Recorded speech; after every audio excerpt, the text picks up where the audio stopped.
Yeah, I was gonna say, if the paper was accurate, I would have had many children by now, all on my own.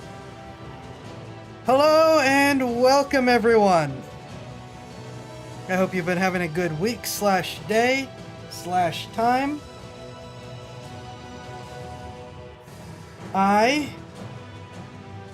Doing some final things for getting set. And to my understanding, I should be recalibrated.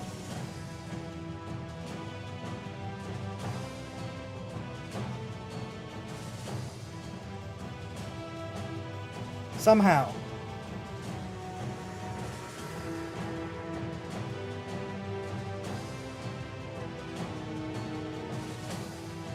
So.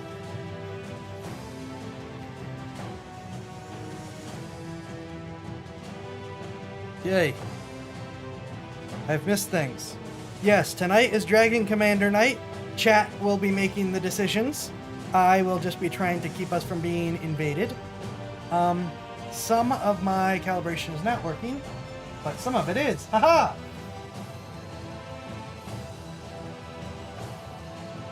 Before we go, we have two things to do. One, I have a story for you. So I have had a miserable 3-4-ish weeks. Things have just continued to not go well. It seems that the powers that be, call them karma, call them greater force, whatever, have balanced the scale significantly. Two events, one which happened a couple days ago, one which just happened today.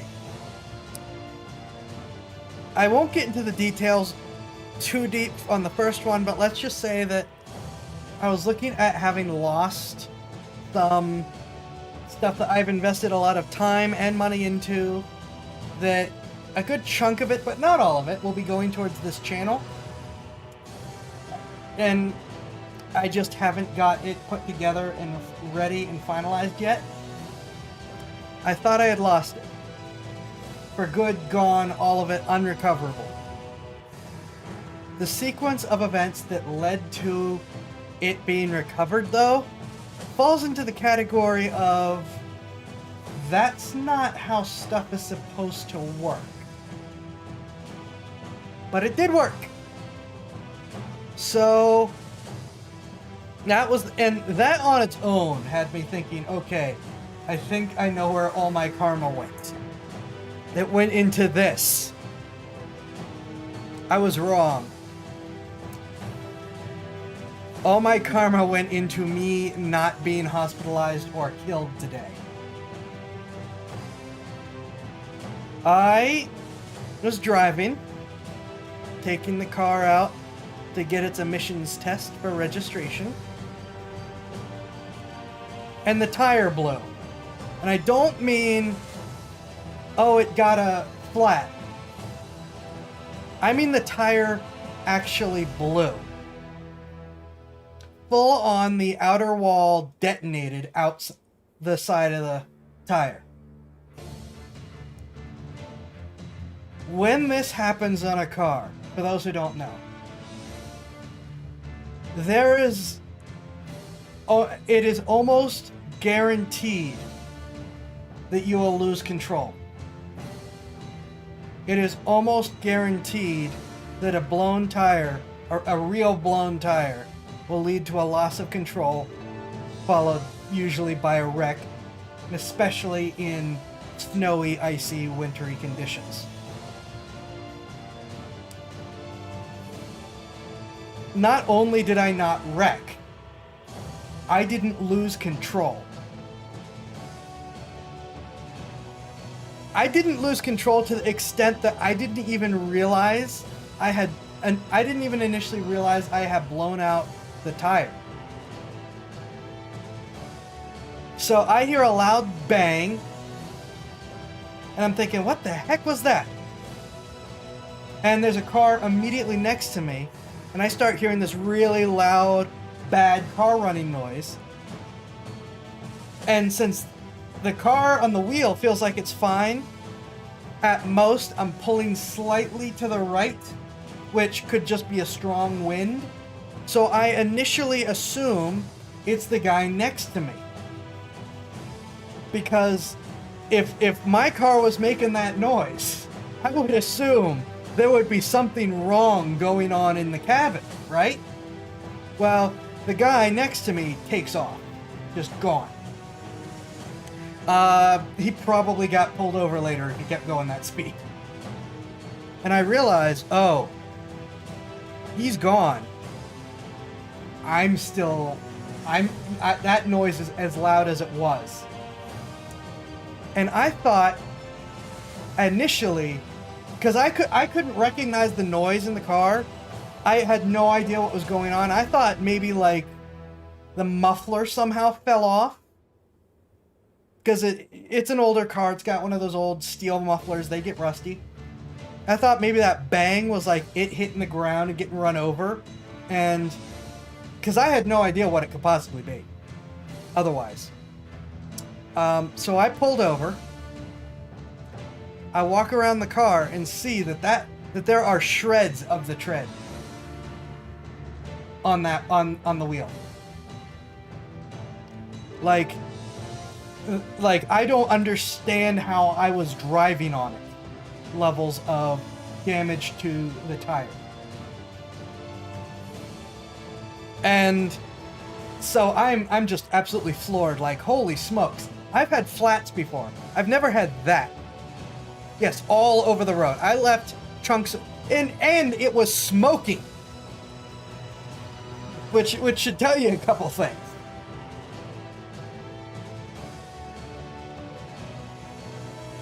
So, I live in the middle of the desert. I have AAA out of necessity. I have the good one that gives me a 100-mile towing range, which I have used before. I didn't need to use a 100-mile towing range.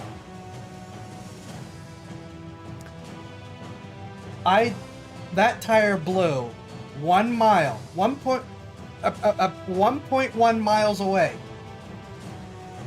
from a tire repair shop. Well, just from a tire store, basically. So I took I have the free tow.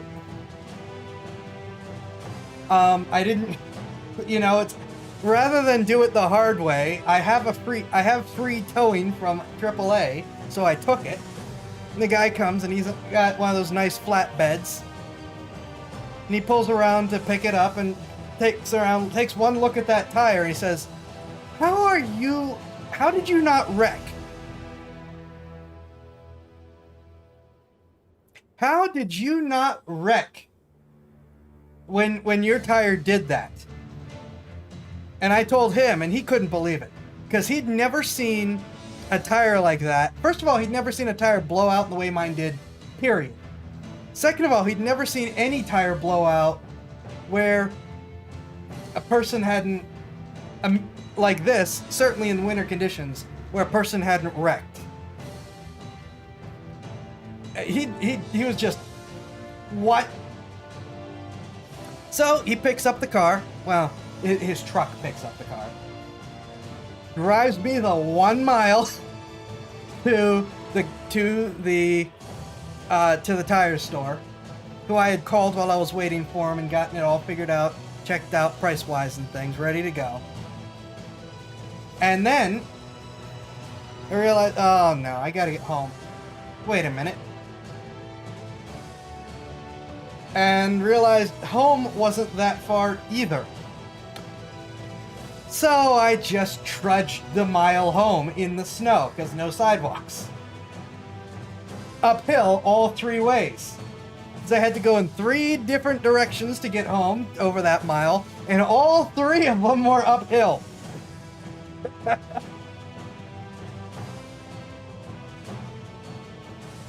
Oh.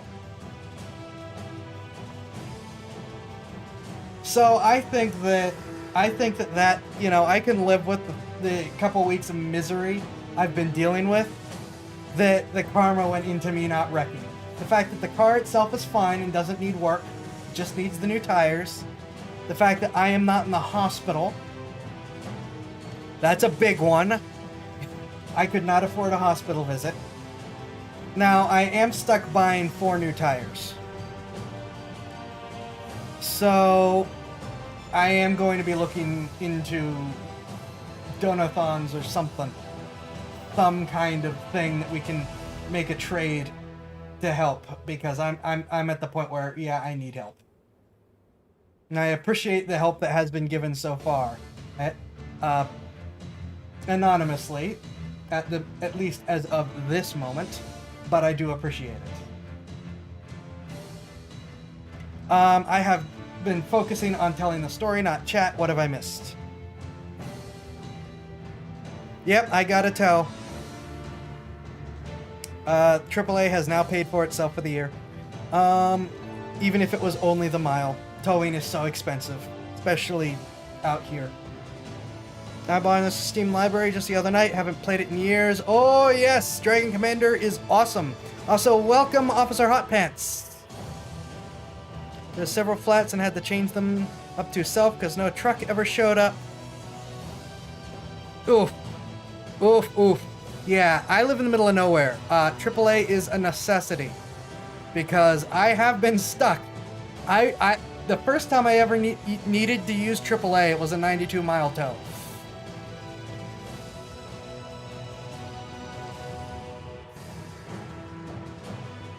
And these stuff amazing at Blizzard without issues. It wasn't a blizzard. It was mostly clear. There was some snow. There was no sidewalk, so it was walking through the snow for a mile. Alistair Kane! Thank you for following. Welcome.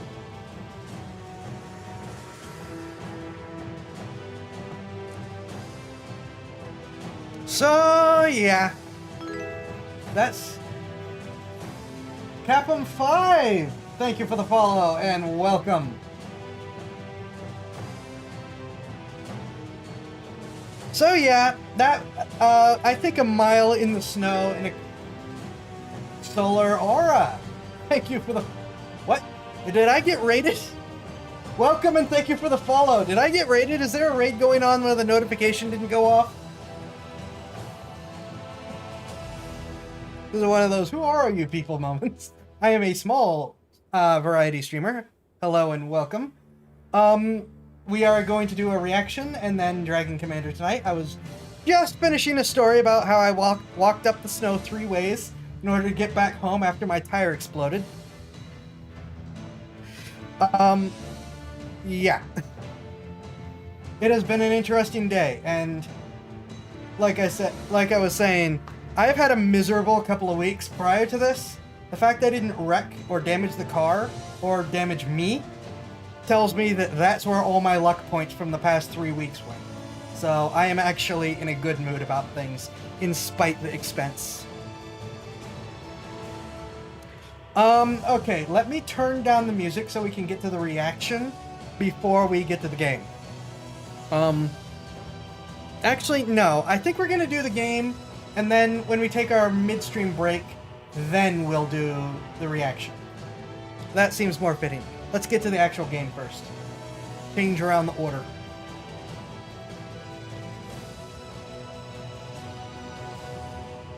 And this is Chat Plays Divinity Dragon Commander. I'm gonna have to turn off my wings so you can see. You guys will be expected to make all the decisions politically and socially. All I do is move the pieces around the board. This is on you guys to get it done.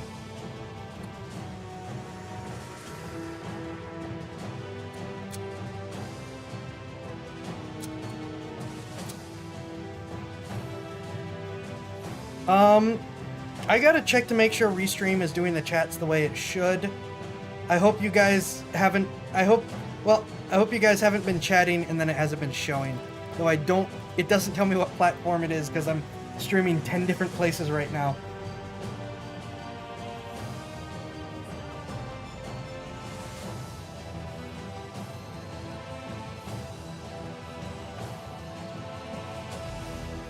Thank you for the vote.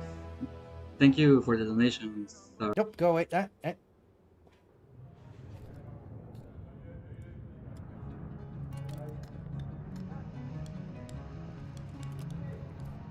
Just double checking to make sure chat is going the way it should.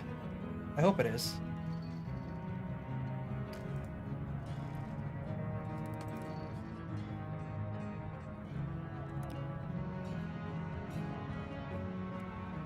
I don't know.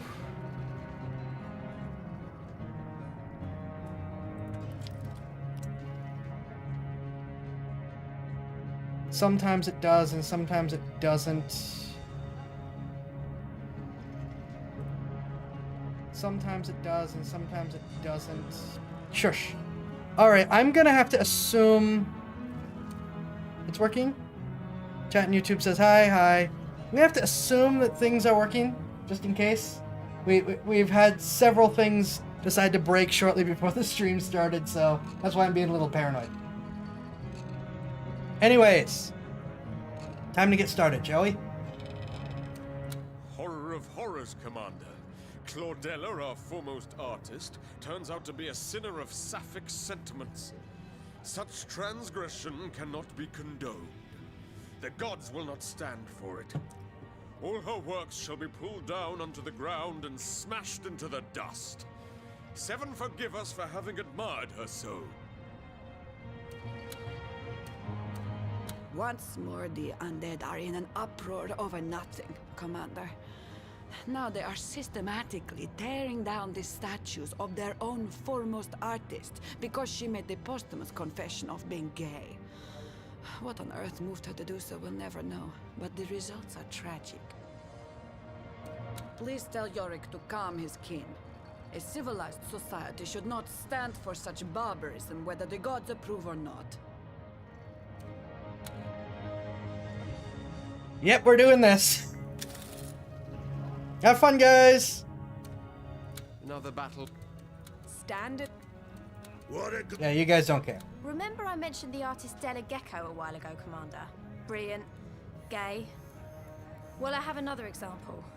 The undead sculptress Claudella, who sadly perished a short while ago because of some strange disease that sometimes plagues her kindred. This sounds familiar, doesn't it?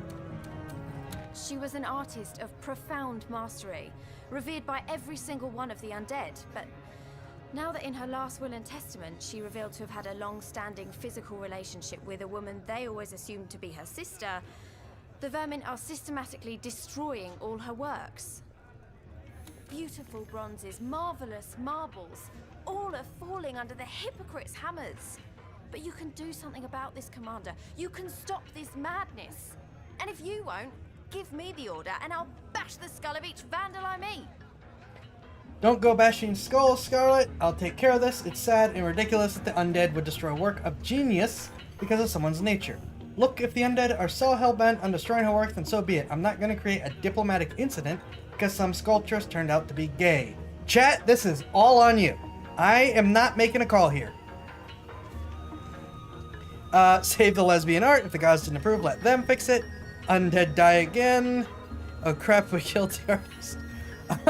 Oops. What's the point of being undead if you can still get sick and die? That's a very good question. Last one, Testament. Yeah. Don't bash skulls. Let us bash skulls. It sounds like everyone says that we will take care of it.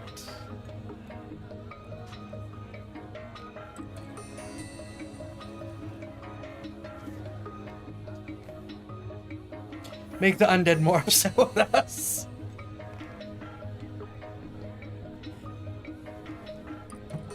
Cause of death, old age.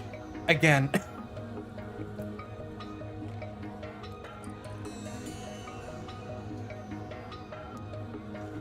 This is on you guys. I am not making the decision. Though it does sound like it's going to be... we will fix it.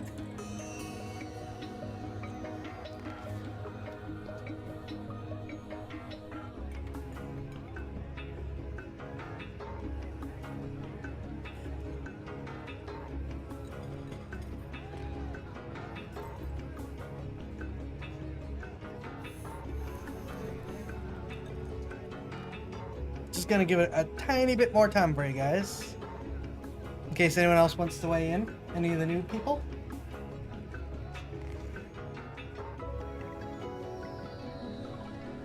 Rattle their bones.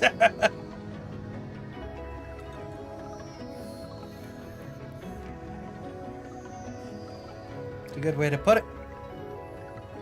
All right.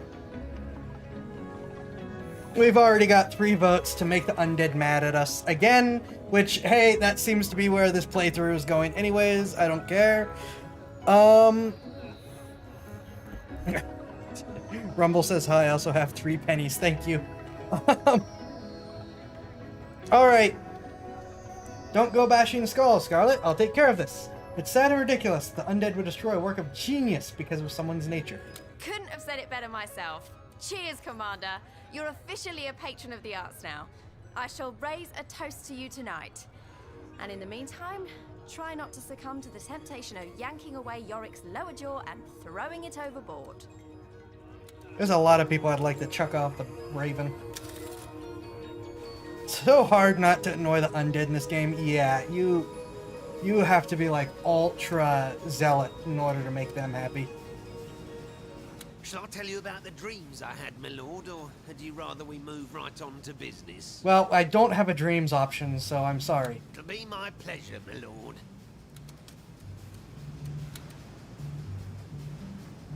Juggernauts. I've been whining about not having them long enough.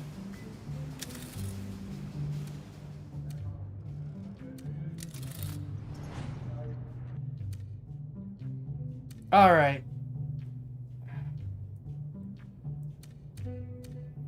Yank off slow drought, spare us all the prattling. It would.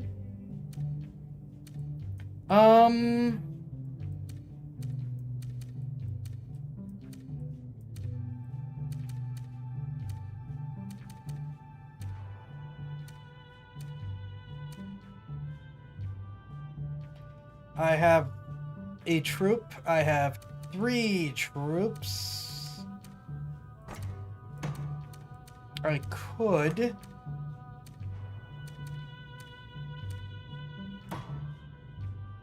do that and build an armor. And then try to take these islands away.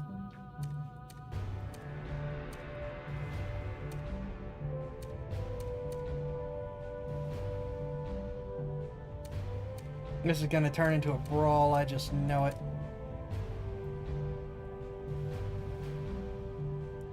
Alright, that transport is a problem.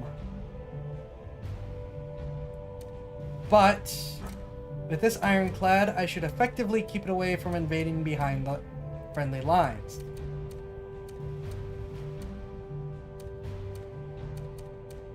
Which means I can consolidate to resist here. Because I don't see... Oh, no, there are transports there. That is a problem. But that's a problem for up here, not for down here.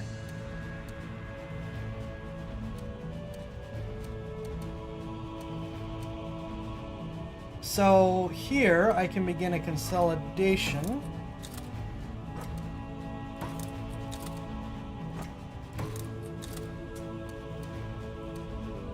That bomber balloon is going to be very useful. I will probably build...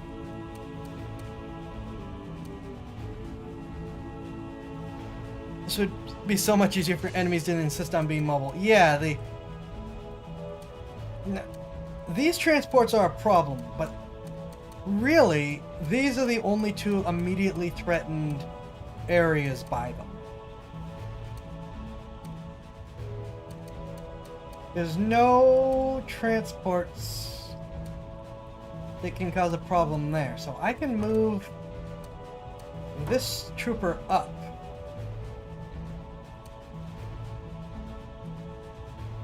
Devastator and a trooper. That's not a lot of troops. So until I can effectively deal with that,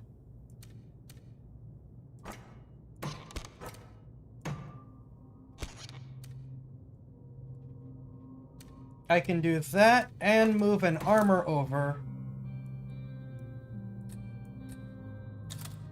And that should be sufficient reinforcement to keep that off of my territory.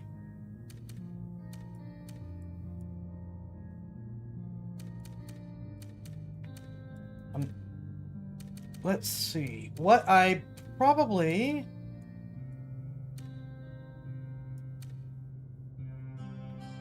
I can also... Oh, wait, no, you are full. We can sneak this transport... No, no. Who's on... There we go. We can sneak this transport down here and drop off troops. And then sneak this transport back to pick up troops. Hi, Blue Kitty.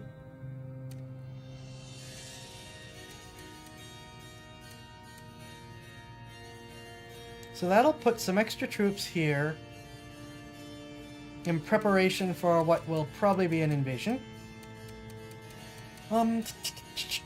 Blockade, ironclads.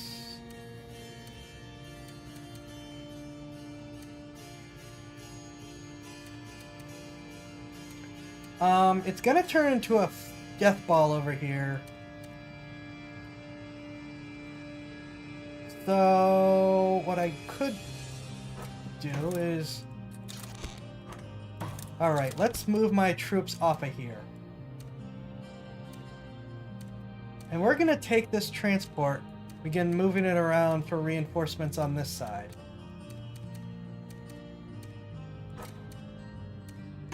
And that's as far as it'll go, so the ironclad and the bomber balloon will escort it.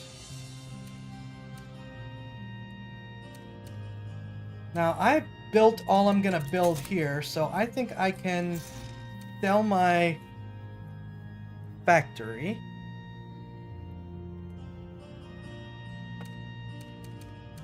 And sell my factory.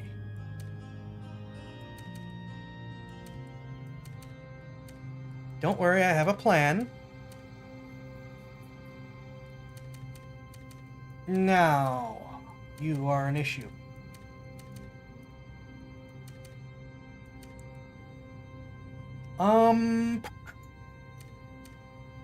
We're gonna sell this factory too, and build the factory here.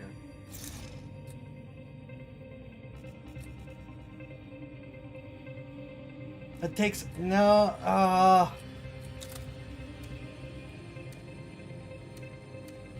30. Good grief, that takes too much money. We're just gonna have to live with moving troops up. Too much money for what I'm planning.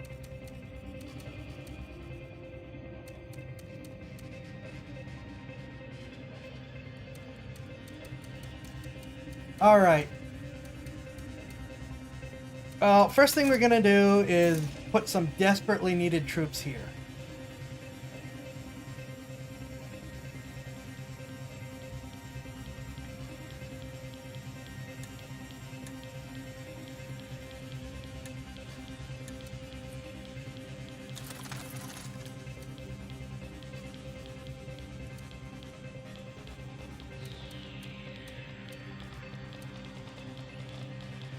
Moving that factory was a big part of the plan so I could reinforce on the spot.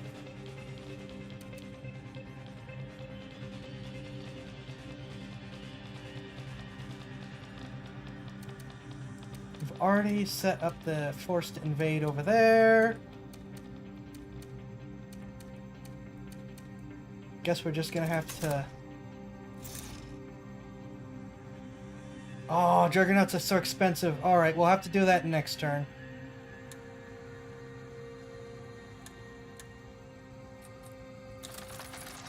Alright, reinforce what we can there. And that ends up being our plan.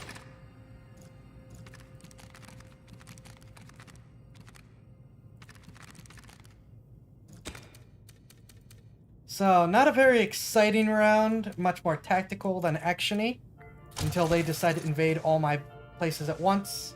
Oh, well, yep, there come the ironclads.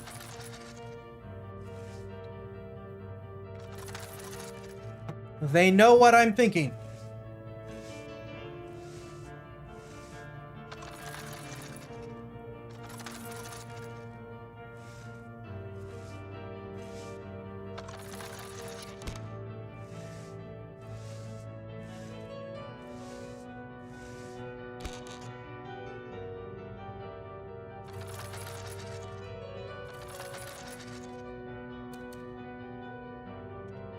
Okay, so what are we looking at? I only need to deal with one fight,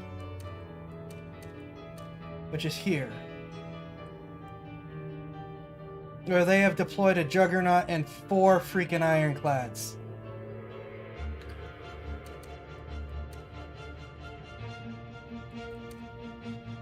Only good news is I can sink that transport now with no issue.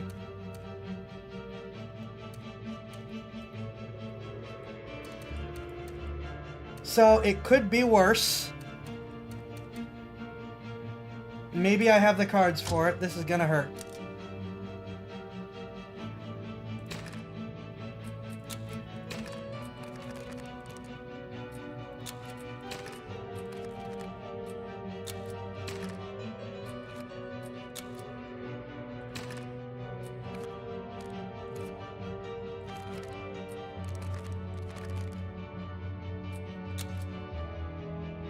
That is not gonna do any good whatsoever. And I am not gonna be able to save that as a dragon, I think. I don't think I can save that in my dragon form.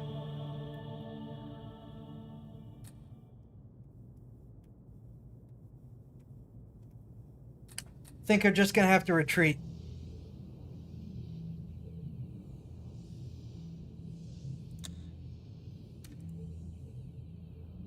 So it cost me an Ironclad, but not both Ironclad. Oh, that hurts. Ooh.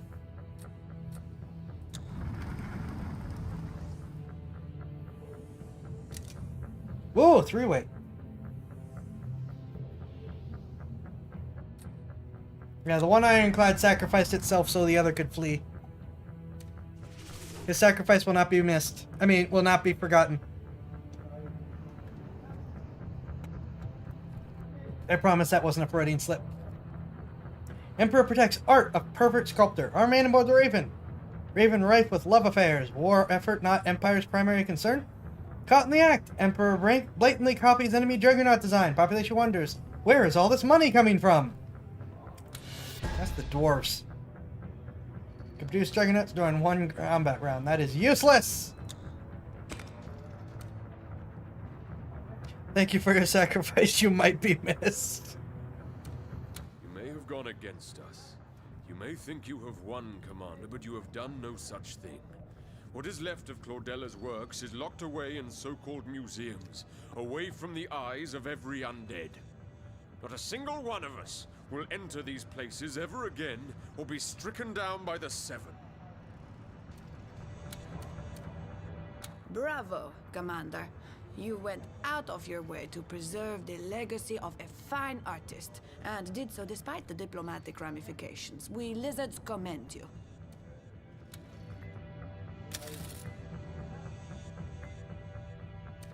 Good news, Commander! The undead riots have been squelched, and the many artworks of Claudella that escaped their pitiful ire have been placed in various museums where they're guarded round the clock. That'll show those intolerant bastards! This is a great victory for mankind everywhere. A victory of nature over nurture. Of freedom over oppression. The undead need to know one can be gay and held in high regard nonetheless. Let that be the lesson. This whole business was about art, of course, but still. Let that be the lesson. Subtle. Alright, chat. Looks like you're gonna have another decision to make, though. Commander, the great lizard artist Della Gecko has made a sculpture that is, I admit, critical of the government. He is a pacifist and dislikes the brutality of war. But is this reason enough to ban its exposition? Yorick here says yes, but surely you don't agree. Will you ban art that is critical of your role, chat? Olivia, she's armored and showing cleavage at the same time. She's not really armored. That's just a corset. Yorick, one of your people entered into any museums anyway? No need to risk learning anything, right? Plus, he tried to put you on display. Alright. As usual, we're gonna go in this direction. When one is critical of the Emperor, one is critical of the gods, for they have seen it fit to give him his throne. And when one is critical of the gods, one should be silenced and shackled, for one does not insult the Seven unpunished. Of course there are people in the kingdom who eye our politics with disapproval. What kind of land would we live in if every nose and snout would face the same direction? Some opposition is a good thing. Keeps us on our toes. What do I care if this lizard supports or opposes the government? As long as I'm up here and he's down there, he can do whatever he wants, as long as I still make the decisions. Exhibit away! Are we not all free to express ourselves? We imps explode with expression, but implode with repression. So everyone but Yorick is fine with the art. Gee, what a shocker! Never ban art.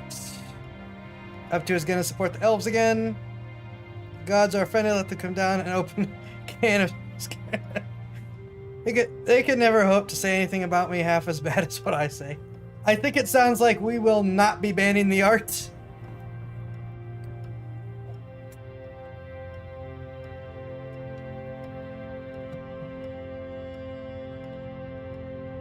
Alright, we are saving the art, which means we will not ban the art. Artists always challenge the powers that be, but their provocation can lead to interesting discussions. It gladdens me to know you'll give Della Gecko his moment in the sun. We're gonna go in the opposite direction just this once because I want to hear Yorick's whining last. Good, good, good. Even though I must say lizard art is a bit boring, imps like performance art with lots and lots of gunpowder. Good show. That bally skeleton might well have come after Dwarven art next. For I bet his precious seven would blush at the sight of the buxom nudes that grace our cities. Oh, well, we know where his priorities are. Well done. Della Gecko's new sculpture may portray us as warmongers, but it is a work of genius all the same, and deserves to be exhibited. Disgruntle the Seven, Commander, and they may well take your throne away from you. Be forewarned. I would just love to be able to give him a push in this game.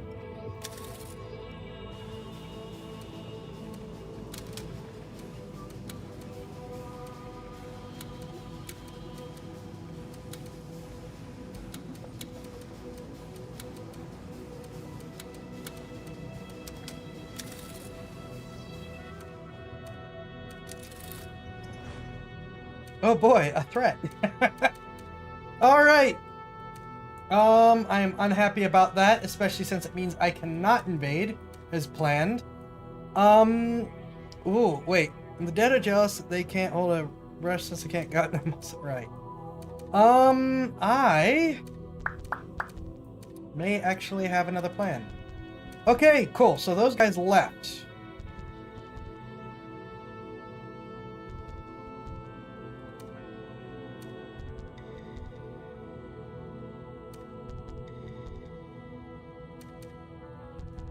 They left.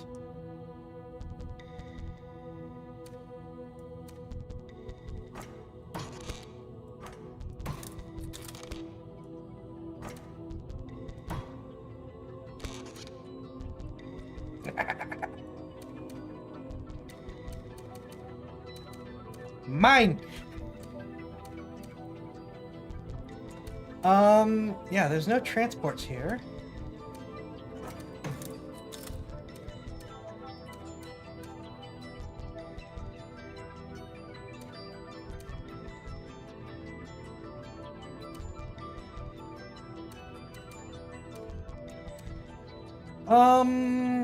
Alright, so that transport is gonna have a bad day when this ironclad shows up.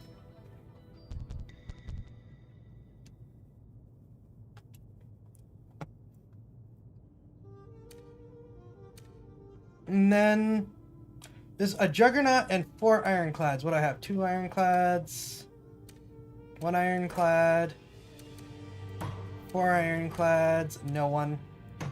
Alright, I can't do much besides load up for when they finally decide to leave.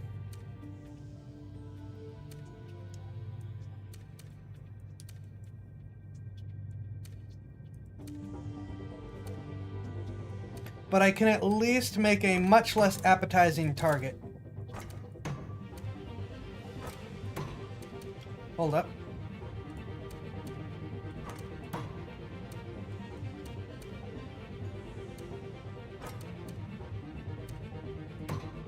Okay, I can just get this transport out of Dodge immediately.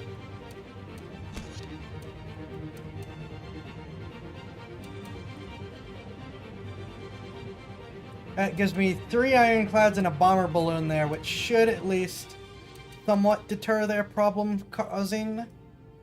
Oh wait, no, I can put another bomber balloon over here. So they should go someplace else.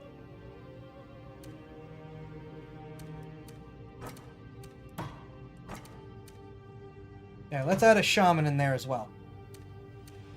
So they should go anywhere else.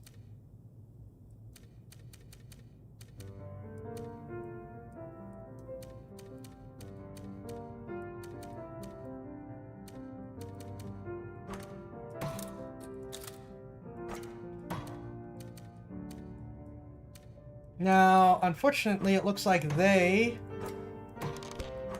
are looking to cause problems on the island. So we're going to reinforce there instead of moving down. You're going to go pick up the remainders.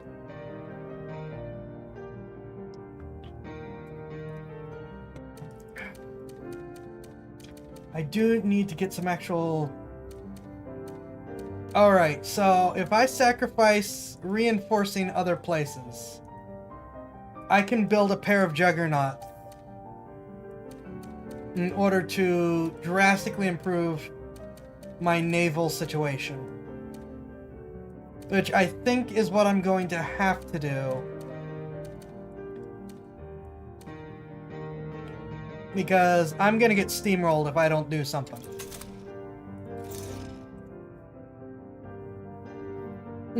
That stings! But 2 juggernauts I think are worth more than 3 ironclads.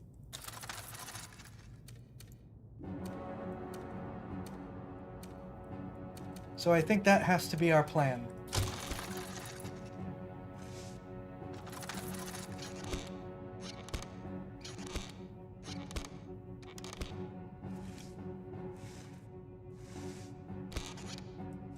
Unhappy. He almost never does any of that.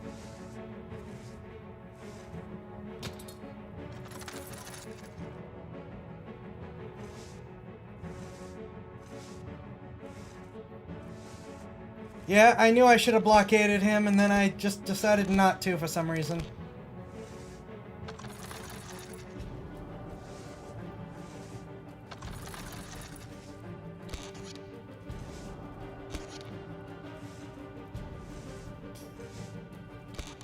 I knew it!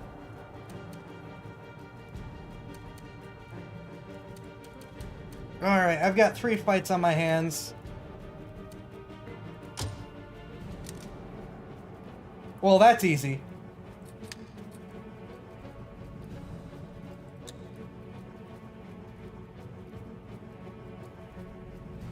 Bye.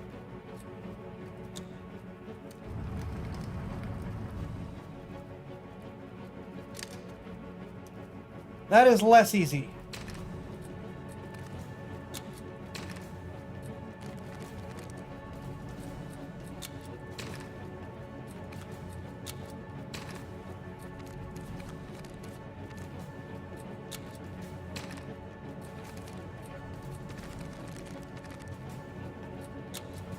That is much easier. I think we get to skip another fight.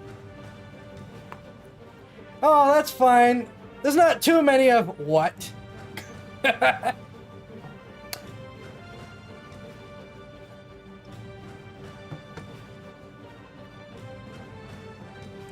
I think we're gonna be fine.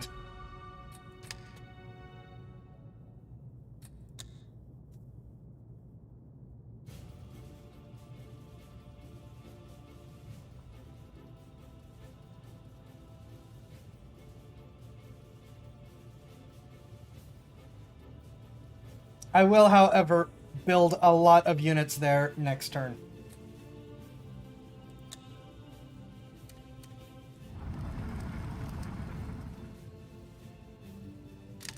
And then I'm just gonna sink his transport out of spite.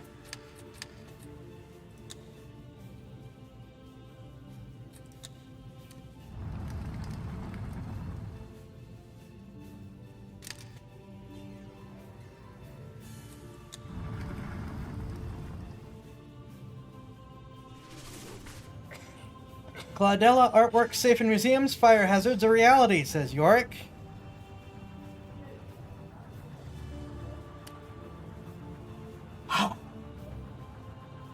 Delegecko, Lambast, Emperor, Dragon powerless to respond. Our man aboard the Raven, victory party report, unification of the land, or one man's personal popularity contest. I don't think I'm doing well at the popularity contest. Your policies had the following consequences. The 7 curse you. Your luck has decreased by 2%.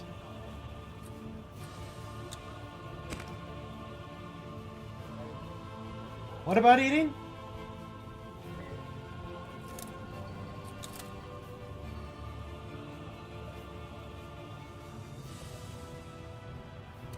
Hell's bells, Commander. I knew something would go awry as soon as I saw that charlatan shaman aboard the ship.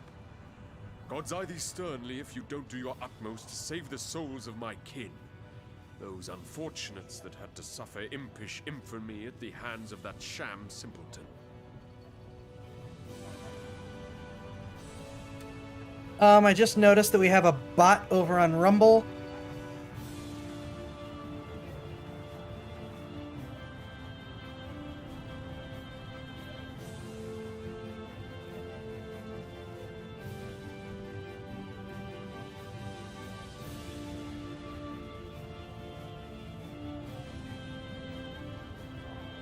So we are going to mute this user forever.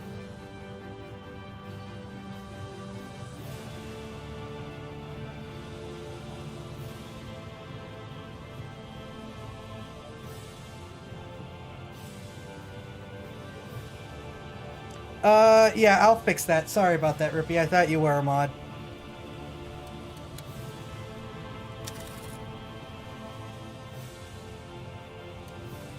This is a tad embarrassing, Commander. Never have I known any of Bunglebrew's grogs to turn queer all of a sudden. Lady Ophelia must have prepared it wrong or something. That really is the only explanation.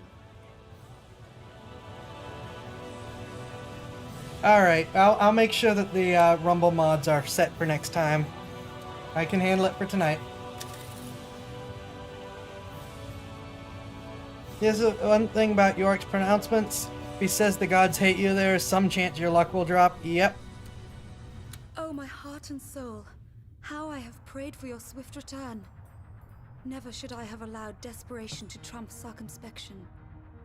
I am entirely to blame for what has happened. The Imp's potion. 7 bless us.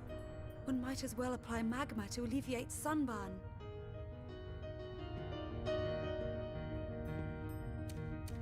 My wretched brethren. They drank the shamanic brew, presuming it to be tea, not a herald of decay. Afore my very eyes, their once proud frames toppled in upon themselves and turned to powder upon the barren floor. Only their souls remain, hovering helplessly upon capricious currents like ephemeral jewels evoked from stardust. Long as these remain, however, their existence upon our earthly plane has yet to end, and they may perchance be given refuge. So Yorick demands the provision of living vessels. But Mr. Trinculo swears employing the technology of his people is the more sensible course to steer. Alright. You've got 2 options after you just disintegrated a bunch of skeletons. Trust the imps for a second time? Doing so would enrage your kinsmen even further. No, we'll pick a couple of condemned prisoners and replace their brains with these undead souls. Or, Yorick can make demands all day long, but I'm not going to force some random people to give their lives for the sake of these souls. If machinery can save them, on the other hand, all the better. Chat?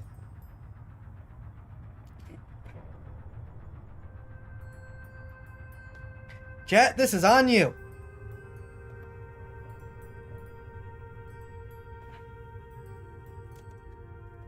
Are we gonna shove souls into condemned prisoners? Or are we gonna see what the imps cook up?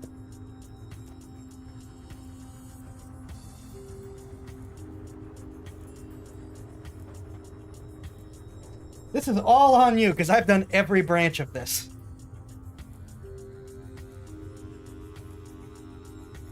We just kind of killed some dudes. Anyone else want to take a stab at this one?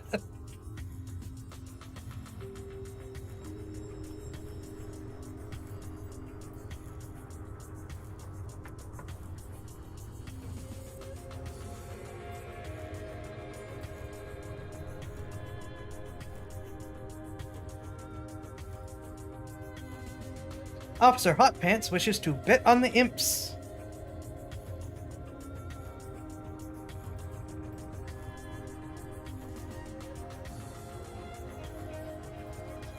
Up to no good. Votes also to take the... no, votes to go with the undead.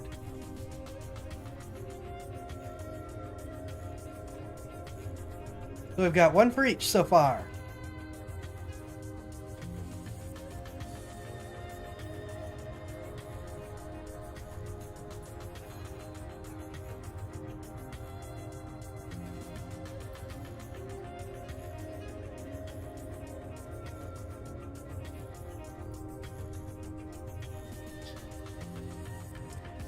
Blue Kitty is voting to also go with the undead solution.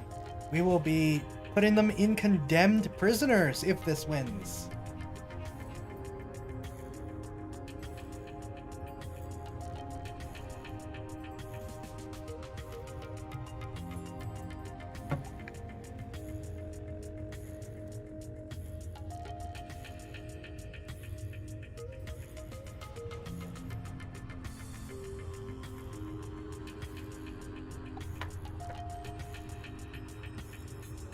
Anyone else?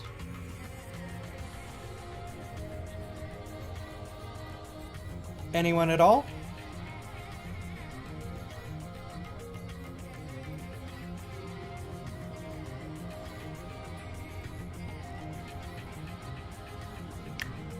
Going once. Going twice. Sold! We will be siding with the undead. We'll pick a couple of condemned prisoners and replace their brains with these undead souls. May the gods honor their sacrifice and furnish their afterlives with solemn bliss and hallowed beatitude. Their will be done.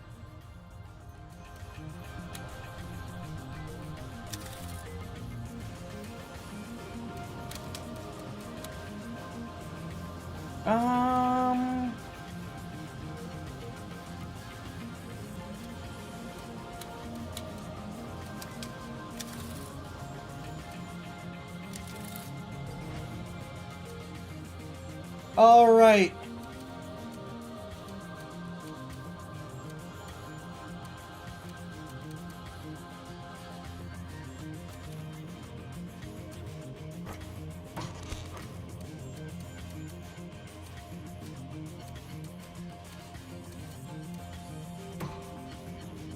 Just gonna do some reinforcing.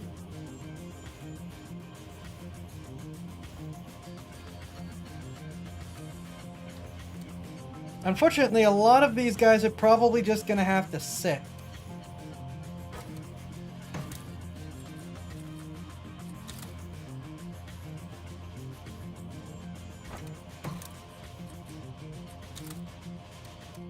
Because there's a transport there again. Though I can slow it down, also slow it down by sticking you there.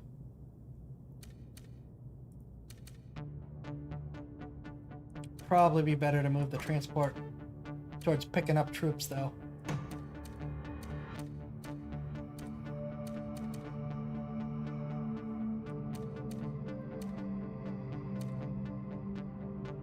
Okay.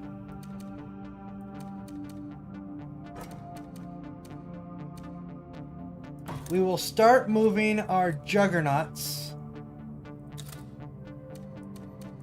towards here, which will death ball into that and deal with them. as for this, there are no available warships in range. So my ironclad can move over here and lock them in while I figure out what to do next. First, let's see. Devastator, armor. Hold on, do I have any cards? I do not have any cards. Devastator, armor, hunter. A bomber balloon.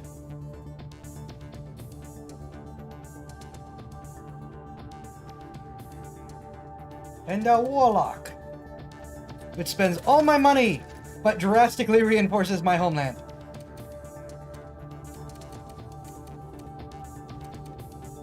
So we've got a death ball that on next on next turn should be able to slam into that. That ironclad should keep them where they are for now. Transports always lose against warships.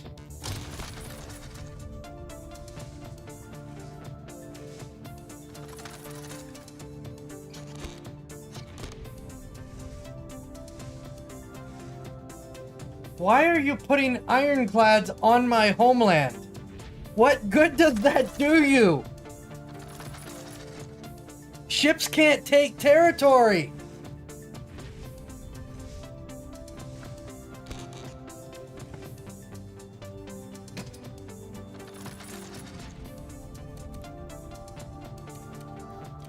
So he's got a transport trying to make a run for it that I'm gonna blow out of the water. But why did you put them there? They can't take territory.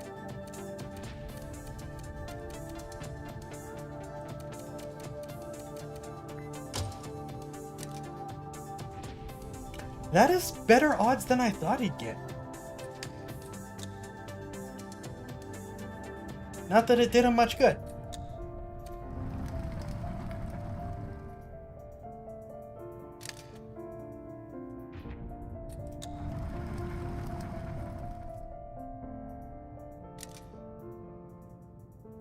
Yeah, even if it wasn't such a one-sided fight, even if he won, I would still own the land, because I mean he's just sacrificing ships. Iron for the homeland. Oh man, that's blood for the homeland. Oh. I don't know, iron seems appropriate given how this war is being fought. I legitimately don't understand what he's thinking here.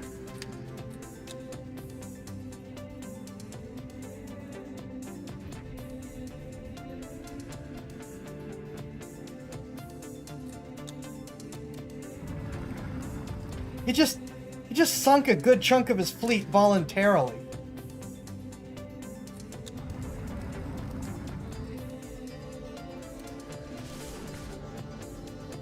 Queen's experiments lead to horror show. Undead souls in human bodies. 7 save us, says Yorick. Emperor mismanaging troops. Soldiers told to be pillaging and reaping as if still in the Dark Ages.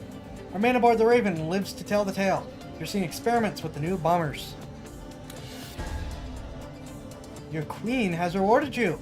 Start battle with 500 recruits. Probably hoping to disable your death ball. Forgot it was a death ball. Maybe? I legitimately don't know what was going on there. If you've been talking to Oberon, Commander, know he is grossly overacting, in my humble opinion. In a remote town, far away from proper civilization, perhaps it is true tensions between undead and elves could manifest in some sort of temporary violence, but mass killings? By the Seven, no. That I cannot believe. So yeah, this is going to be an interesting one. Commander, I have formally accused the undead in the city of Harrow Ridge of genocide and brought the matter before the council. The situation there is frightful. Fanatics among the undead, are there any other, have been purging the unclean, that is to say, the elven community. There have been patrols in the night, empty houses in the morning, and loose earth in ditches near the edges of the city.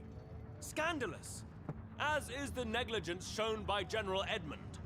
He was given the task of regulating the town according to your laws. But of course, he's not lifted a finger to stop this secretive slaughter because of his well-known contempt for the elves. Chat.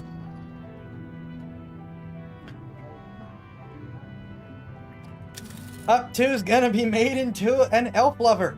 Under my roof. You're late. Our victory.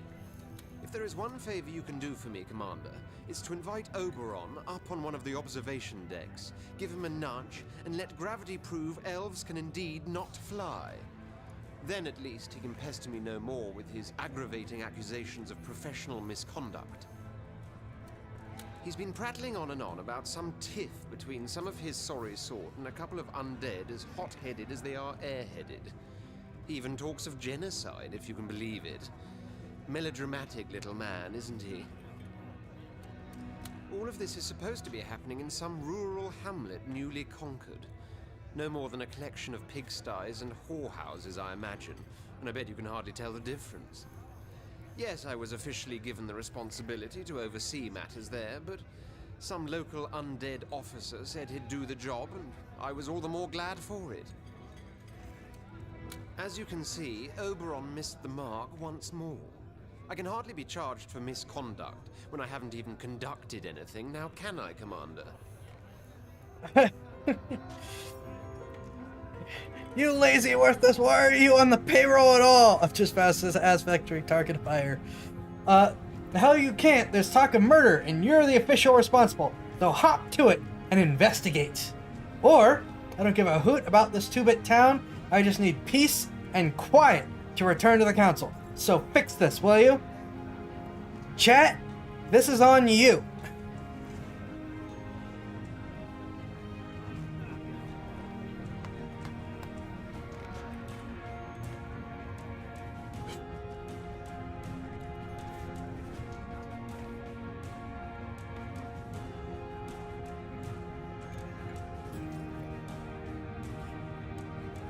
Up 2 has turned into an elf.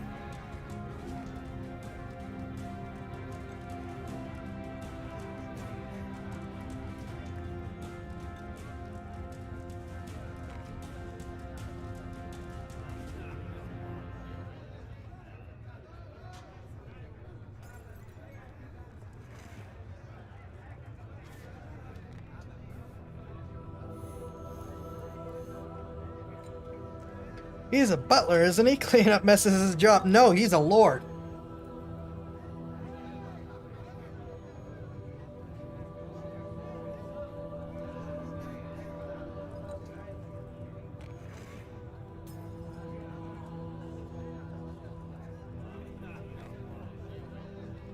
He is a Lord General.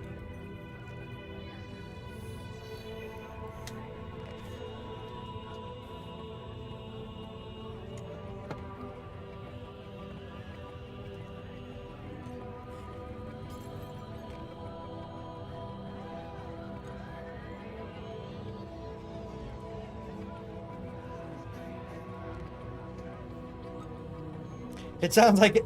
All right, it sounds like we've got at least 3 votes to. All right, everyone's telling him to hop to it. This surprises no one. Hop to it? You have before you the greatest general in Rivellon, and you're ordering him to waste his time on a bunch of peasants that are having trouble playing nice. Very well, Commander. Perhaps later I can attend to more of this urgent business. I'm sure there's loads of kittens stuck in trees and toddlers in want of their teddies.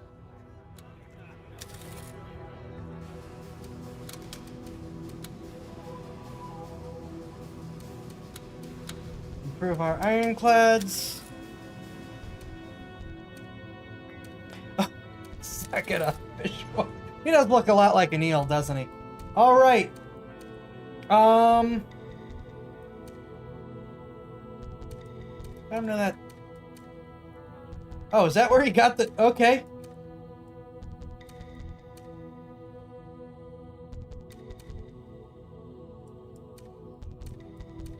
All right, they can make moves I can't. Duh. Well, that pretty effectively deals with that then. Troop transports, away! You guys provide escorts.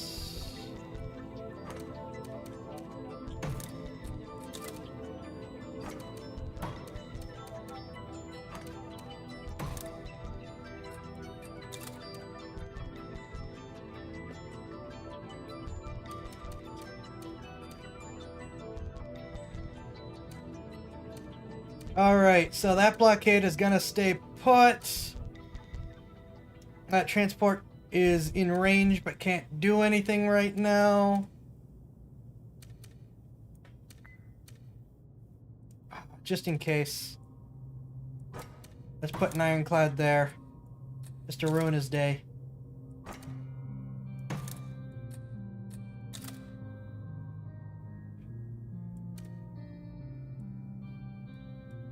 So that should effectively lock them in place and defend this area. Death Ball is moving to wipe out these two islands. And then probably park it there for now. Oh man, he's got so many transports. That's it. I'm gonna park a transport here to force him to have to clear that out before he can move further and build more. I'm just going to build a bunch of ironclads, which I will use to ensure I don't have any more problems. Is that Sybil? Who is here? That's Farron. Oh, you mean down here? Yes, that's her. My bad. A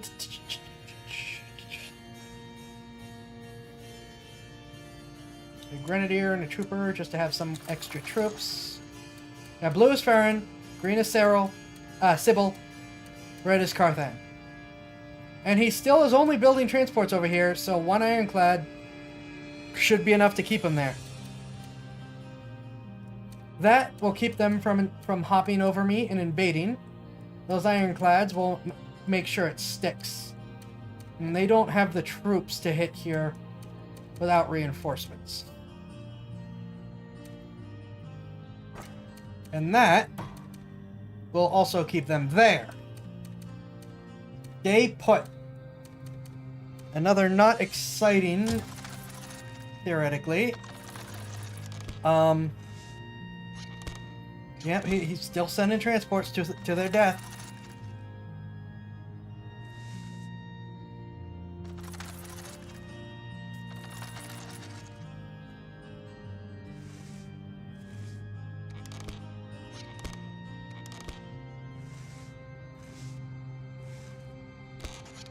Ah! I didn't think he could reach there in time. Well, that's just gonna be a little squabble.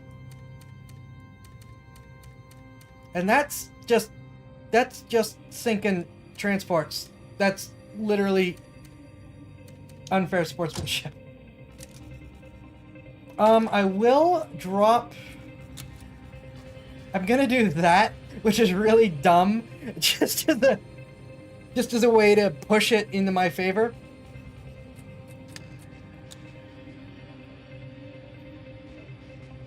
Basically use the mercenaries as a meat shield.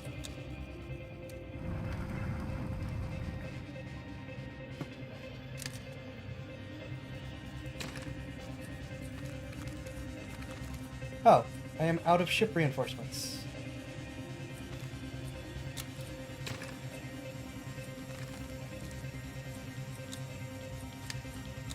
I don't really care if I lose the transport. Okay. The objective is just to keep them from hopping over here. Do you like the Edmund is not available since we sent him detecting? Yep. Massacre at Harrow Ridge. Only good elf as a dead elf goes undead chance. Activists agree. Emperor must be a woman. Shocking pictures found in the Raven. Before it was famous, we have the Emperor's childhood pictures. Your general's actions have influenced the Empire. Ironclad mercenaries. 2 ironclad mercenaries are fighting on your side this battle. By the Seven, Commander, what has happened in the town of Harrow Ridge is truly abominable. Such crimes committed by my kinsmen. I can hardly believe it. Those elves, they must have staged unspeakable acts of sacrilege to madden them so. They must have... Why else would they? Heresy gross and foul. Now, his faith has been properly shaken. The phrase too little too late comes to mind, Commander. But it seems Edmund did his duty in the end. The nightmare of Harrow Ridge vanished come the dawn, and those responsible for the killings have themselves been rendered unto death. Justice is hereby done, and I am furthermore glad to say Edmund apologized for his earlier disbelief in my accusations toward the undead. I hope they too have learned a lesson. They've had a horrid example of what their own religious mania may lead to.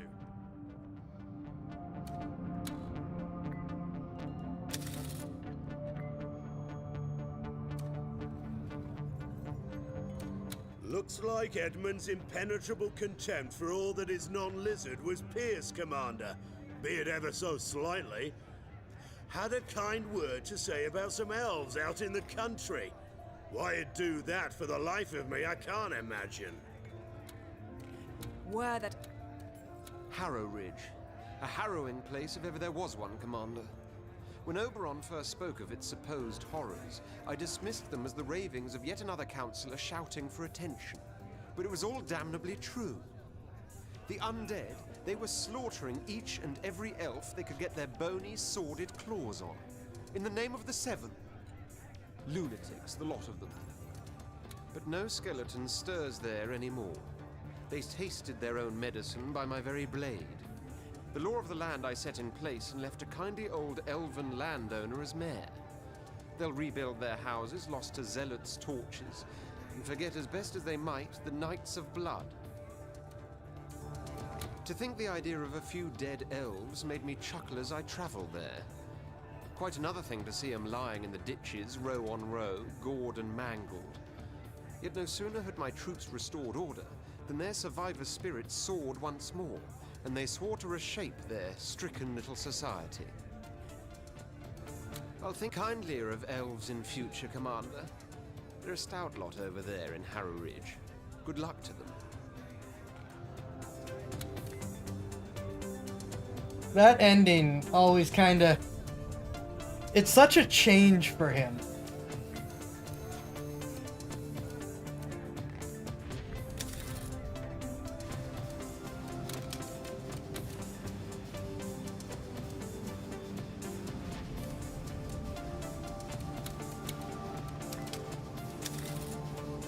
Commander, we the Lizards think that even though you fight to attain peace, strife is inevitable as long as monarchs occupy the throne.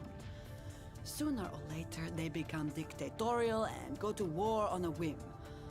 Our end goal is to make Rivlon a republic. But first, we want to see if the majority of all the civilized races truly wants this.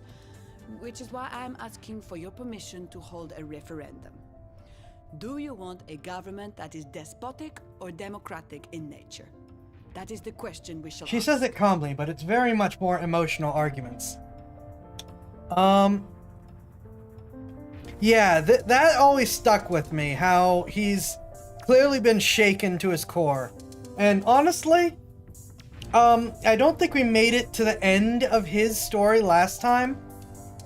There is another piece.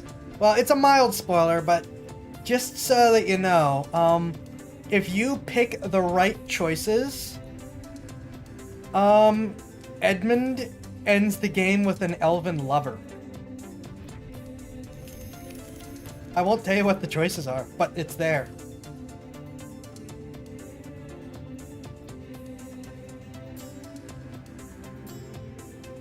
And yes, the phrasing on the referendum, this is very much emotional manipulation of you're either good or you are evil. There is no in between, no other option. And I hate when people present those kinds of arguments.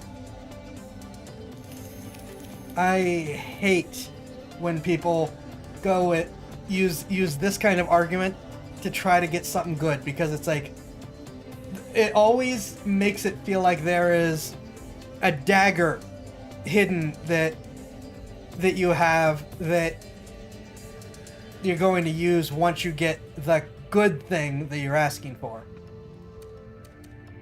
All this talk about a republic is criminal, Commander. It would upset the gods' divine order. Deny the lizard. Deny her firmly. Even though we elves do think people are basically equal to one another, we nevertheless have a deep reverence for the age-old noble bloodlines from which the greatest of our kin descend without fail. And look at nature. Bees have a queen, do they not? No republic there. No. I don't think this referendum should be held. Commander, if you're going to go about asking the common folk for their opinion on matters of state, we'll end up with clowns in the courtroom, candy dispensers instead of taxmen, and the total collapse of a workable government before you can say free gilded carriages for everyone is actually not a very good idea. Referendum? Rubbish. Imps are notoriously fickle, Commander. We change our minds each time the wind changes direction. No, best to have one leader to decide what's what. You're not doing too bad a job, so why hold a referendum about resignation, eh? Miracle of miracles, we get 2 supports for the undead. And the elves, the heck? Yep, no one else wants a republic but the lizard.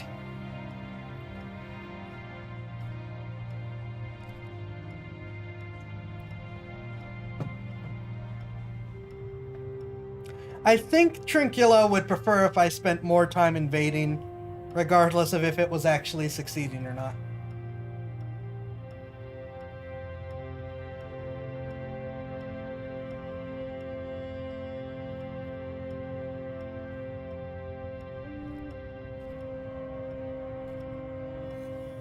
This is on you guys. I'm just listening. I appreciate that the imps are smart enough to know that they shouldn't be allowed too much input. Yeah, I can always respect when someone understands their limits. And the imps agree, that's very rare. It is very rare. We are constantly exploding. Imps have high standards for their leaders, true. Yeah, I can always respect when someone understands where their limit is and says, I will pass this to someone who knows what they're doing, because I don't. I will always respect someone who tries that, even when they pass it to the wrong person, because they at least attempted to get the right person in the job. Even if they didn't succeed, they understood they weren't the person to do it. I know that's less to do with this, and, you know, it's only barely to do with this, but it is something that I felt like saying.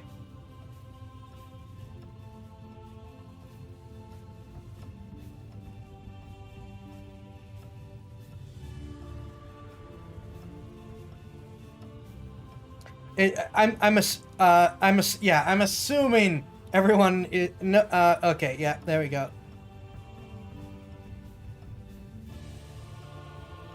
Up 2 votes. No referendum. The point boost is too tasty and it's not worth the funny.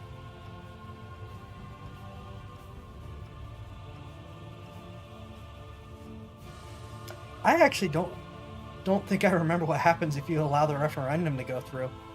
Given how violently off-the-wall bonkers the public seems to be in this place, maybe no. Well, we generally had 5 people voting, so that's 3 out of 5. So unless there's anyone new, we are not having a referendum.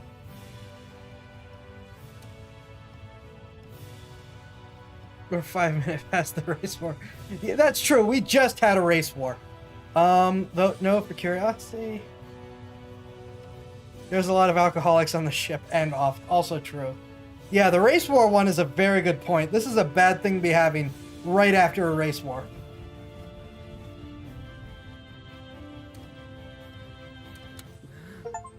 Your immediate refusal illustrates quite clearly that you are both afraid of what the majority's answer to our question might be, and that you are quite determined to be a totalitarian ruler once the throne is yours. In that case, the peace you may well win is doomed to be short-lived.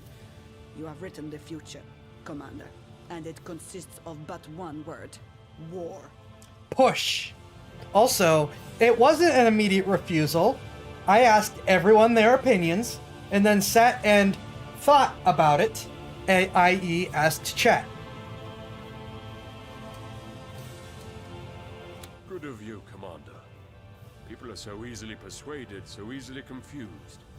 They might well have opted for the vile, godless option that is democracy. 7 forbid. Watch as you discuss it with everyone for 15 minutes. Your immediate refusal, yeah. You can do many things with bayonets, but you cannot make a throne with them. Very good, Commander. Let the bees have their queen, the wolves their leader of the pack. We elves, dwarves, lizards, imps, undead, and humans will settle for a dragon on the throne. I actually really like that speech from him. Right you are, Commander. Long live the Emperor. We all said it on our first day aboard the Raven, and I, for one, am not loath to repeat it still. That's one thing I like. His approval rating is below the basement. It's just 12 feet under, and he's still diehard loyal. Glad you're sticking with it, Commander. I know I wouldn't hold no rotten referenda if I were Emperor. Bloody Lizard would have lost her head for merely suggesting it. Only counter argument is 4 out of 5 of the King's kids are literally lunatics. Fifth one is, well, the player. That's a more convincing argument from the elf than what he said 15 minutes ago. Who's currently consulting the voices head. I am currently consulting the voices in my head. That's what chat is in this game. The voices in the dragon's head.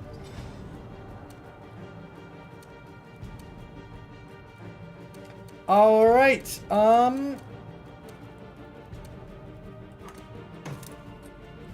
the ships will blockade. The transport will invade.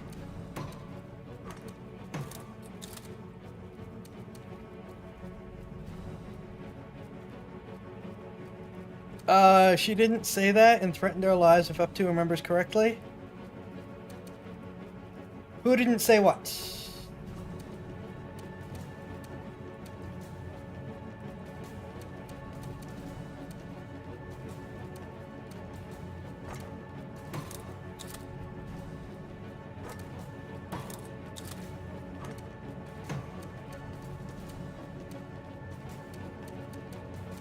All right.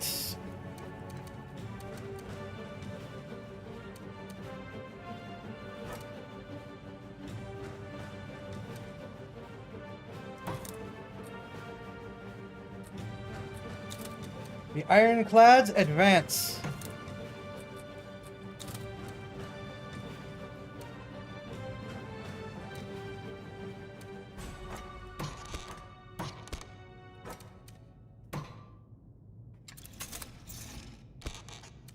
Counterattack. Transport falls back. Alright, that keeps them there with those 2 ironclads.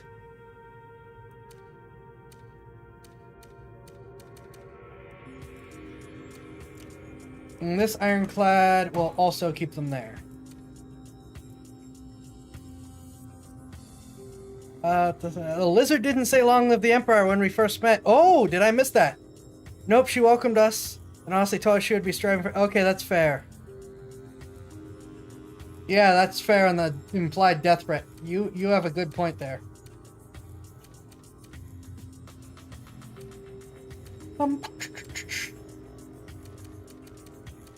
So we're retaking that island. We're taking that island.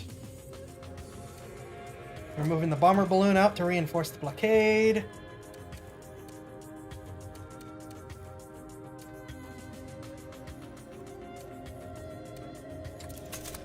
We are going to build 2 more ironclads from here for reinforcements.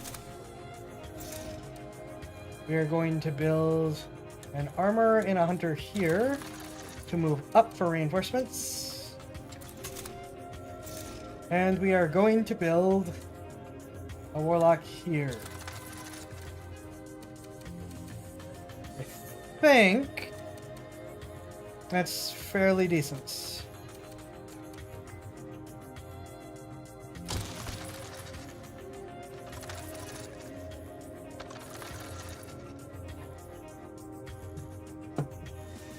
How dare you reduce my revenue?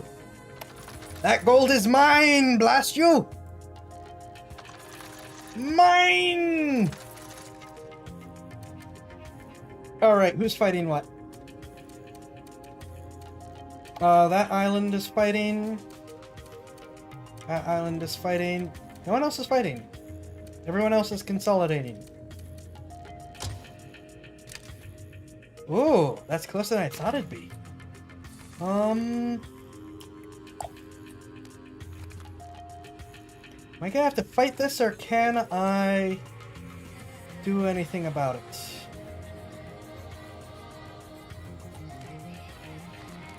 All my cards are fighter cards. No one has fighters. Oh, okay. 75% drop from that territory on the gold hit.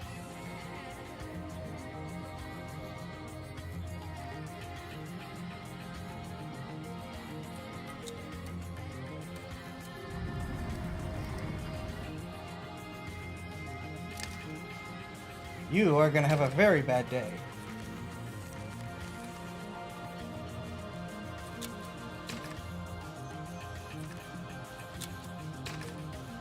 Can I do nothing about most of this?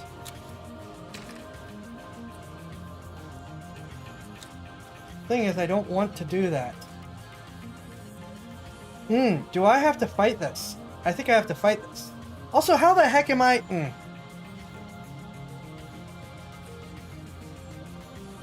That territory was making 12 gold, which is the most in any territory I own.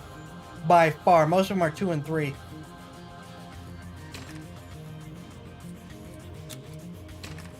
Alright, I'm gonna have to fight this. They don't have any fighters. Limprus doesn't do me any good.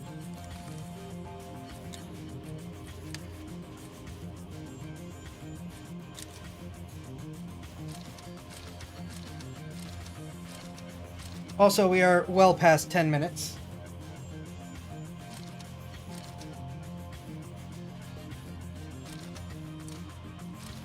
I need to buy more dragon powers.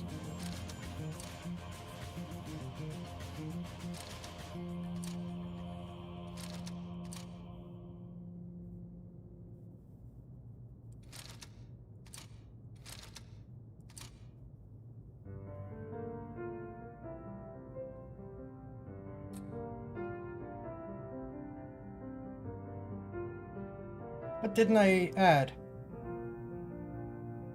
Oh. I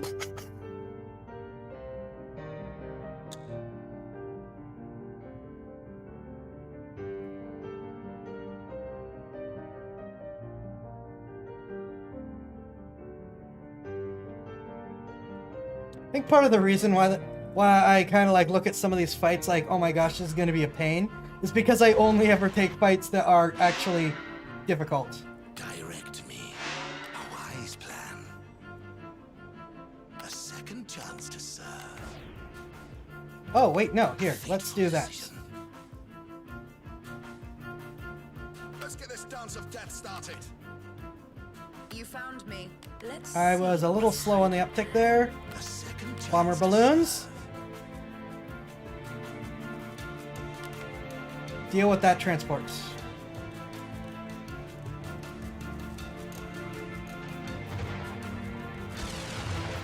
Uh-oh, that anti-air turret is going to be a problem.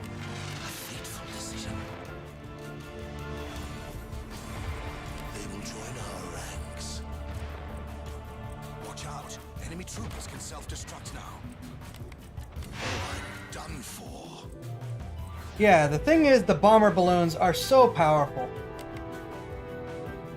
The best way to see Riverlon is through the crosshairs of my double barrel. They will join our ranks. Construction underway, Commander. I should have done that earlier. A second chance to serve. No, kill the transport. It'll be built in a jiffy. Oh wait, did I lose every? Oh boy. Moving between the clouds. Construction underway, Commander. Construction in progress. Direct me. Going down. Yeah, fall back, please. Bombs ready to drop. Kill them, please.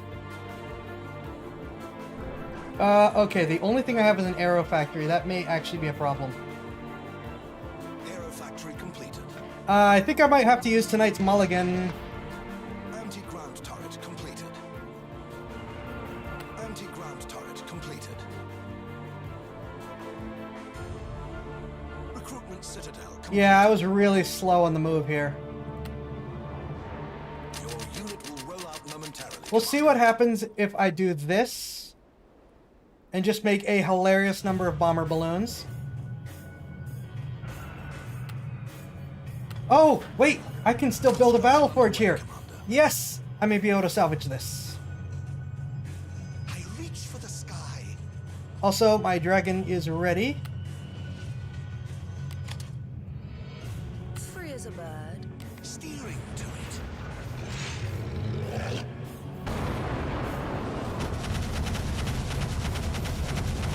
You made nothing but troopers that can't shoot me. You guys are stupid. Or, actually, there's a lot of them. You may actually have a plan here.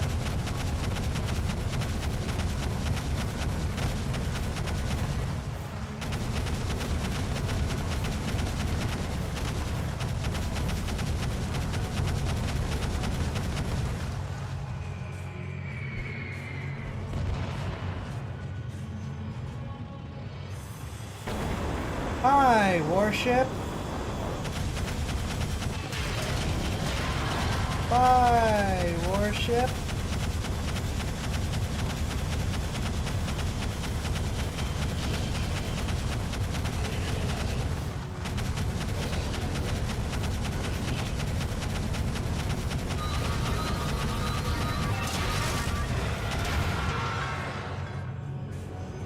Okay, they've got lots of warships, but Your unit will roll out momentarily, Commander. that may not be enough to save them. Ready to follow you. Even into death. Remember, it takes ground troops to win a war. Instructed to fight. Troopers awaiting your decision, sire. Construction in progress. I'm afraid we're out of support, Commander. I can't take much more damage.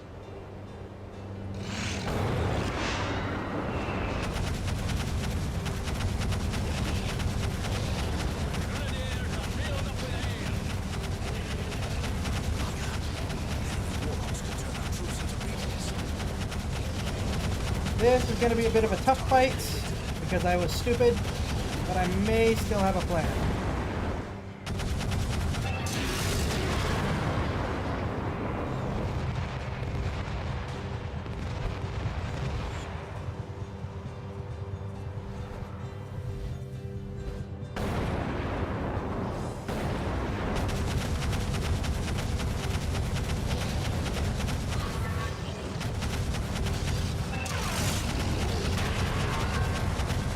The problem is they're building ironclads, which doesn't do a lot.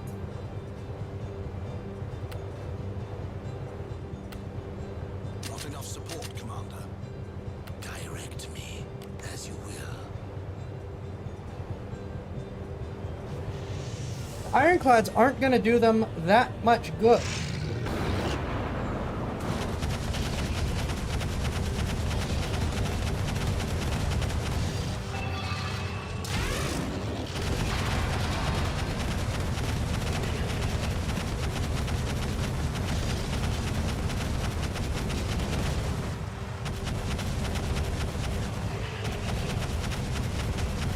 Enemy ironclads. So much for peace and sea. I'll fight to the death.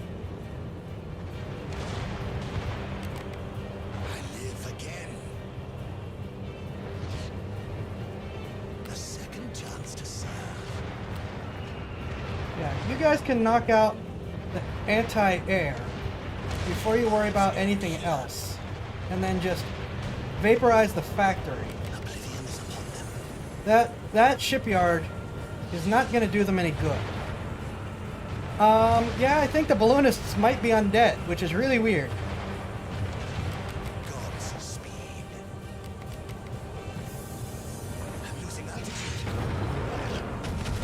Hi, Imp Fighter.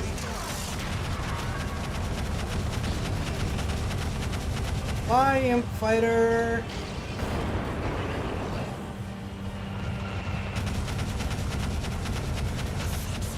Yeah, they have no factories, and the bomber balloons are knocking everything out as they try to build it. Out of range for a lot of stuff. What's up? You go away. You go away now. We don't like you here.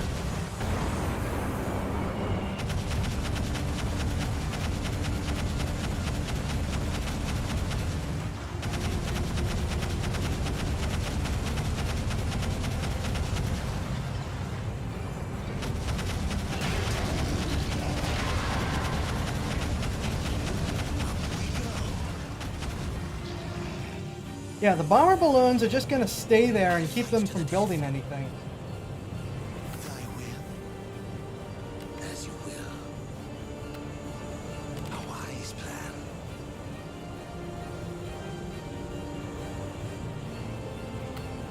It'll be built in a jiffy. The ground troops are mostly just here to keep them from invading. Enemy troops are defecting to my side.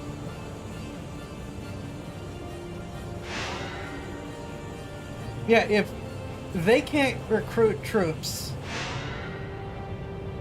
there's not a lot they can do about anything.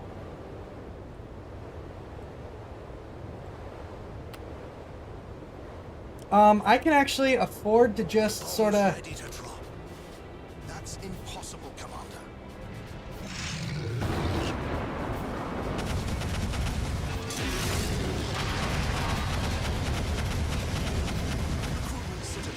Okay, they vaporized me very quickly, but it doesn't matter. Okay, so I made some stupid mistakes.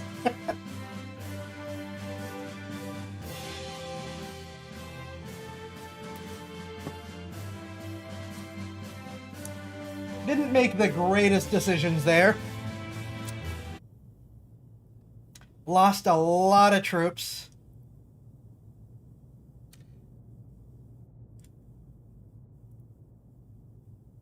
But still won. Dragon desperate to remain dictator. Republican referendum refused. Undead slay elves. Lizard slay undead. General Kilmall Edmund strikes again. Emperor rumored to have palace built with enemies' bones. Countries in shock. Barbaric tribes not so much.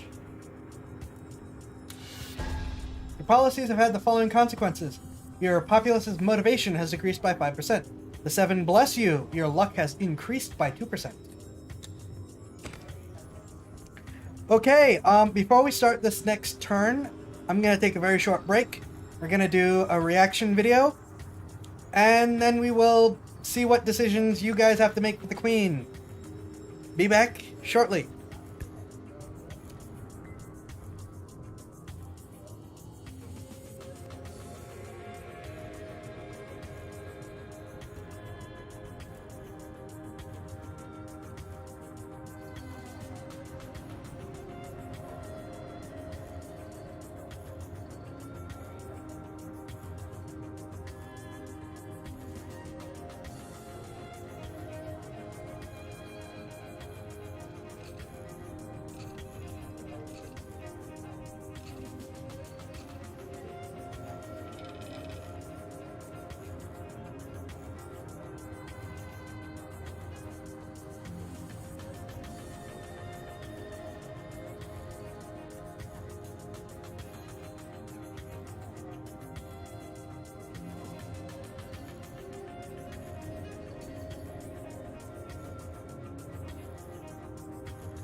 Alright, let's get ourselves together.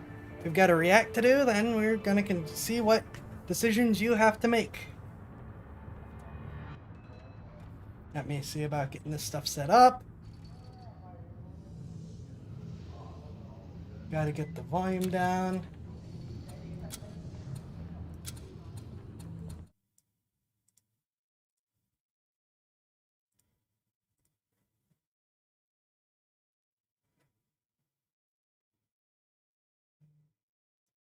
There we go.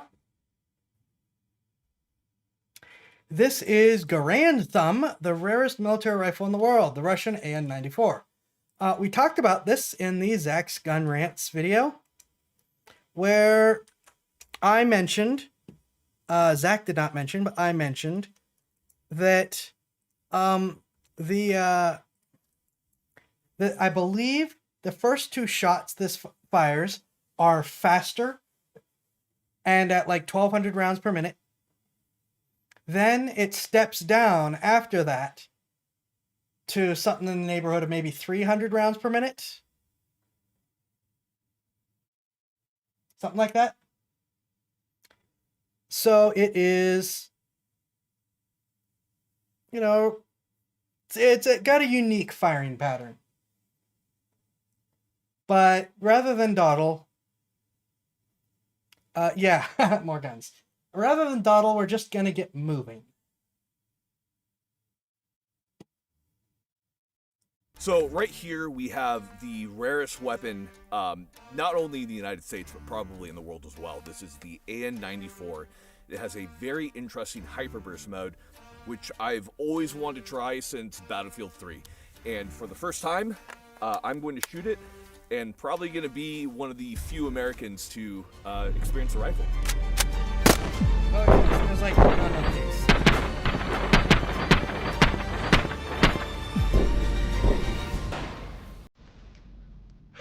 That's weird. That is so weird. Whew. All right, let's check it out.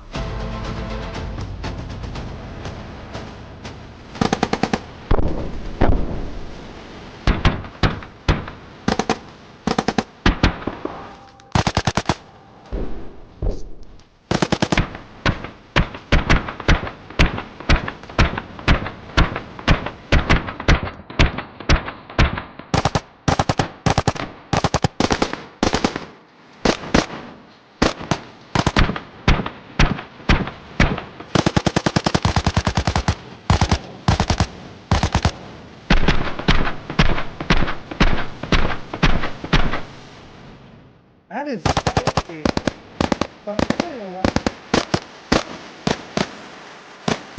what you are looking at right here is one of the... I know that it adds complexity to the gun and makes them a pain to clean and maintain. But I do like the visual of guns that have all the moving parts whenever they fire. The recoiling barrel, the multiple recoiling charging and bolt cycling mechanisms that all move at different rates. That's just something visually that I have always enjoyed. Also, let me know how we're doing on volume balancing. So you can't hear me over the gunfire, which, I mean, it's gunfire, you're probably not going to, but for the rest of the video, let me know how I'm balanced. I'll turn it slightly down just preemptively. The rarest, if not the rarest rifle in the world. We have a Russian AN-94. This was slated to be adopted by the Russian military, but due to a lot of factors, some of which being that the rifle was very expensive, it was never really produced in any large quantity. But certainly, the only two that I know of is this one and one that is in government hands. By the mere fact that we have this right now out here in Idaho is psychotic, Micah. I have no words right now. There is no value that can be placed on this rifle. That's how rare it is. So we really do have to thank the guys over at Maxim for allowing us to put rounds on this. We've been allowed to put 300 rounds on this, which in my opinion is a mistake because we break everything. We've been allowed to, so we have recorded as much high quality footage as we can, and we've put as much thought and effort as we possibly can in this rifle to give you as good of an overview as we possibly can, because I don't have near enough time or rounds on this guy to give you a good review. But in any case, I hope you guys are excited as I am to do a little bit of talking and a lot of shooting with the AN-94. Shooting ain't cheap. 300 rounds is not a lot. I know a lot of people think that it is a lot, but you don't understand how quickly even just a regular semi-automatic rifle chews through rounds. Forget anything automatic. I mean, heck, the grease gun, and I think this, I hope he tells us what the actual cyclic rate is. But the grease gun, which is a submachine gun, has a rate of 300 rounds per minute. That is a minute worth of firing, not counting magazine changes. A minute. And it's considered a very slow automatic weapon. You can shoot, a regular person that has any kind of practice can shoot faster than that. So that's under a minute worth of firing using a semi-automatic weapon. Assuming it's not like a revolver or something. Well, I mean, you can get up to that on some revolvers, but much slower reload. So 300 rounds on this thing is a pitiful amount of ammunition. So we have to thank the biggest sponsor of the channel. The biggest sponsor of the channel is the Sonoran Desert Institute. We really have to thank them. They are awesome. They've been supporting the channel for a long time and all of our crazy science. And if you're looking to get your start in gunsmithing, they are the people to go to. And who can we not forget? Micah? Primary Arms, who does not make an optic for the AN-94. They do not. They make awesome optics at a great price. We love them. Go and check them out. And of course, if you're looking to get better at shooting, dry fire is the way to go. We love Mantis. Turns your gun into a dry fire machine. That's for the AN-94 because, no one has one. But go and check Mantis out. A big thank you to them. And of course, AEC, they don't make 545 by 39. That being said, we get all of our practice because of them. Go and check them out. We love their 77 grain, right? It's rad. But with all that being said, talk is cheap, and this rifle is actually probably literally priceless. Yeah, well over $1 million. So let's talk about it. Drills. We're actually going to run drills. We're going to run drills with this thing because it's on Grantham, and we're always going to try to give you guys a shooter's perspective. And what better way to do that than to watch me and Micah do some drills with this gun. My name is Mike, retired out of the Air Force Special Warfare, avid shooter. We have Micah. Micah, what's your background, buddy? I don't have any gaming. I'm a nerd. Which is awesome. I use cameras and I play video games. Eddie beats me at shooting all the time. So we're going to run a couple drills, not nearly as many as we'd want to. We're going to test out the Hyperburst feature. So this is a very quick 2-round burst at about 1800 RPM. If you want to know more about it, stay tuned. But for now, we'll be doing 2 rounds per target. I just feel privileged to get to shoot this at all. Let's do it, man. Yeah. Shooter, are you ready? Yeah. Stand by. Hold on, let me see if I am ready. I was not on 2-round bursts. This is so weird. There we go. Got it. Oh! Hey. Not bad. It's so interesting to see the dispersion. So when we talk about shooting like a hammered pair, which is 2 rounds per target, having 2 rounds this close is considered pretty good. And the best part is, it's like the exact same distance apart on almost every single target. So interesting. We'll be testing this more. That is but, Micah, what was an my total incredible time? rate of fire. 151. Not bad. Stand by. Oh, 182. smokes. Good shooting, dude. So here's what's interesting. So if you know, Micah's first dispersion was pretty big, but if you look right here, his dispersion shrinks, and then it continues to stay smaller than what my dispersion is. I'm not sure why that is. All I know is that words can't really communicate through the camera what that feels like, because it feels like you're firing 1 bullet, but you hear 2. I hear 2 rounds. Yeah. That recoil, truly the second round does fire before that recoil hits your shoulder. That is so bizarre. It is so bizarre. It's time for a build drill. Stand by. That is an incredibly high rate of fire. That may be higher than 1,200 rounds per minute, which is itself considered a ridiculously fast rate of fire. That is so bizarre. It's time for a build drill. Stand by. Jeez, that is Come look at this. Come look at this. No way. Just like that is a tiny little yeah, dude. That was so. I think I went slower than I really could have, than I should have, because I'm still getting used to the gun. Yeah. That was quick. That was What was the crazy. time on that? 119. 119 bill drill, dude. So on an M4, all prepped up, I can do just about at a second. I bet You can if I get it trained under with a this, I second. could get under a second with this guy. Shooter, are you ready? Yep. Stand by. Oh, 1 second flat, dude. Let's go. I can't explain how fast that is on a bill drill. And no flyers, super tight. This is probably one of the best rifles I've ever shot, dude.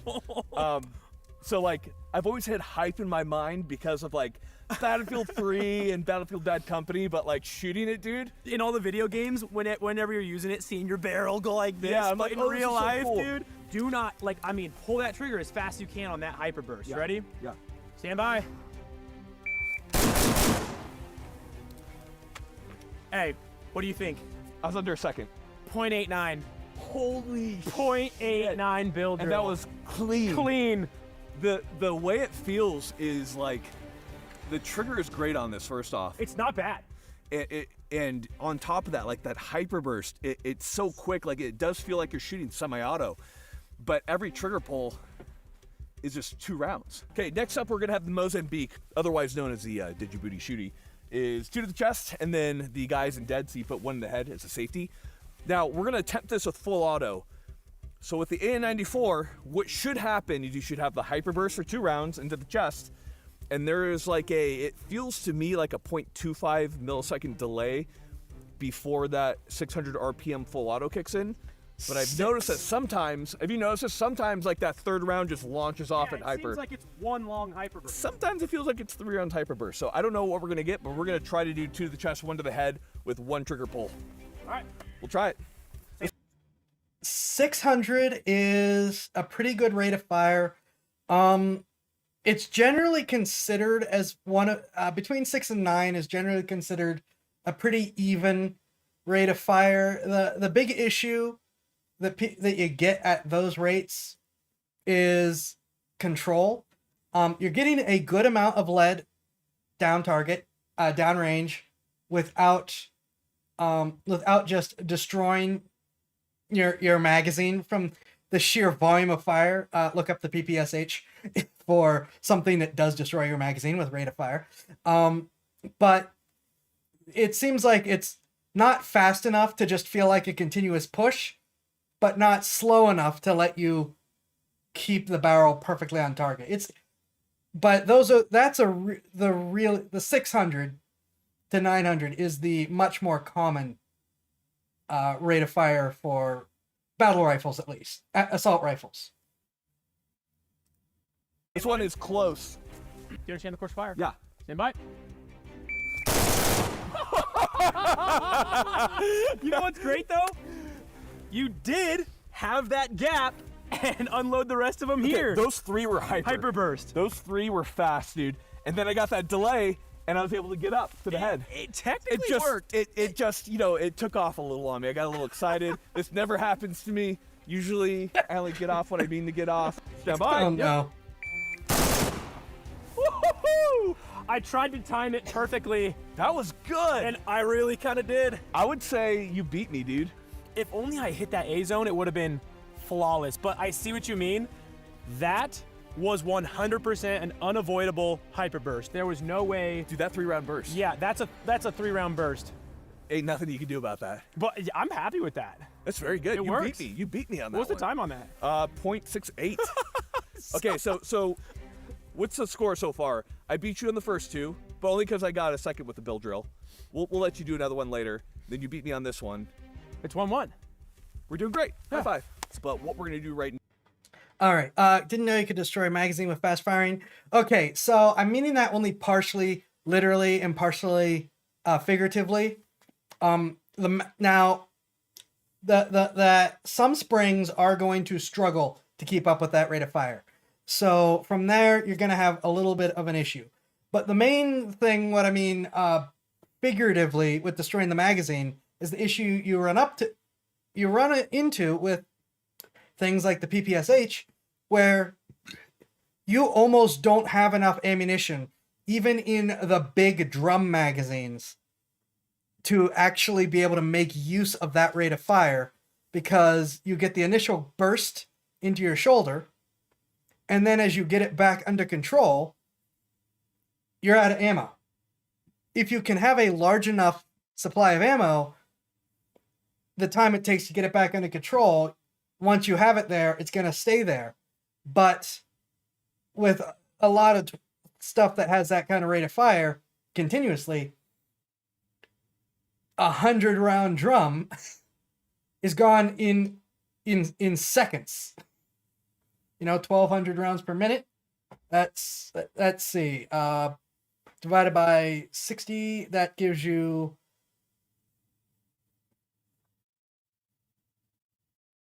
brain, not now. 12 divided by 6, that's 2 seconds. There. Yeah. 20 rounds a second. 20 rounds a second. Me and math. What am I doing?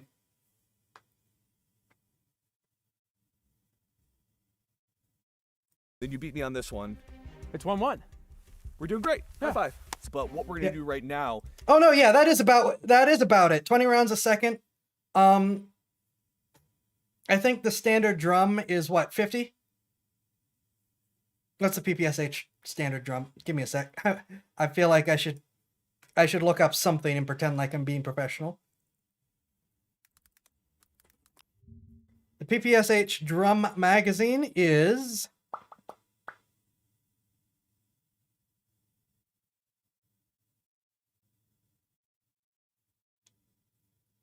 it is a 71 round drum.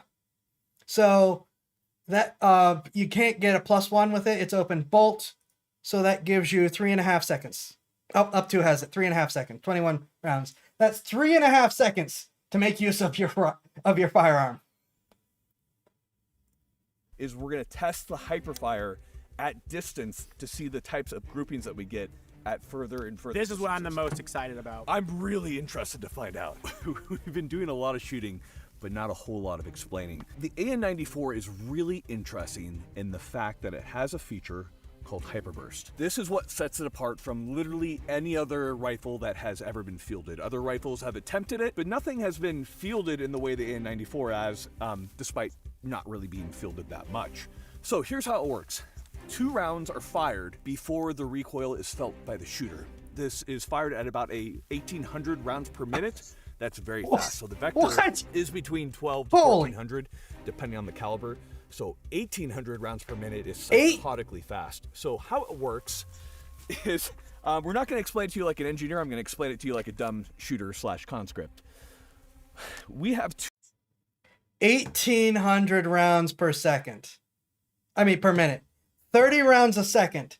If it fired at full rate of fire, that entire magazine would be gone in a second. The PPSH is one of the fastest firing firearms on the planet through history. It's the same rate of fire as the infamous MG42. Both of them fire 1,200 rounds per minute. This is 50% faster. We're talking minigun levels of rate of fire now. Yeah, your shoulder takes the impact of both shots at once, I believe. No, the gun takes the first impact. You see how we'll see it again when they do it. The gun takes the first impact and then it moves in a stage, and then it fires and recoils back, and you take the impact. At least that's what it looked like in the footage that they were showing. Is that it's actually taking the impact for you, but it's a 5.45 round, I believe. Let me check that real quick. That doesn't have a lot of recoil.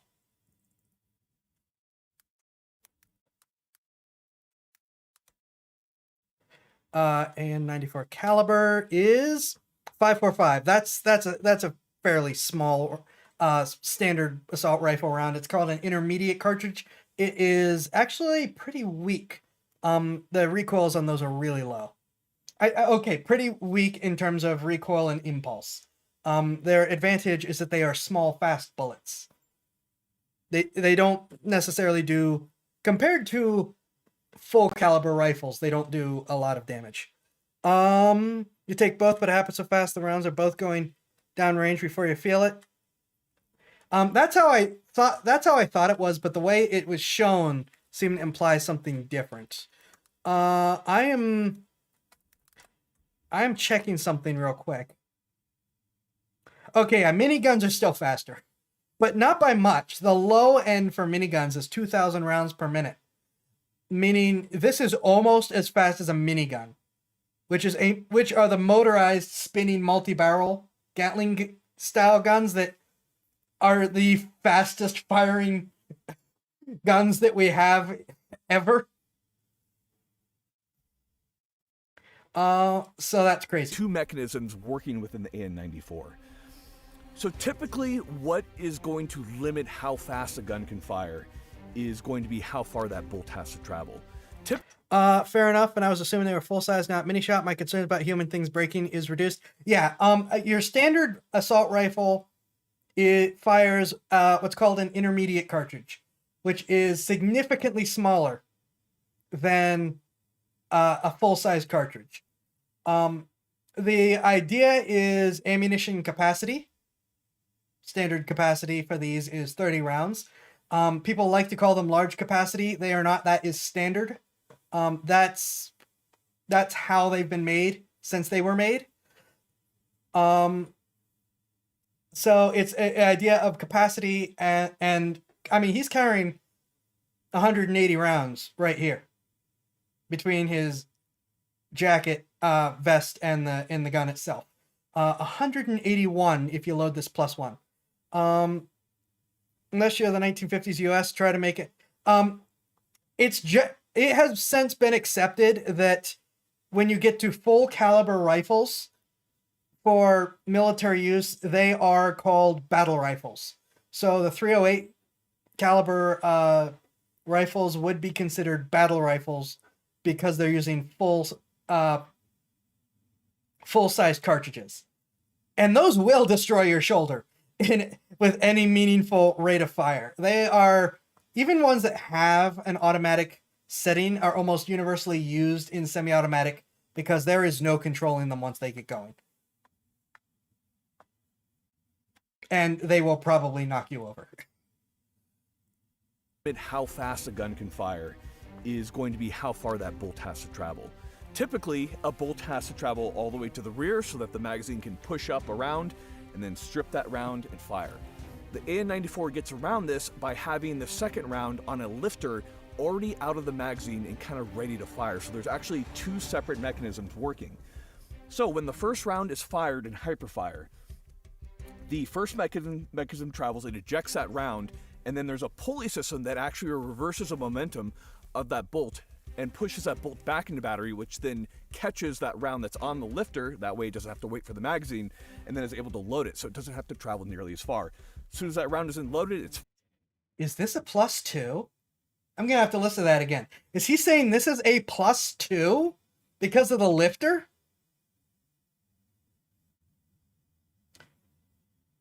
So how a standard assault rifle, or most rifles period, works, that has a closed bolt, is you can have one gun in the barrel ready to go. So when you pull the trigger, it fires. And then a full magazine under it. So that's a 30 round standard magazine +1 in the chamber. So they are often referred to as being 30 +1 capacity. It is very rare to have anything that isn't either plus nothing, so just the number.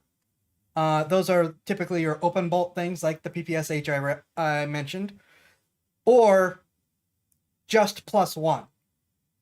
There are a couple shotguns that are lever action or pump action. I believe there are some pump action versions too, that have a lifter for the mechanism that give you that +2, one in the chamber, one in the lifter, the rest in the magazine. I have never heard of any semi-automatic or fully automatic anything with a +2 capacity. And it sounds like he's saying that's +2. That's really unique. And then there's actually 2 separate mechanisms working. So when the first round is fired in hyperfire, the first mechanism travels, it ejects that round, and then there's a pulley system that actually reverses the momentum of that bolt and pushes that bolt back into battery, which then catches that round that's on the lifter. That way it doesn't have to wait for the magazine, and then is able to load it, so it doesn't have to travel nearly as far. As soon as that round isn't loaded, it's fired. That's at the 1800, so the barrel is still traveling when that second round is fired, as you can see in the slow-mo we're going to show right here. And that is how the hyperfire works in a nutshell. There's a lot more to it, but I think that's the best way to explain it. How that feels like to the shooter is one shot. Okay, so what we're gonna do now is we're gonna be doing the hyperfire at 25, 50, 100, probably 200 after that, wouldn't you say, Micah? I'm interested to see the shot dispersion. I'll be firing this from the prone. That's a typical combat application stance that you're gonna be in, so. All right, first round, 25 yards. Yep. Stand by. Let's check that out. Yep. I was bracing it like you would if you didn't have any type of bag to shoot off of. 25 yards, not bad for 2 rounds. Yeah, not bad. Let's go ahead and let's move it to 50. All right, second round, 50 yards. You ready? At 52 rounds, being fired that fast, that grouping, insane. Excuse me, next 2 rounds are going to be at 100. Let's check this out. So here's my point of aim. Aiming a little high. So we had A zone, D zone. Again, firing that fast at 100, there is no way I'd be able to keep that type of group. Firing at 200, my great. At 100, firing anything automatic, you're probably not hitting your second shot on the target, period. Unless the target's absolutely massive. Oh no, a random goblin has appeared to give you a thumbs up. Thank you, Wrong. Also, hi, welcome. Yeah, at 100 yards, fully automatic anything, unless it has literally 0 recoil, probably isn't hitting the target with its second shot at all. At 100, there is no way I'd be able to keep that type of group. Firing at 200, my greatest fear is that there's just no impact on target. I'm going to fire at paper, then I'm going to fire at steel.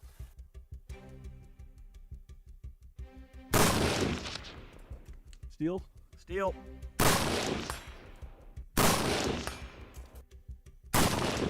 Left. Off target? Off target left. I would say that one impact at 200 looks like that's pretty consistent from what we expect from the dispersion that we saw at 100, right, Micah? Yeah. I would say there's. I would like to see it though. Just 1 hit, 1 high left. 1 hit, 1 midway left.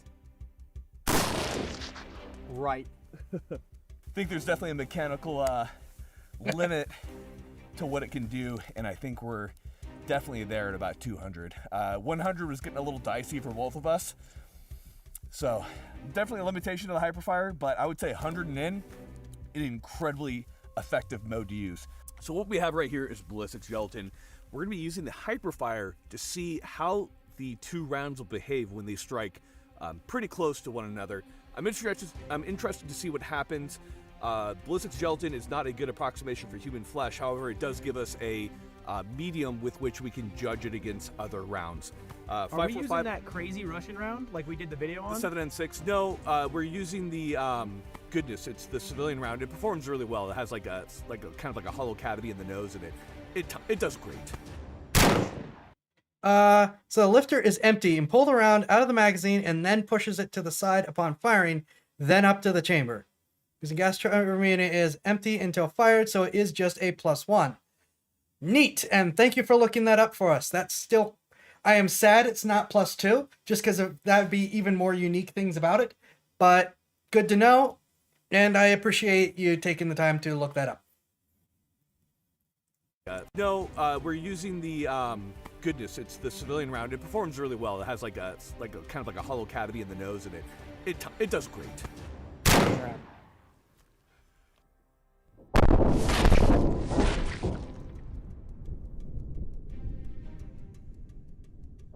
So the 2 rounds struck just like we see them on paper, one slightly to the left of the other.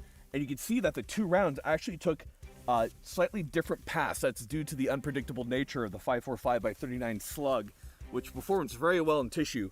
Oh my god. Do you see that slug right there? Yeah. Do you see it? Yeah, it's taking like a 90-degree turn. It just took a 90-degree turn. But even from these kind of cheaper civilian rounds, it still was violent in tissue. It's not often that a gun lives up to my expectations. I built this weapon up so much in my mind to be so amazing, from all the video games I played, every time I saw it in media, just how cool it looks. And I thought there's just no way that this gun will be this good, because every time I've been disappointed, so I try not to get my hopes up. In every way, this weapon has lived up to everything I hoped and dreamed for. In fact, it was much better than I ever thought it could be. Now, it does have some weird quirks, but it is an extremely, what I would consider, effective and well-made combat rifle. Now, we're going to do what we always do on Grantham. We've done a bunch of testing, a bunch of shooting. We're going to look at this rifle tip to butt, as we always do, from the shooter's perspective. Now, before we do have to give credit where credit is due. We had a lot of help from the community. We have to thank Ian McCollum. Love him. He hopped on a call with us, spent a lot of his time talking with us about the AN94 to get me prepped up for the video. Absolutely invaluable. Can't thank him enough. Zach Schaefer from Schaefer Customs. Awesome as well. Gave me some really good insider information on the AN94 that I couldn't have gotten otherwise. So go check out him as well. He's very cool. Put his contact info below. I also have to thank some of the Ukrainian soldiers that I had the opportunity to talk with about this particular weapon. We stand on the shoulders of giants, and that's certainly true when it comes to this. We're very, it is going to sound lame, but I would say I'm humbled that I had the opportunity to shoot this, to review this. There has been, as far as I'm concerned, no media that has kind of been able to explore this rifle as much as we just have today. Micah? No, by none. Not even close. It's crazy. So hopefully we're doing this justice for you guys, and we're going to continue and do our absolute best for you. Now, as far as full disclosures, what is my relationship to Izmash? There is none. So let's get into this rifle right here. We're going to start at the very tip here. Okay, before he gets into it, it also has to literally lock the bolt back to hold it for a split second, allow the magazine spring to catch up to the system between 2 bursts. It is that fast. That makes sense, given for 1,200 rounds per minute, sometimes the PPSH magazines can't keep up. This is 1,800 rounds per minute. I fully believe that the magazine is gonna have issues keeping up with the gun. Holy smokes. So let's get into this rifle right here. We're going to start at the very tip here. Actually, before we do, let's overall talk about it. We have a selective fire rifle that is semi, hyperburst, and then a hyperburst full auto type deal. It is fed from an AK-74 magazine, feeds 545x39. Apparently, the system was also made to reliably operate on 5.56 and 7.62x39 as well. It's what made it stand out in the military trials so much.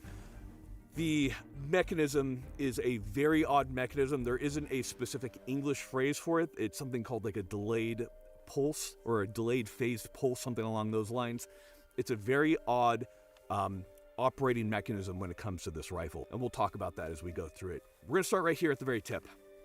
So at the very front, I always thought this was a very iconic muzzle device. It's like this little snail thing, like these little gas ports at the very end right here. Now, this acts much like the AK-74 muzzle brake. It's very effective. 545x39 is a very soft shooting caliber, and with this muzzle brake and the way this operating mechanism works, I find this, in fact, more pleasant to shoot than even the AK-74. And this thing is launching brass. You see that brass launching? Like, it is moving. Now, this is just your simple booster. It's just going to increase the pressure to ensure that it can cycle the very unique system that we have in the AN94. Moving back from there, we have a couple interesting notes right here. First off, we're going to talk about the front sight post. The front sight post, before we get into that, I do want to mention that there is very little information on the AN94, so there are going to be some gaps in knowledge, and that's simply because not a lot of them were made, not a lot of them were fielded, and there's not a lot of talk coming out of Russia about these. So right here we have the front sight post. The one thing I do want to note is you see the square on the top, and there appears to be a slot for something, perhaps tritium, some type of maybe glow-in-the-dark vial for night shooting. I'm not sure specifically, but I would assume that it has a purpose, although I'm not sure what that purpose is. And the reason I assume that has a purpose is if we move back to the rear sight, at the 200 indicator, there are 2 slots at the top of that as well. I assume that there's something that fits in there. Whatever it might be, that answer is lost to time. But in any case, the front sight post is about the width of the AK-74 front sight post, a little bit more fine, and the sight picture is actually quite nice through the peep sights. And we can't talk about the front sight post without talking about the rears. So right here at the rear, I do have to say that the iron sights are very interesting. They're offset to the side and they rotate into position. They ended up being very usable, and I think it's a very innovative way of tackling iron sights. So we have 200 right here with the 2 posts that I assume interact with the front sight post. It rotates from 2 to 400, from 400 to 500, 500, 600, 600 to 700, which is the end of the ranging on this particular weapon. I would definitely agree with that. The AK-74 or the 5.45 by 39 is definitely effective out to that range, maybe even further. I very much so love this, the peep sights at the rear. I think they're a vast improvement over the AK-74, especially because of the sight radius right here. So that is a very, very good thing that they did when they designed the AN-94. It just looks so unique. It looks so cool. I can just go off on a whole tangent on that. The Russian military did demand that they have a bayonet mount. Of course, the Russians have to have a bayonet. So we do have the bayonet mount. Due to the really unique gas system, we do have the bayonet mount on the side. If I recall correctly, during the design process, the designers were not at all happy that they had to include the bayonet lug, which I understand. It's kind of an eyesore on the rifle overall. You know, you gotta have that fighting spirit. Moving back from there, we do have the barrel and the gas system. So, one thing to note is that the barrel does move. And you can see that in the slow-mo we have of it shooting. So you actually have 2 separate units as far as recoil is concerned within the AN-94, and that all has to do with the hyperburst system. One concern that I have about the AN-94 in general as a combat rifle is the fact that there are a lot of parts. Parts equal breakage. Just the more complex a rifle gets, the more problems it's probably going to have. This seems to have been echoed among the special operations personnel within Russia, who stated that the AN-94 was an excellent rifle. However, there were definitely concerns about the overall reliability of the weapon. In Russian trials, it was noted that the AN-94 was more reliable than the AK-74. However, I highly, highly doubt that to be the case. I do not think in any way the AN-94 is going to be more reliable. There are just so many more parts, and especially once we open this up and you can see what's on the inside, from cables to small parts, there's just no way that it is a more reliable rifle. Now, one thing that they did note was that 2 things. One, Russian military equipment trials are known to fudge things in favor of whoever's pet project is. However, there is a case where that statement can work, but it still does not technically work in the AN-94's favor. It could be that the AN-94 is built so well that it takes longer to break down in spite its more complex design. But then once it's broken down, fixing it, getting it working order again is going to be a much bigger problem. And generally speaking, militaries will then lean towards something that maybe breaks more often but is super easy and simple to fix, oftentimes in the middle of combat, over something that takes longer to break down, but once it breaks down, good luck. That's not always the case, but that is very often the case. I mean, just look at American tank doctrine, for example. Tanks are technically very the M1 Abrams is technically a very complex vehicle, but it is designed modularly so that you can just take out parts and put new ones on, rather than have to deal with true repairs. And this started with, I believe, the Sherman. I think there was a little bit of the Lee, but the Sherman really, really was like, okay, we're just going to remove the whole front half and put a new one on, and then fix the old front half later. Field stripping hell, yep. Opening a G11 and seeing that cuckoo clock mechanism in there gives gunsmiths nightmares. Oh, I'll bet. For those who don't know, the G11 is H&K's space gun that looks like a brick with a tiny little hole in the front, which is where the bullets come out, and it is literally a clockwork gun. It is crazy. There's just no way that it is a more reliable rifle. Now, one thing that they did note was that the AN-94 is a more accurate rifle than the AK-74. The limitation that we have here in America is that the ammunition that we have for these rifles is not going to be of the highest of quality that's going to allow us to test that well. So that's something that we're not going to be able to quantify. Now, if we're able to get our hands on really good match ammo, then perhaps we'll be able to explore that at some point. You can see that the barrel rides on this little rail right here. I definitely have concerns about overall wear and lubrication points on that rail, but I digress. Moving back from there, we do have the barrel, cold hammer forged and excellently well made. Definitely a much different contour because it connects to the entire operating system on the AN-94. When it comes to sling mounting points, we do have one at the front of the handguard right here. And then we have a traditional sling mount at the rear right here. One thing that we have to note when it comes to the AN-94 is that a lot of the books that were written on the AN-94 were written in about 1999. At that time, the AN-94 had been selected to replace the AK-74 as Russia's new rifle. However, we know that to not really be the case. It seemed to be that the rifle cost on some accounts 6 to 7 times more than an AK-74. And it was just not something that was going to be easily done, not to mention the amount of tooling that had to be spun up in order to produce the AN-94. There was 5 parts that were compatible with the AK-74, so they had to completely retool everything. Because of that, there were a lot of delays in the production of the AN-94, and when it was finally made, the figures are a little gray. There's a little bit of fog of war there. The estimates are between 100 to 200 rifles per year were made from 1998 to about 2006. So you can see the rifle was perhaps 1,000, maybe, probably way less. And then we have this one right here in America. So a very rare rifle, and I have seen very little evidence to show that it has seen much combat at all, although I'm sure it has seen some. I've seen more evidence of an AEK 971 than I have of the AN-94, which is saying a lot. Now, being that this And then, after all that, and deciding, no, we're not going to turn this into our main battle rifle, they went with the AK-12, which is worse than any of their other rifles in every way. And still required retooling.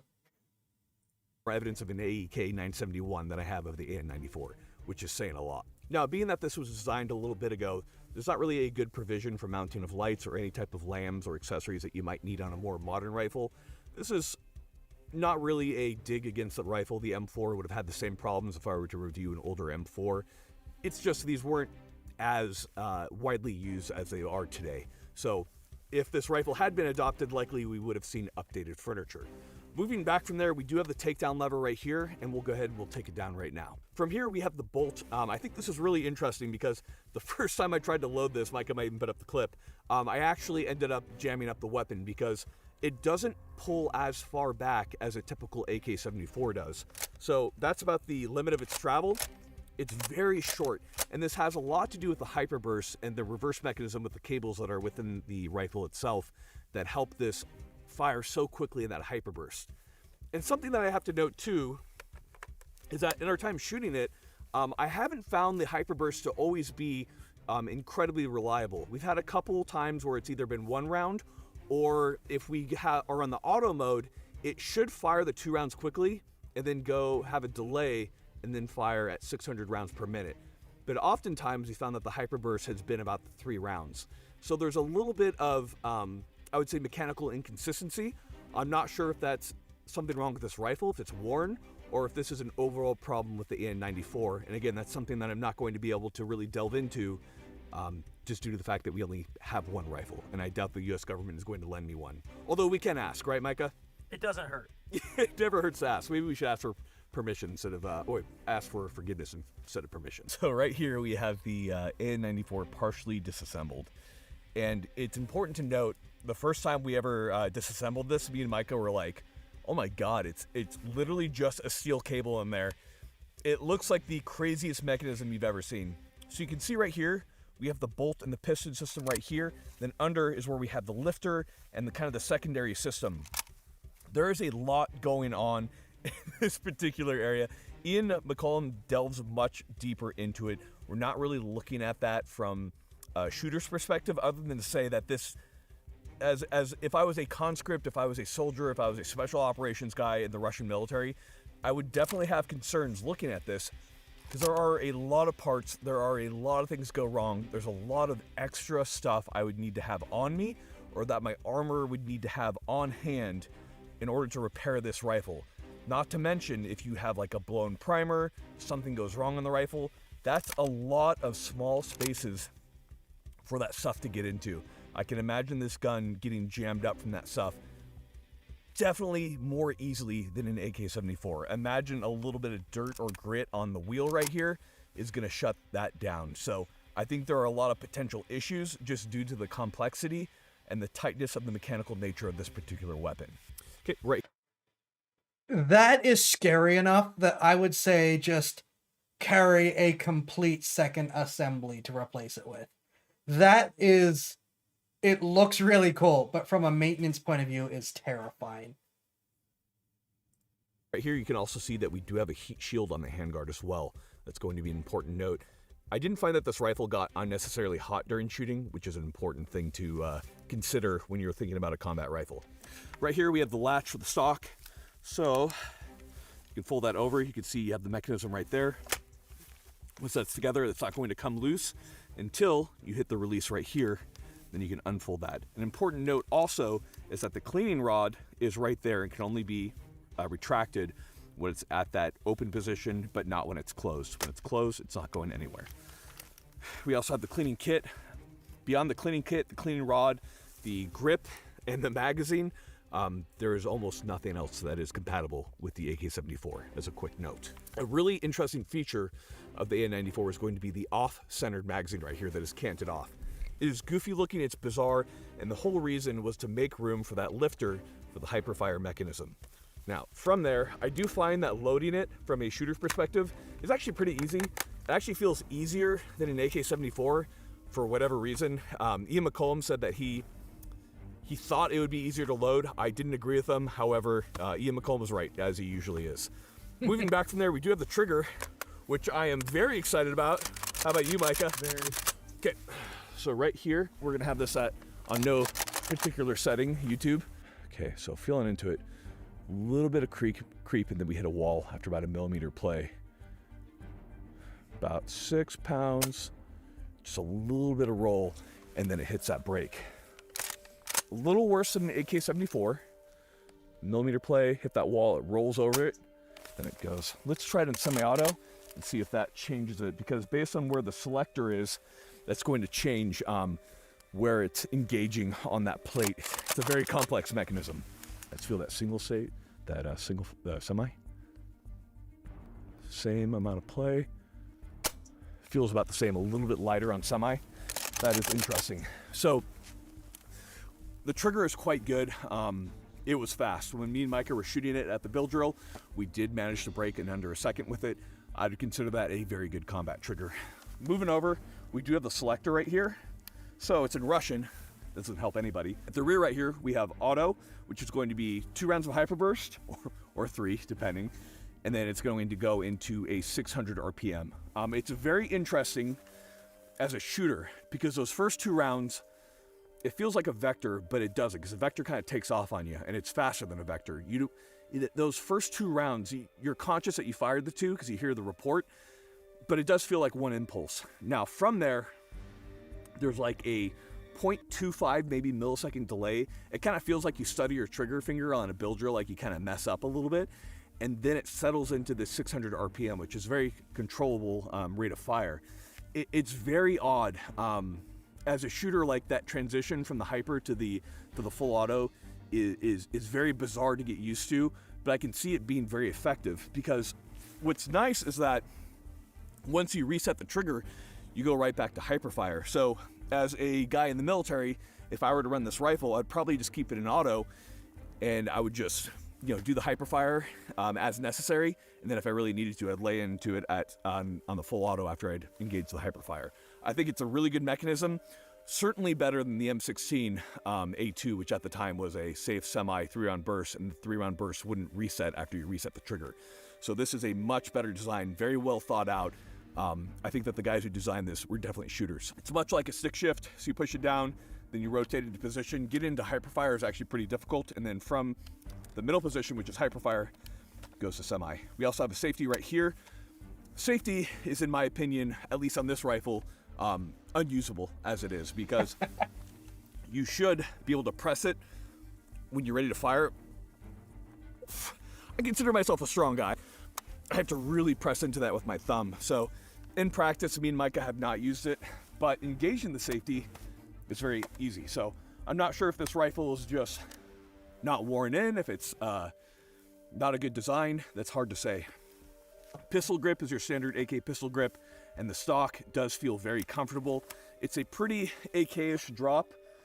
The side rail right here does allow you to mount an optic, and I do find that an optic does put you in a more optimal position. We were going to use one, but we kind of wanted to keep it a little bit more just to what the rifle is, rather than kind of testing out different optic heights and all that stuff. Overall, this rifle is absolutely incredible. There's not enough good things that I can say about it. I love everything about this rifle. It's going to be really hard for me to go back to other AKs, to the M4, to the AR-15, because I consider this a very effective rifle. There are definitely concerns about reliability due to all the different parts that we have, but if I was supported by a large government like the Russian government and this was an option, I think I might take it. Micah, what do you think? So Mike knows this, because Mike, at the end of filming a lot of guns, goes, "Hey, you want to shoot this?" And I'm like, "No, just let's go home." You were shaking. This got me, like, actually shooting this made adrenaline flow through me with how cool this rifle was. I don't think I've ever in my entire life had so much fun shooting a single gun other than this one. Guys, if you ever get the opportunity to fire one, do it. It's an incredible rifle. It makes me very sad that we can't get these easily at all. Somebody needs to remake this in the US, like right now. Like right now. Agreed? Yeah, and also, we need do to it. get rid of NFA laws. Right, we'll do it. Okay, yeah, we'll do it. You know what? Grantham will make one.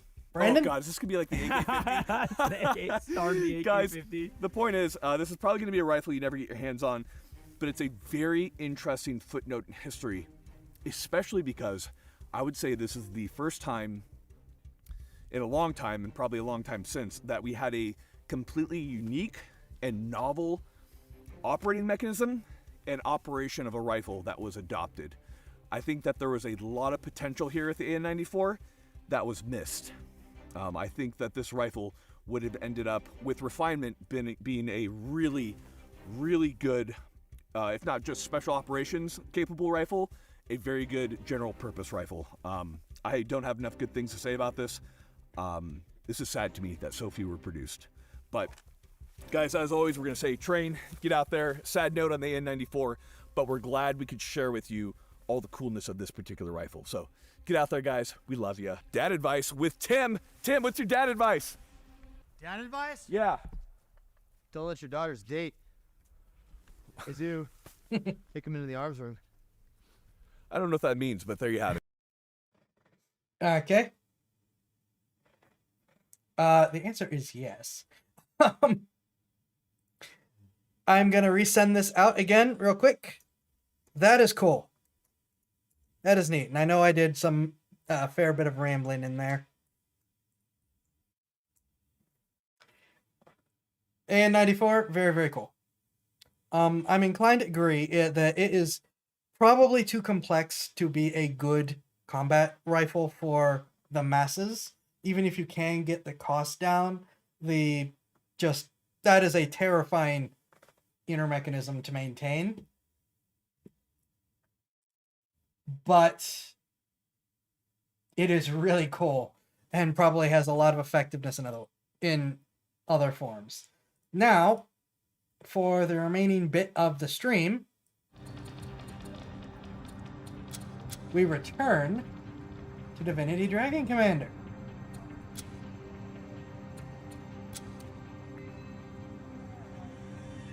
Very cool.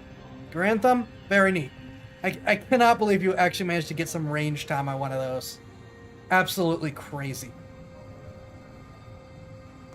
Alright, I hope you guys are paying attention, because you've got decisions to make. Yep, Yorick again.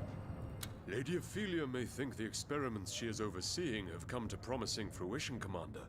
But rest assured that I and my brothers and sisters with me do not see it that way at all.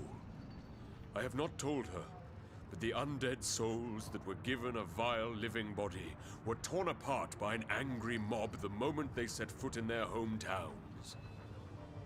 We just dealt with this with you. They affronted the gods by reveling in their newfound figure, denying the body that was given to them, denying the perpetuity of the bone. Now they have paid the price for their mockery. May the Seven forgive their sacrilege. I wonder what happens if the Seven decide to make them undead again now that you killed them. Would that mean that they were in fact in the right and you were wrong? Also, we just dealt with this with you.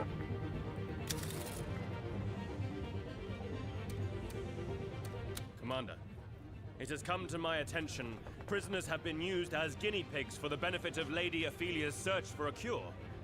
Surely you would agree such barbarism is to be condemned in the strongest of terms. What a splendid... Word that I... What a win! Nope. Do more.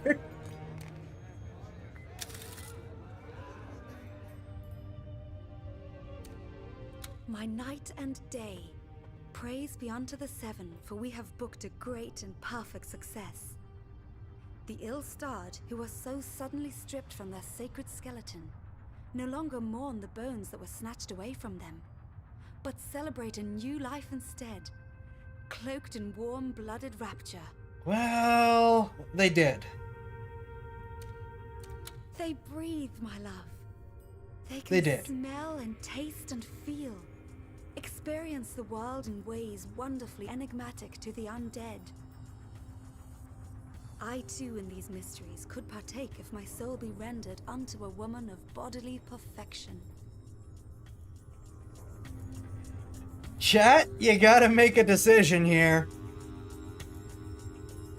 And it will. We'll scour the land for the fairest of them all. She will become you, and you will be mine. Or, I'm sorry, but I changed my mind. The results of these experiments were remarkable, but I can't condemn some innocent girl to be sacrificed on your behalf. We'll take the route of mechanics after all.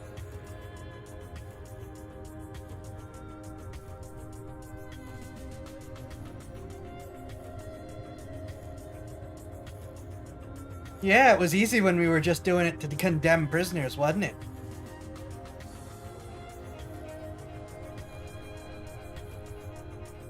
I will make some research purchases while you guys ponder.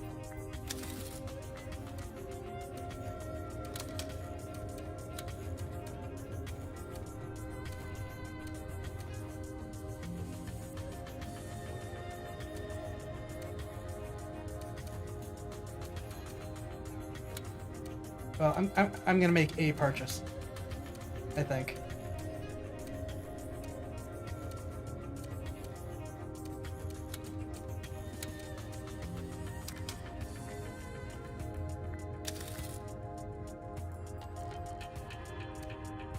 My night and day, praise be unto the Seven, for we have booked a great and perfect success. The ill-starred, who were so suddenly stripped from their sacred skeleton, no longer mourn the bones that were snatched away from them, but celebrate a new life instead, cloaked in warm-blooded rapture.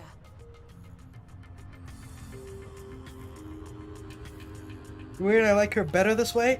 Well, I mean, this is how we met her. It would be nice if we had the option to save her as a skeleton, I guess. They breathe, They can smell and taste and feel. Experience the world in ways wonderfully enigmatic to the undead. I too in these mysteries could partake if my soul be rendered unto a woman of bodily perfection.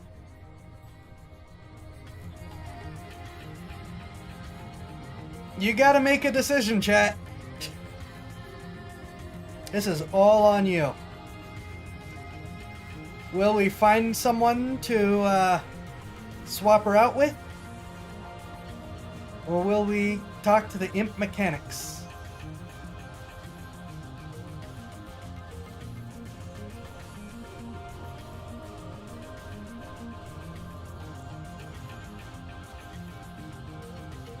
Wait, undead are missing 3 senses. Why do they still see in here? Who knows? Who knows?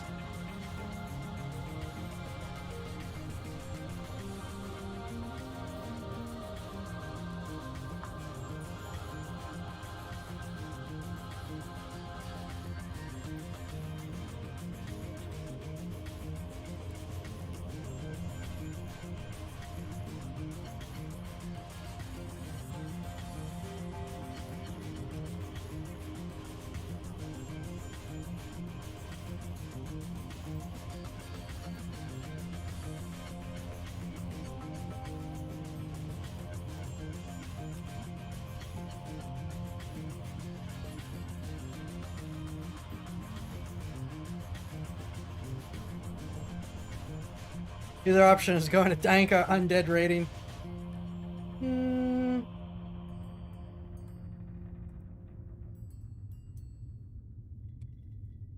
Maybe.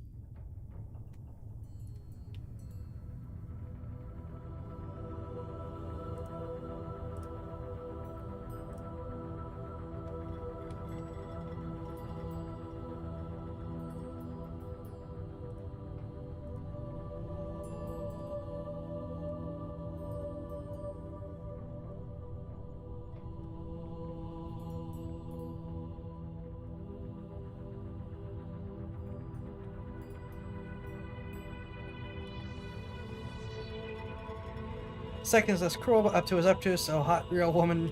Yeah, like I said, I know things, but I don't want to say things because they could give away things. Up to is voting to condemn someone.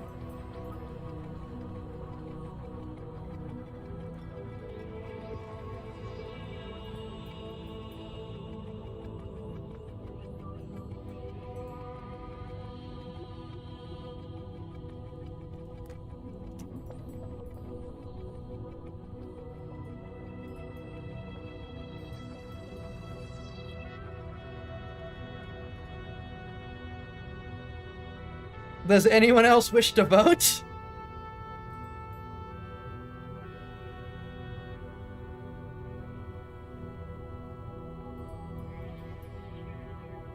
I'm gonna give you guys a little more time to vote. I have to run real quick without warning.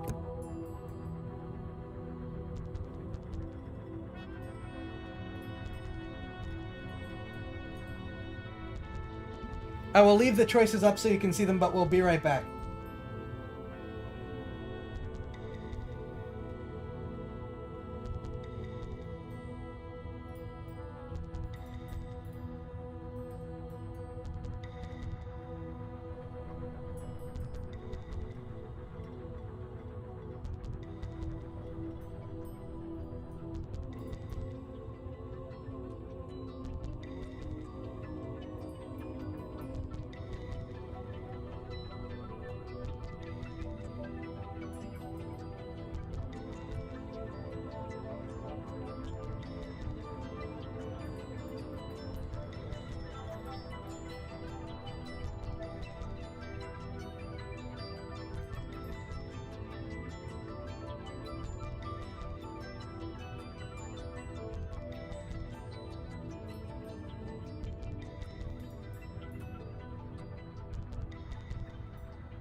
I return. What have you guys decided upon?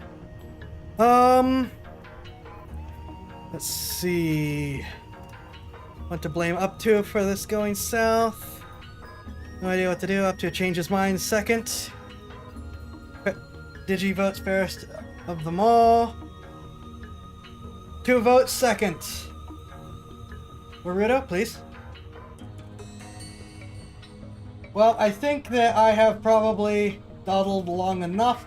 I guess that we will be going the route of the mechanics. Unless there's any last minute. Going once. Going twice. Sold. I understand. Only the Seven may make payments in death and collect life in return.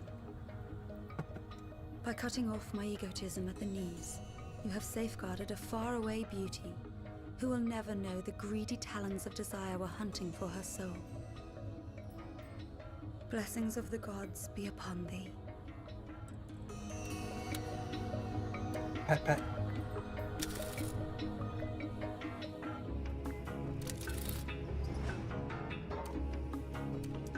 Alright, blockade is being held. The remaining blockade will be enforced. No transports will leave. Up till feels good and sad at the same time. I assure you we're not done.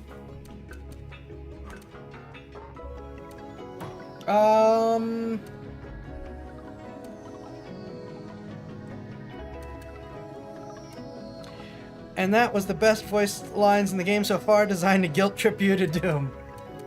I am going to take a gamble, because he's got a lot of troops here.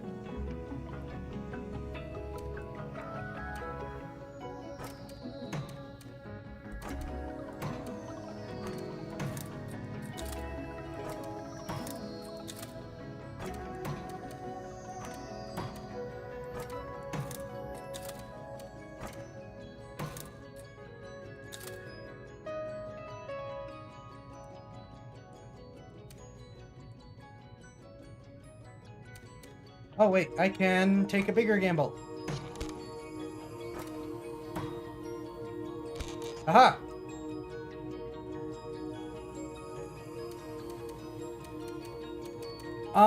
You will remain right where you are. And with this place dealt with,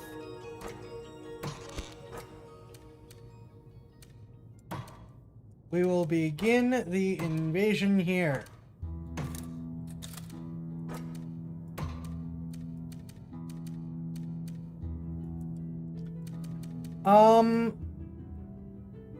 I don't, well, no, I do actually have a decent build up here now.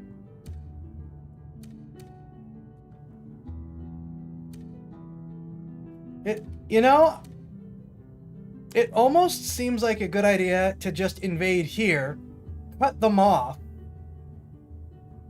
and then storm up. What do I have on cards? Mostly nothing useless. I really got to start building more facilities, but I'm just so... I just don't have enough units. Alright.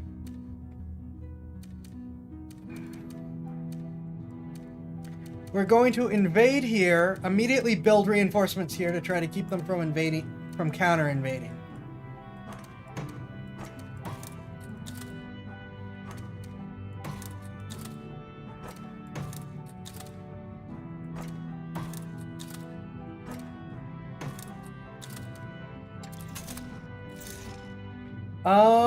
We're gonna want some big expensive units to keep them away.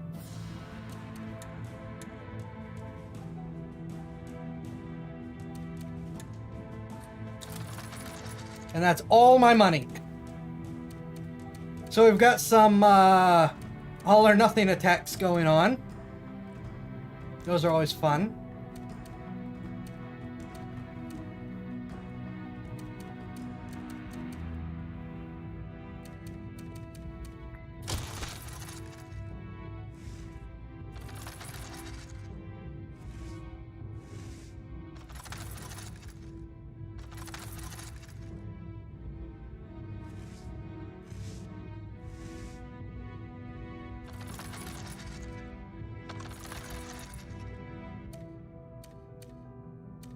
They are still not fighting each other. I guess, well, I've taken a fair amount of the map. I guess I've done a decent job at crippling them. And, well, blockading them in where they are, actually. That's probably the main reason they're not fighting each other.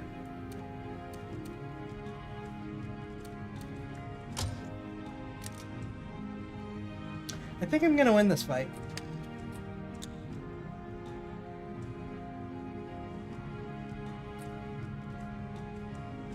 They can't attack each other, so they target me!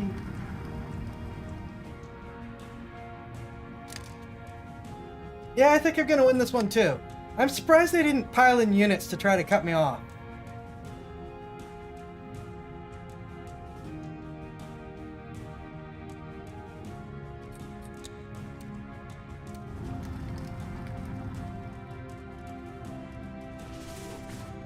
Imps work on Project O. Is Queen planning government takeover? Activists agree. Emperor must be a woman. Shocking pictures found on Raven. Chief chirps. I ordered my men to stay within spitting distance of the Emperor. We wonder why. Your queen has rewarded you. More recruits. This might be of interest. Mercenaries.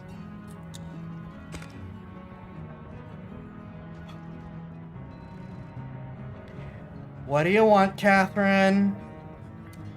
Accursed be that hothead of a Henry, Commander. I'd rather swallow needles than endeavor a constructive discussion with him ever again. You know what he's like on the field. Always must he fly solo. Always must he go charging in like a bull in heat. Ridiculous. If he's thinking at all about what he's doing, it's with his brain that dangles, not deducts. The man's a menace. A danger to himself and others.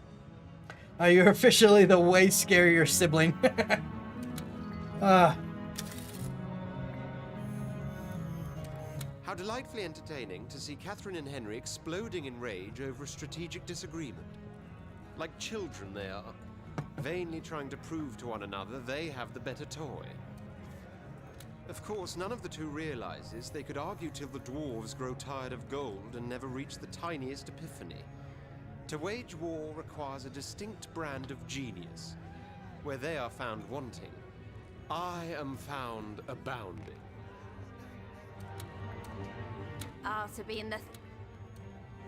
By all the gods, real or imaginary, devils take my manhood if that Catherine creature isn't a bigger bitch than a mountain-sized mastiff. So what if I wage war by my own rules and care little for her so-called team tactics? That's no reason to question my ability. She's lucky she has tits to prove she's not a man, or I'd have beaten her more savagely than a dwarf is anvil.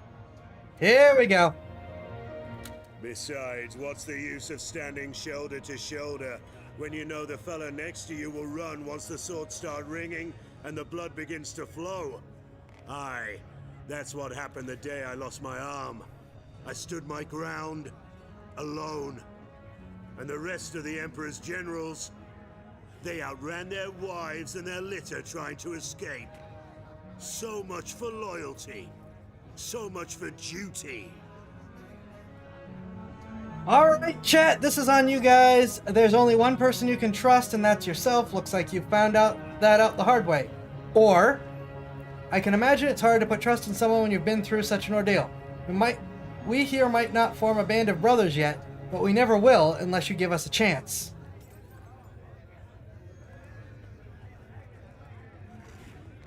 I'm gonna buy stuff while you guys think it over. Do we agree with Henry to go solo, or do we tell him to suck it up?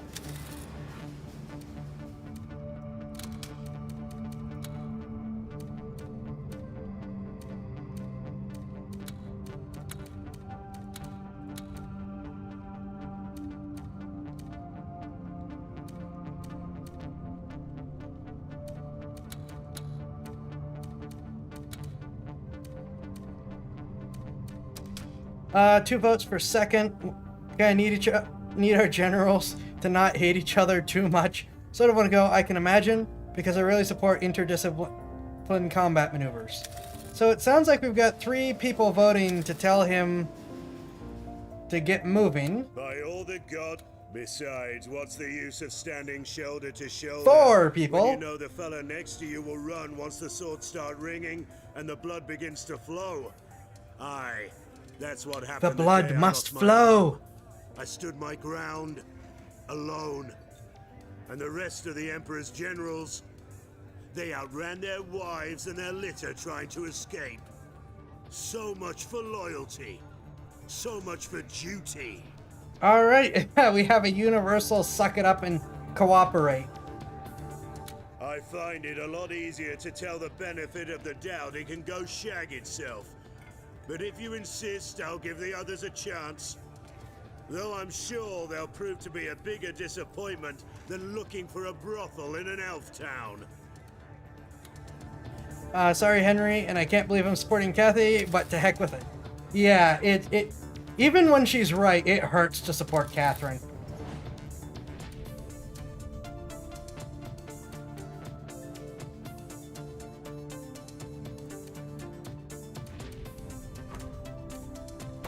You go retrieve. All right.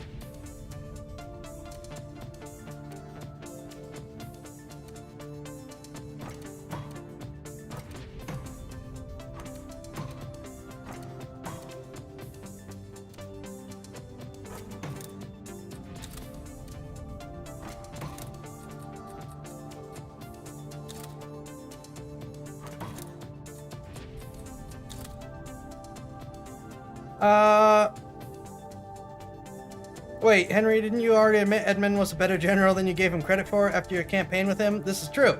I recall that I tried to be reasonable with her, and then she had one demand, had me upset that you can't fire a general and dump them over the side of the boat. Yep, that's Catherine for you. Alright, let's see if we can kick them out of there. We're definitely gonna need to buy more units.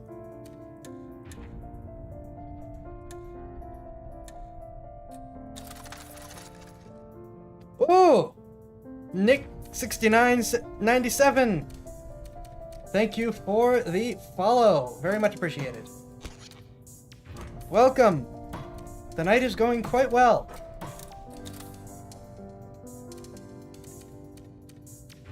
If you heard how today went, you'd think otherwise, but it has actually been quite good. Hello and welcome.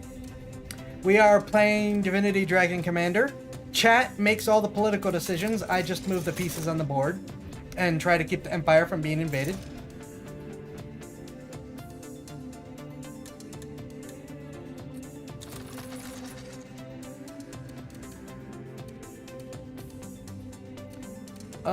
I think we probably should make another iron... Oh, wait, no, I have ironclads. Enforce the blockade! Though I probably still should have more ironclads anyways. I don't think I have enough for what's going on. Nope, you are done. Actually, no. This is going to be our main invasion force when we finally hit this guy. I might as well start building units.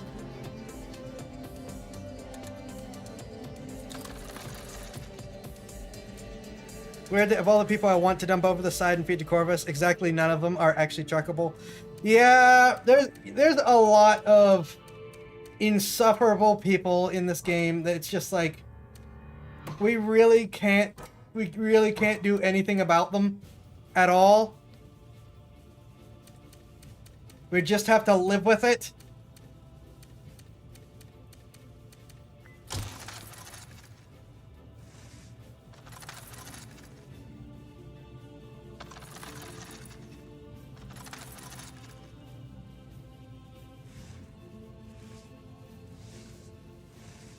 Yeah, Farron knows what's up. Farron can see the writing on the wall.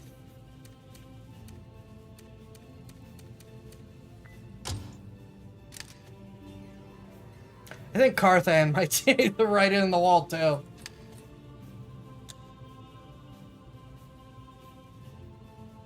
I lost my Uh-oh.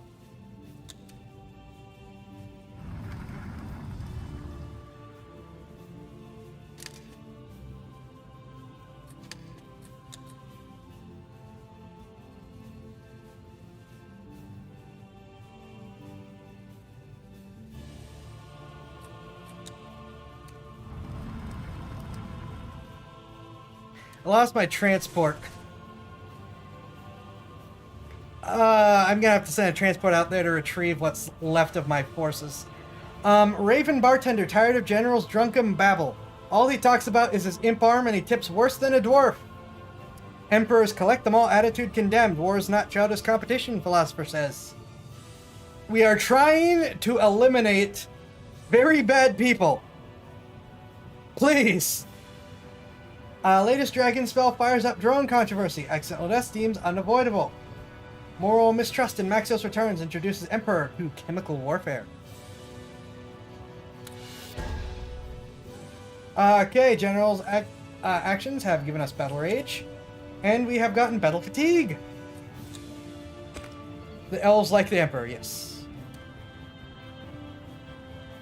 Farron, I'm fracking Australia in Risk, aren't I? Carthan is Australia in Risk. Farron is not off on his own little island. Oh, my head. Feels like there's an imp wedding celebration going on in there and they've just lighted the fireworks.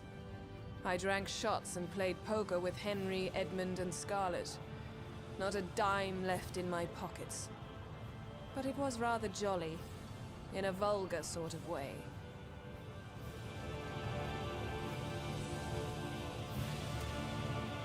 Men will have their simple pleasures, you know. Games of chance, drinking games, etc. All made for a welcome change from Henry's moody ways, though. He was rather cordial, if you can believe it. Thought I'd see Maxos shave his beard first. Yep, Kathy does in fact play poker. Did you? Our victory was... Next time Henry wants to play cards, I'll tell him I'd rather tongue-kiss a rattler. Such an unrefined game, really. The pastime of booze hounds and imbeciles. Quite unfit for a man of my refinement. To change the subject entirely, could I receive my wages a bit earlier this month? I've had some unexpected expenses.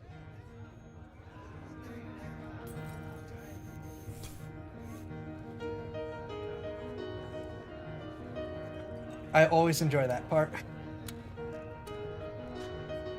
Edmund lost his shirt at the game. He did! The guy who insists he's the smartest one in the room couldn't play poker. Commander, so I took your counsel to heart and decided I should give my fellow generals a chance to prove they are worthy of my esteemed friendship and perhaps even trust. What better test I can put them to, I ask myself, than the holy game of poker? See who's shrewd, behold who bluffs, descry who dares, and when. So that's what I did. Rounded them up and played from dusk till dawn. You were right. They're not a bad bunch once you get to know them.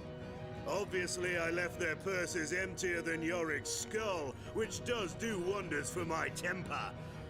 Can't rightly say if that endeared me to them, but I'm sure as hell I'd like to see more of them once this month's wages come in.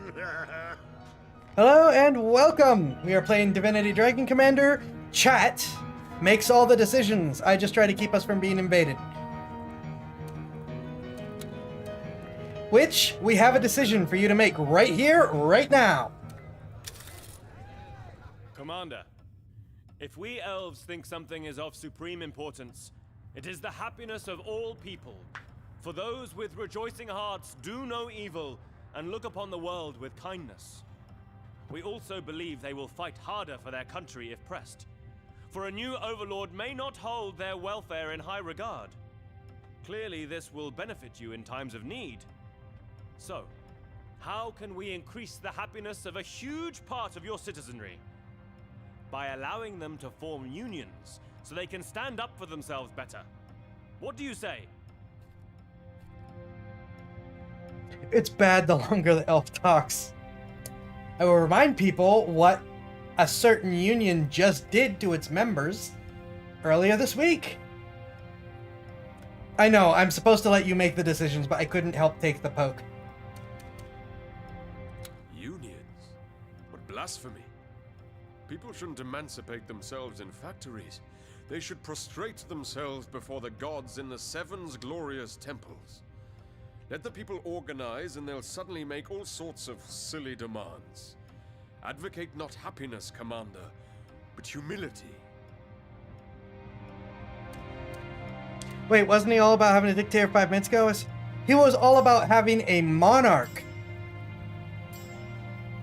There is a difference between a dictator and a monarch.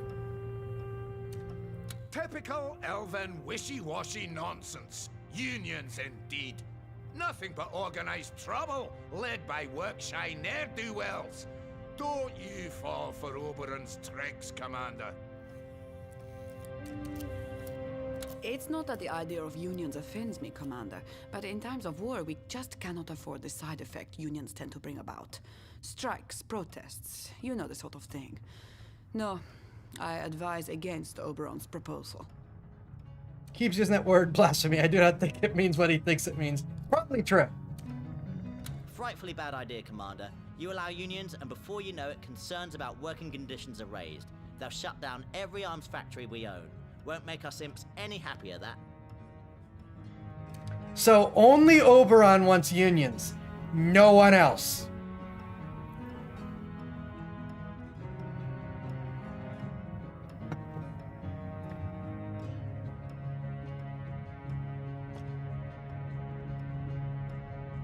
Here's the thing, up to.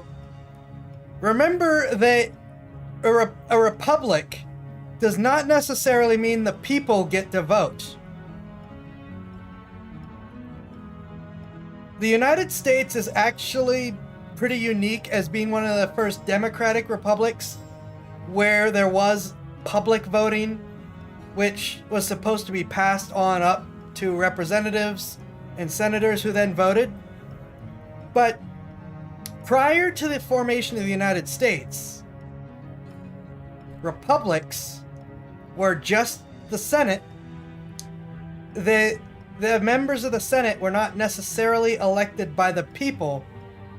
They were the ruling class who simply voted instead of ruling by fiat.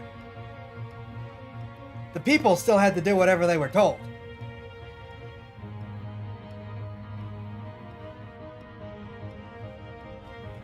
Up to does not vote for unions. So what I think Prospera was advocating for was basically a Senate of the nobility.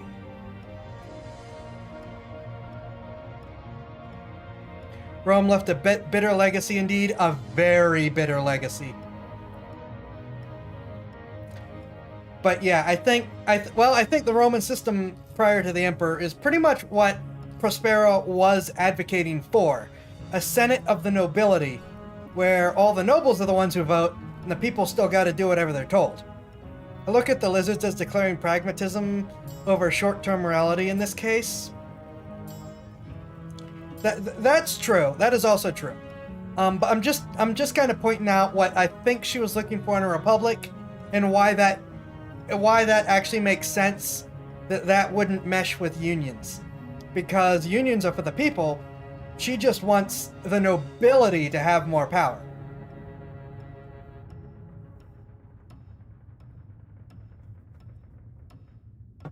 Oberon feels like he's trying to cut out the nobility and just have a monarch and unions. Downvote, we can't take the hit on 4 fronts. That is 2 votes against unions.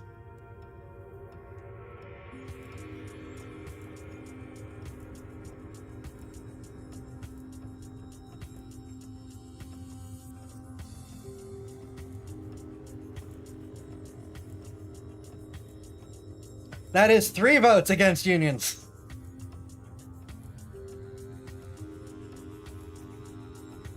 Yeah, we need to get the elves to hate us again.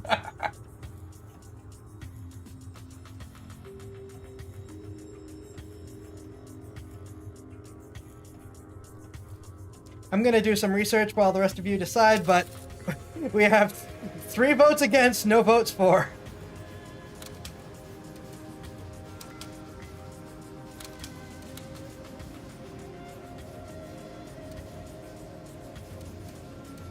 Do I even have... I don't even have imp fighters. Give me that.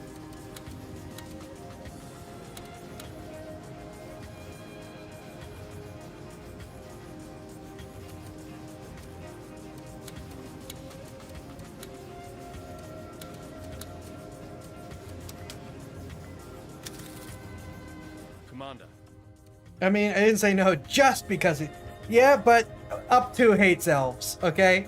Up To really hates elves, but he has done nothing but vote for them since this game started.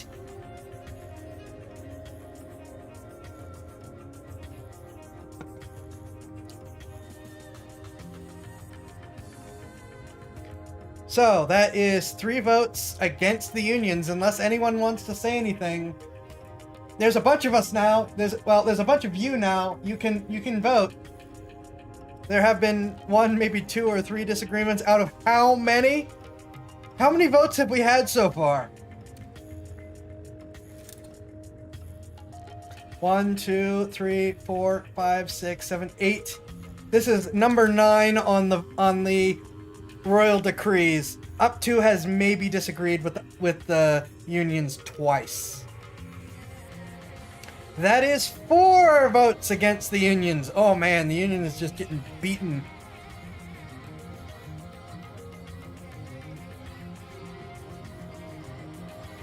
I'm gonna give it a 10 count and then we're gonna go. 10, 9, 8, 7, 6, 5, 4, 3, 2, 1. You forget the side ones that aren't official. True. Up To has also voted with the elves for a lot of the side ones.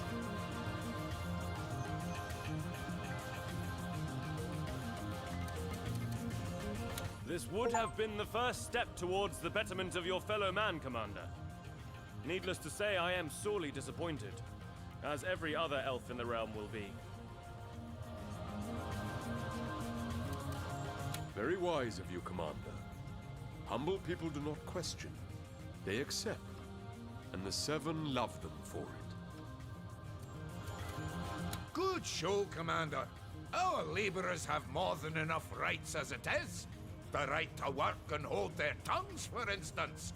The right to be glad with the wages they get. Yeah, York makes it really hard. Very good, Commander. Unions tend to be run by small-minded people, and in these times of chaos, we need people who can see the bigger picture. I will again point to something that just happened this past week. Dodged a bullet there, Commander. Union folk are like annoying brats, you know. Never content with what they have, and when you give them a good slap, 10 of their number come running howling like banshees. I don't want to support my fellow man, I want to support my fellow dragon woman.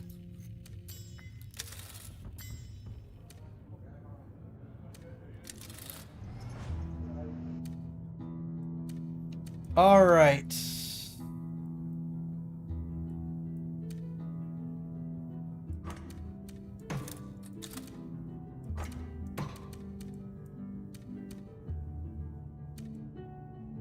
Oh, I thought I had... Gonna put you back there.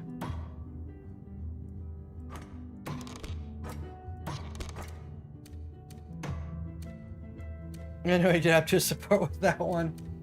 Indeed. All right.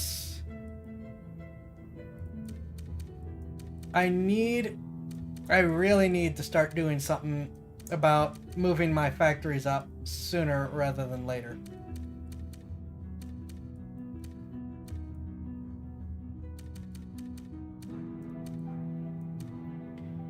Transport's got to go get the guy.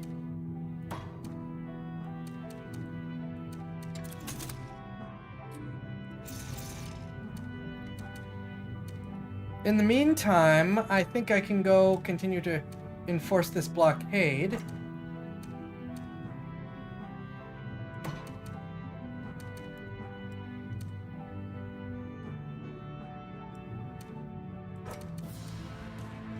Actually, no, I'm gonna move the bomber balloons out to provide reinforcements.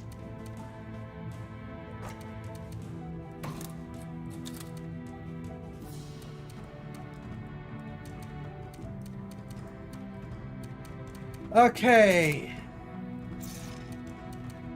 I'm gonna put the factory here.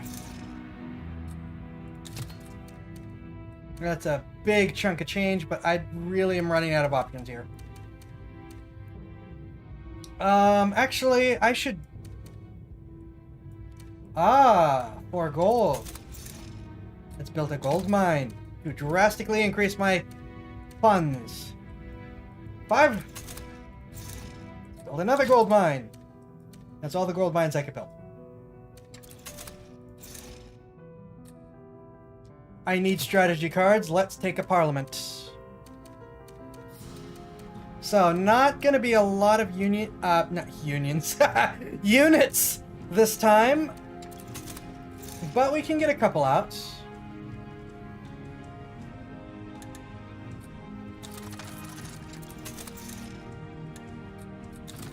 Spend all our money. So, a slow turn.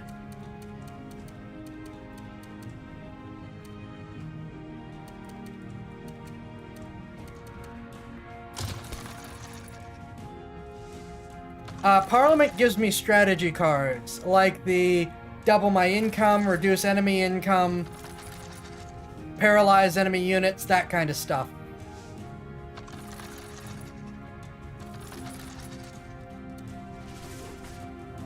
They didn't want a democracy.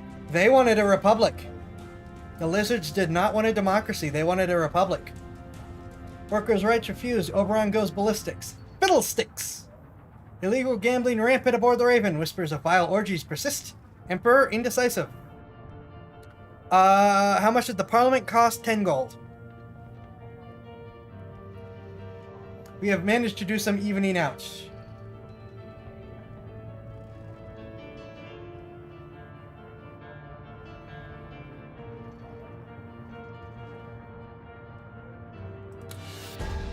Your policies have the following consequences. The populace's motivation has decreased by 6%. You will receive an additional 3 gold per turn.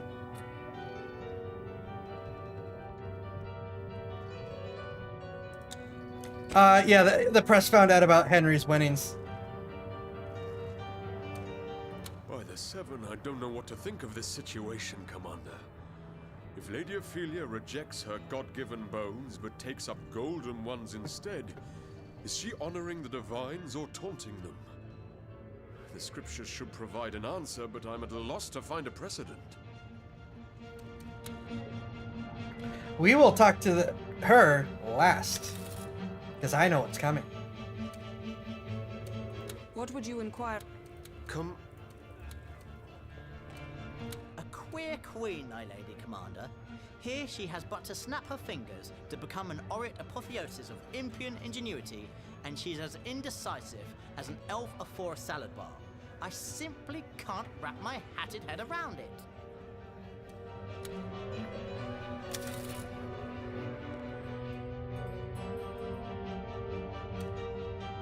My great love, my dawn and dusk, minister to me with thy counsel, for I am lost in the blinding mists of misgiving. Upon the very doorstep of completion I falter, encumbered by the insidious sprites of doubt and hesitation. Their incessant chatter satiates my being with pale and quiet dread. Questions, queries upon burial rise from shallow graves. In search of life, am I taunting death? In pursuit of salvation, am I to become a monster? I could listen to her talk all day. The imps came through. You see, they have constructed a mechanical skeleton of pure gold. A feat of engineering. May Yorick never hear these words. That elevates them to the level of diminutive demigods. For if they can create such wonders, they can create worlds. And yet I shudder to think I would become that construct. That cold engine. For, gilded though it may be, what is it but a vehicle? A casket? An ambulant crypt that would hold my desolate soul? I understand your diffidence, but we have come too far already. The machine may well be your last chance at convalescence, and I want you to take it. If the idea repulses you to such a degree, I think we both know we should not proceed. Back to square one it is. Shallowgrave's line are really fitting for her metaphor, indeed. Pure gold that can't be cheap? It's not, but it's a gift from the imps. Imps are shouldering the cost. They are giving it to her because she has enabled them to advance science, which they love, to experiment, which they love, and of course just to try to be like, see, if you let us do stuff, we do good things. Please let us keep doing stuff. I'm begging you to let us keep doing stuff.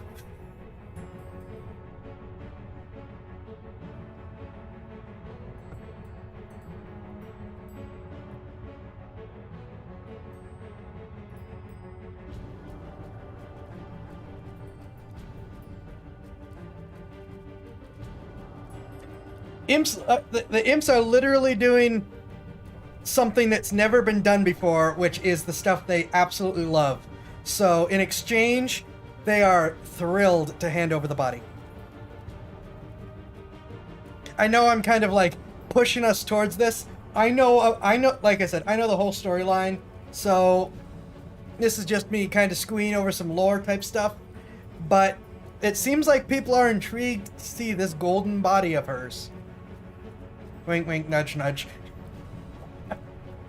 You didn't need to push it hard. Fair. It seems like everyone was pretty curious to begin with.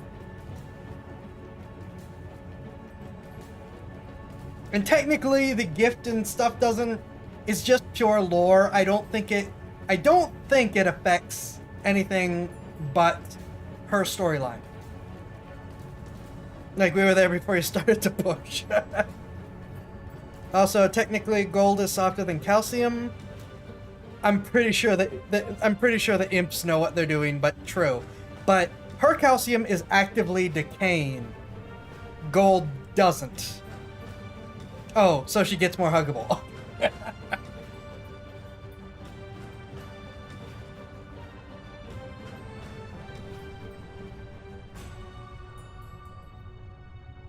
I will admit that cuddles generally win me over. But like I said, I know the whole storyline, so I'm enjoying chat's fumbling through her storyline to see what happens.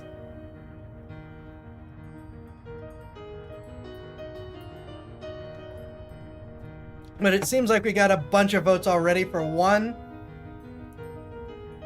We talk dragons gold! This is very true. If we want to play the dragon route, there aren't a lot of other options. I think it sounds like we got a pretty solid decision from chat. I don't know if anyone wants to have any objections. But if I don't see anything soon, very soon, we are going to dive into this.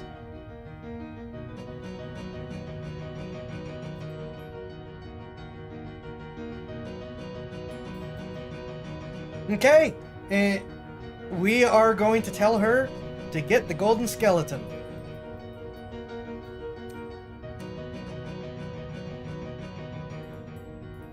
Then so be it. For with a word of the dragon, the mists vanish afore my eyes, and a new-found resolution takes hold. Return to me come the dawn, my love, and you will find me another woman. If a woman still. We also see one panel. Dear, you need to stop sleeping on me with me. Soon I shall drink the shaman's broth and crumble. Then reawaken an imp-engineered golem. 7. Give me strength.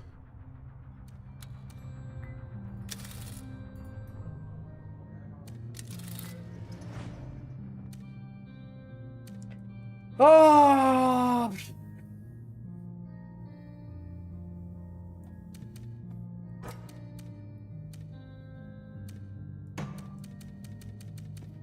This tugs it up to his heartstrings. Is very good. Alright, there's only one armor there. I'm gonna dump 2 armors and our grenadier onto that island to finally get rid of it. Going to either go very well or very poorly. How true.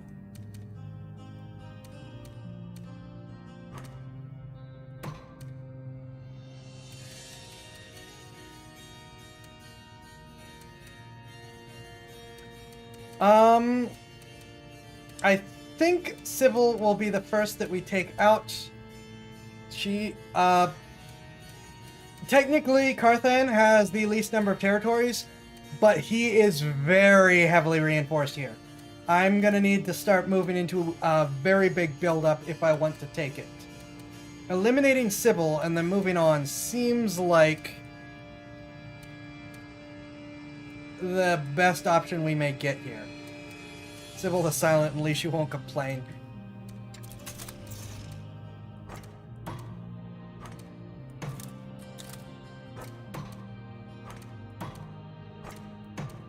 I am going to simultaneously work towards getting some of Farron's numbers down, but we definitely want a Sybil the Silent loss.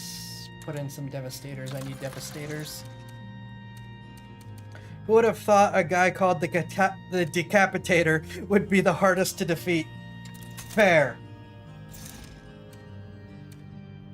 Oh, I can finally get Imp Fighters. I'm gonna get all of those. Farron is watching this and just sucking a lemon. And I will do a little bit of build up here. Transports, which I will not use anytime soon, but are there.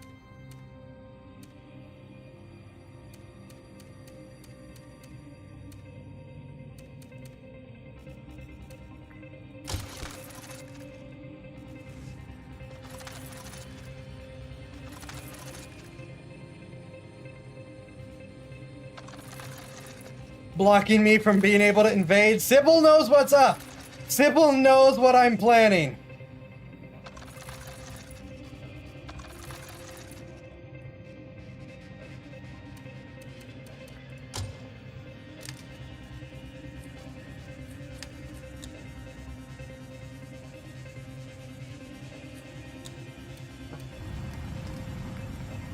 Sybil's like, From sovereign to cyborg, Queen trades bones for nuts and bolts. War economy pays off, some say. We ask, at what cost? Free naked dragon poster inside. Queen has rewarded you with more troops. She keeps giving us troops. 2 transport mercenaries are fighting on your side this battle. What do you think of my constitutional draft, Commander? Is it not a pinnacle of progress? No longer will we have just the formal list of 6. No. All of the civilized races will be deemed equal before every court and institution in the realm. It will be a great stride forward along the long road of perfecting our society. And I'm certain already it has the dragon's backing.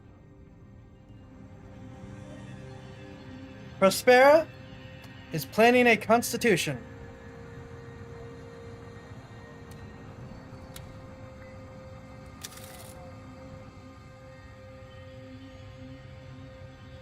I wonder why Prospera would suggest such a radical reform of law, Commander. Why she would want it in writing that all of us are each other's equals. It's not a bad idea per se, but I wonder if she hasn't some ulterior motive. Remember that these lizards are all more slippery than an eel in a barrel of snot.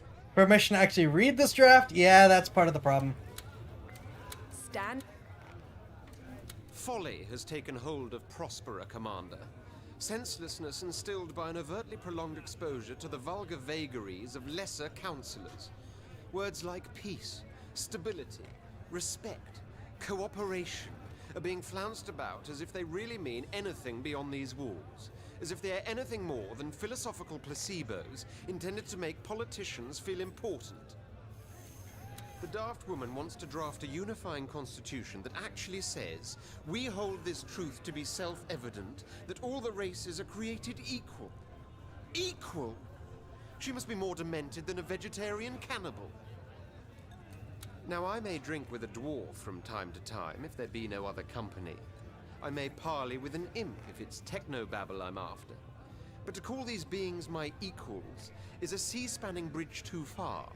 And I'd like you to stop Prospera's proposal dead in its tracks. I agree, this is one of those times idealism takes a run with the truth. She'll say dragons are equal to you all next. Her proposal is somewhat lofty and perhaps even naive, but it might indeed strengthen the bonds between these ever-quarreling races. I'll not disallow it. I know what Prospera's planning. So I am curious. I shouldn't influence. I shouldn't influence.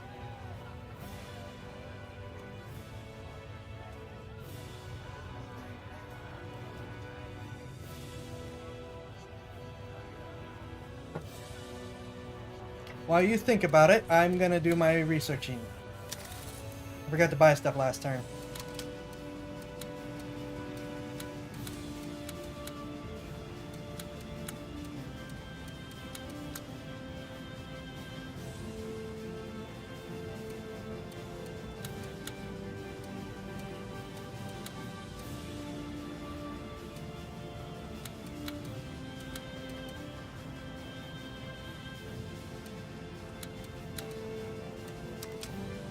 Yeah, she's kind of transparent.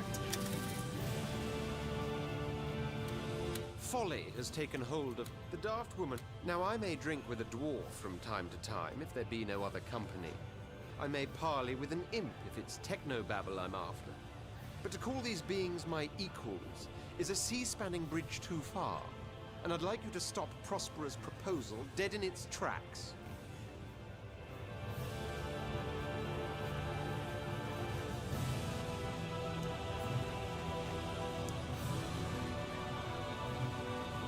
Do you guys at least want... This will affect public opinion.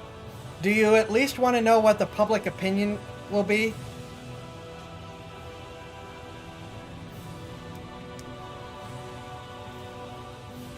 You know what? Twist Edmund's tail. Take the proposal. Suppose if we're playing for a long-term future, then go for it nevertheless. Does up to want to... Yeah, who do you like less? Or, again, do you want to... I won't tell you why. But if you want to know, I can tell you the public opinion that will happen with this.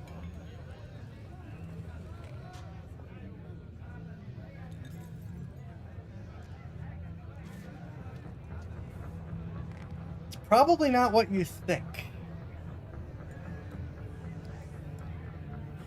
Spill, Chimera. Lizard opinion will go up. Everyone else's opinion will go down.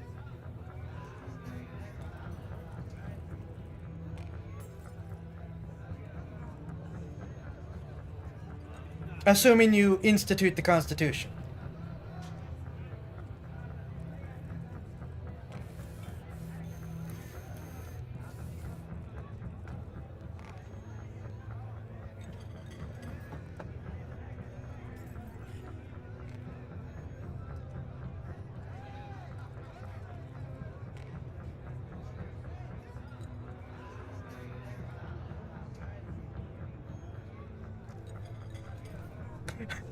Hatred for Edmund is outweighing good political decisions.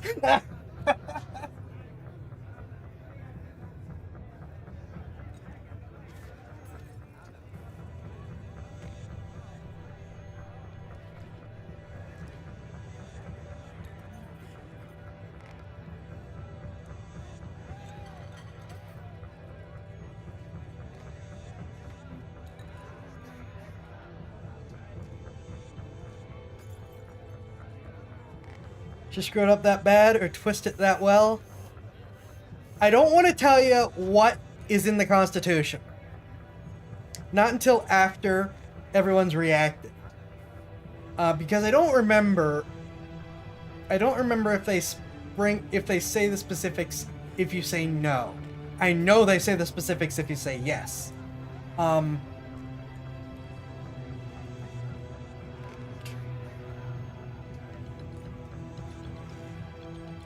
Now again, you can still say yes just to needle Edmund, and I don't care. This is all on you guys. I love this one. It is it is just such a fantastic little quirk of this game.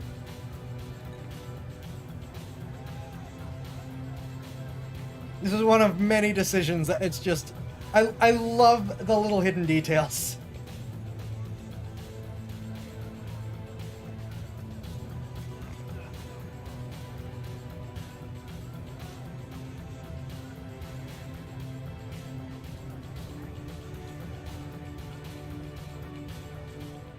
I know, I'm not helping at all.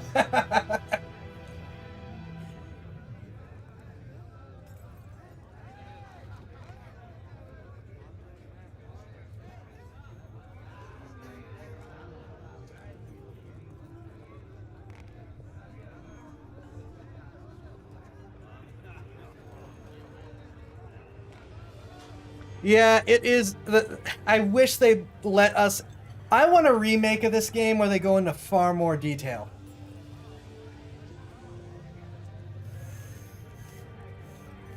All right, Rippy is deciding to still implement the Constitution.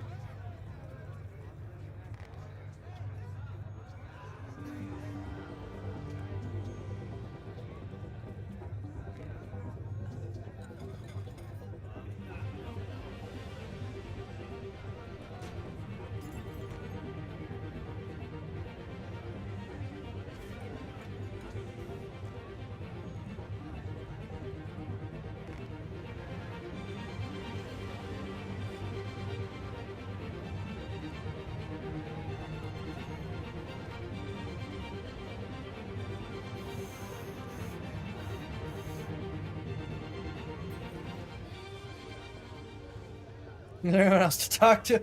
I don't think so. I think it's just... I wonder why Prospero would suggest such a radical reform of law, Commander. To be in Triumph.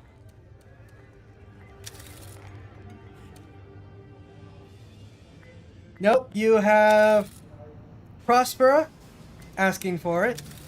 You have Edmund begging you not to do it. And you have Henry being suspicious.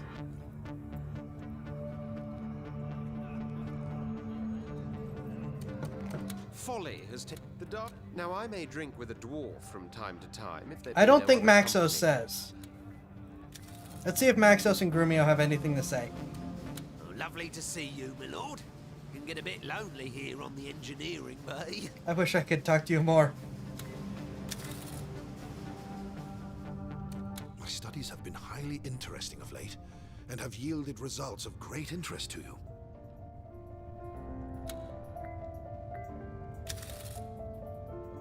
You just turn around and walk away. No, they're not. Folly has taken the daft. Now I may drink with a dwarf from time to time if there be no other company. I may parley with an imp if it's technobabble I'm after. But to call these beings my equals is a sea-spanning bridge too far. And I'd like you to stop Prospero's proposal dead in its tracks. Our chief advisor is silent on the constitutional amendment. Maxos, you are so useless. Maxos is incredibly useless.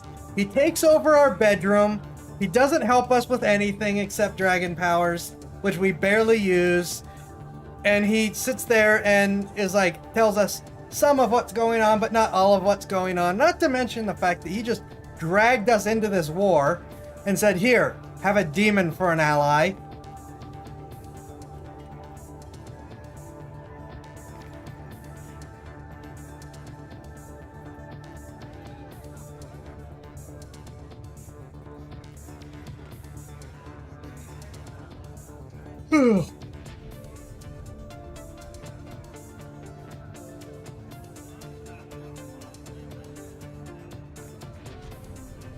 Regardless of what you choose, I will play through this turn let you see the consequences of your actions, and then we'll call it for the night.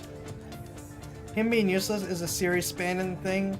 Most helpful he ever gets is disappearing and leaving his home open for you to take over in Divinity 2.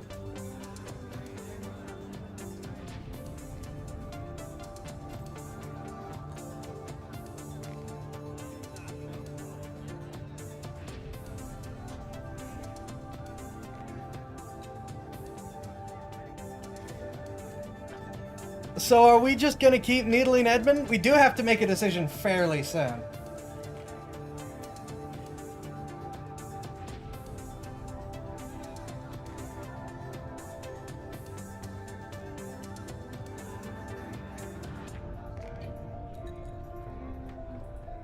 All right, all voting to continue to bother Edmund.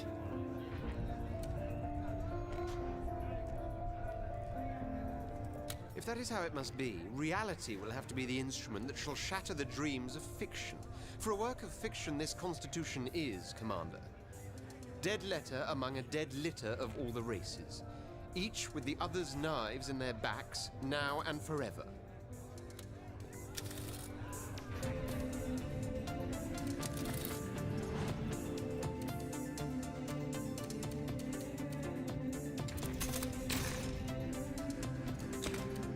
Now, I don't think I'm in a position to invade just yet.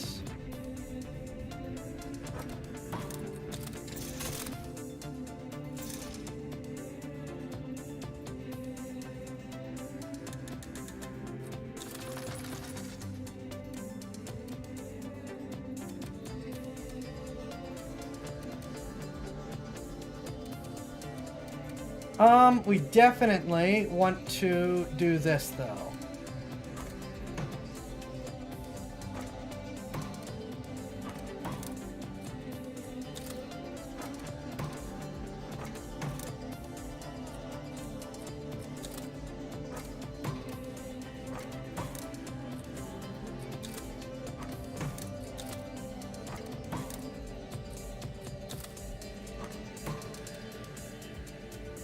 Did you have a reaction to yes? No, you don't get the reactions. You don't get the same turn reactions for these side vote things.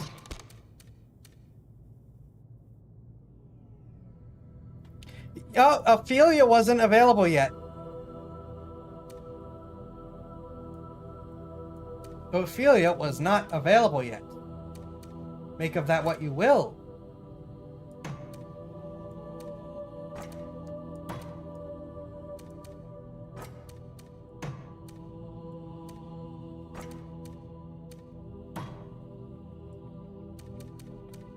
All right, they're going to advance into those. Built a bunch of units there. Build some units here. Keep the blockade up.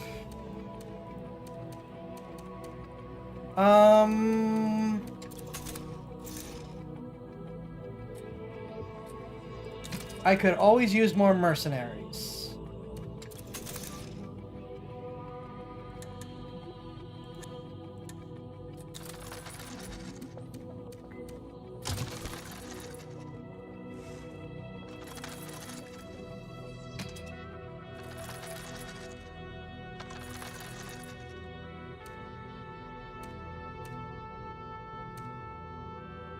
Yep, a tavern brings in mercenary cards.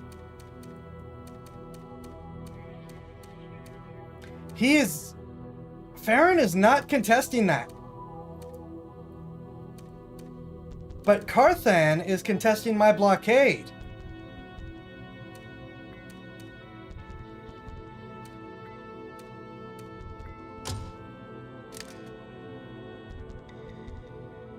On one hand, I want to auto-resolve. I'll take the risk.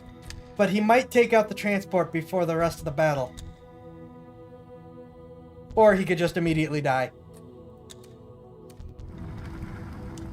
I think I've pretty effectively eliminated everyone's navy. Prospera quest for equality.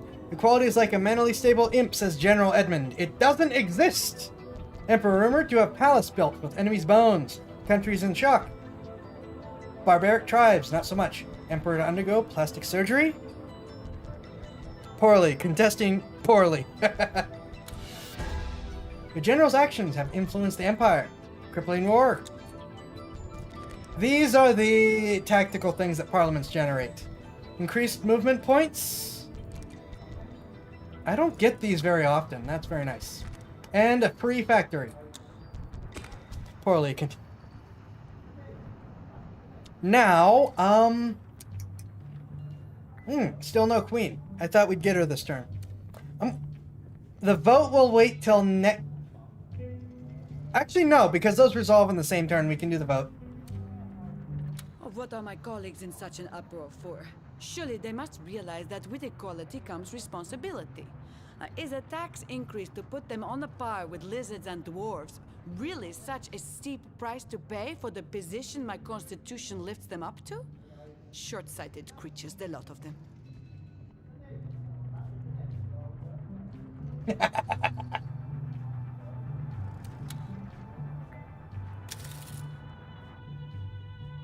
You were warned.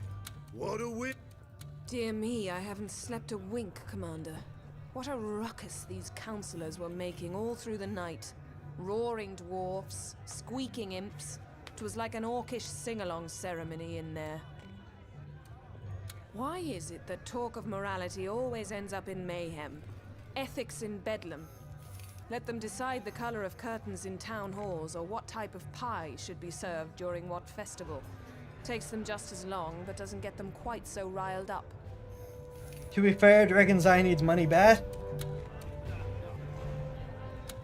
I'd like to nail Prospera's split tongue to a rocket and set it aimed for a bent-over bog giant. Sign, she said. You'll be respected like dwarves, she said. Well, now we have to pay like dwarves too, and that certainly doesn't make me feel special. Equality? Pish posh. An imp's better than a lizard anyway, and always has been. She didn't let them read it either. Oh, my prophetic soul, Commander.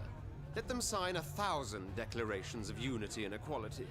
Each one of them rips open new wounds and makes old ones bleed. No sooner was Prospera's draft turned into law that the true ramifications of her constitution became clear, and all those base-born councillors fought like starved hyenas for a hunk of meat. Delightful to look upon. Truly heartwarming. To be proven right, it has long been a given to me, but never do I quite tire of it. Such is the satisfaction of superiority, Commander. I hope you enjoy it too, once in a while, when the stars are right. Yep, you made Edmund happy. I told you the only thing I do is tell you the, how it balanced out.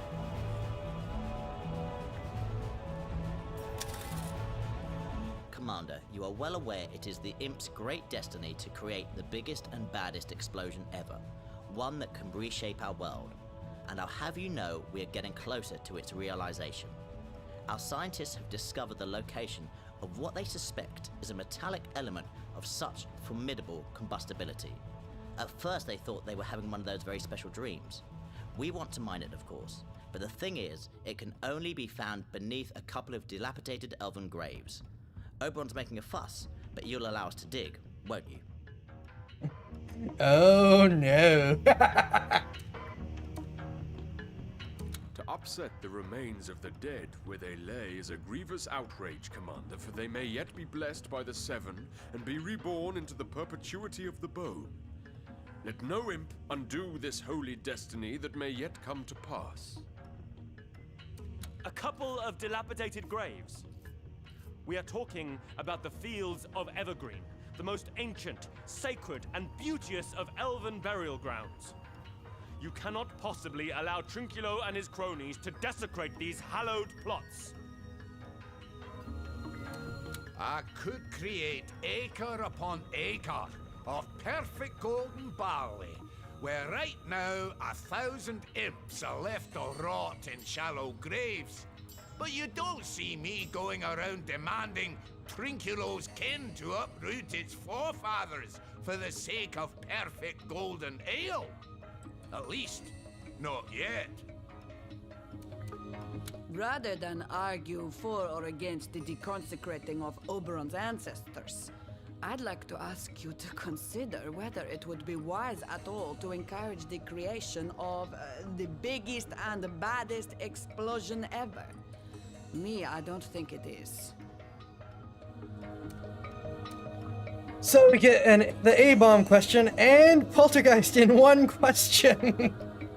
I think that Falstaff's implication is that if we allow the imps to dig up graves, he's going to demand to be allowed in kind in retaliation. I don't think he's saying that he's planning on doing it normally. Prosper asked the real question. They found uranium, didn't they? It's either uranium or maybe titanium. Yeah, imps are the only ones who want this. No one else wants anything to do with this.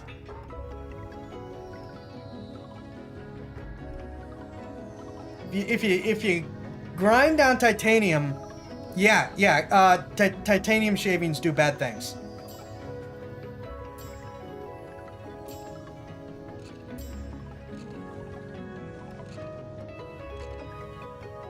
Hello!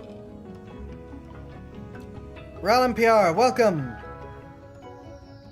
We are voting on if we allow the imps to create the biggest, baddest explosion by digging up dead people. This is a chat decision. Gonna hate to do it, but this one time, no. But yeah, Rippy, not as a casing. When you grind up titanium into powder, it is extremely volatile.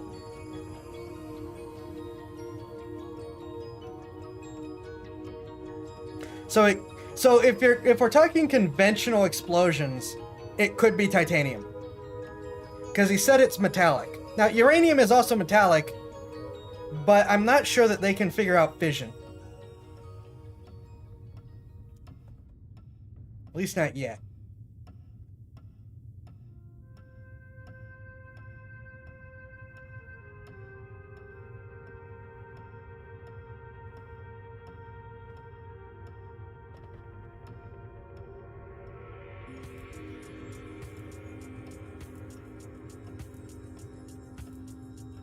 I think people are thinking this is a bad idea. Rein it in a tad, lads. Upset the remains of the dead. Nope, I didn't mean to do that. To upset the remains. Why is that? Stop that.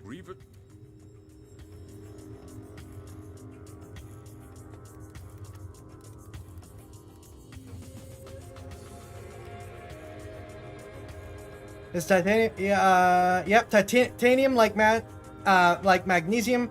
Oh, it could also be magnesium. Is classified as a combustible metal. Forgot about magnesium. They're imps. They'll take the rad mutations as holy blessings of scientific gods. That is fair.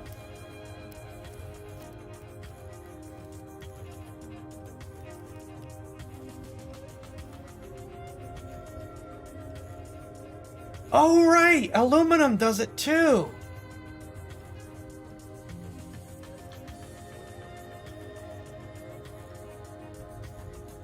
Forgot aluminum does that.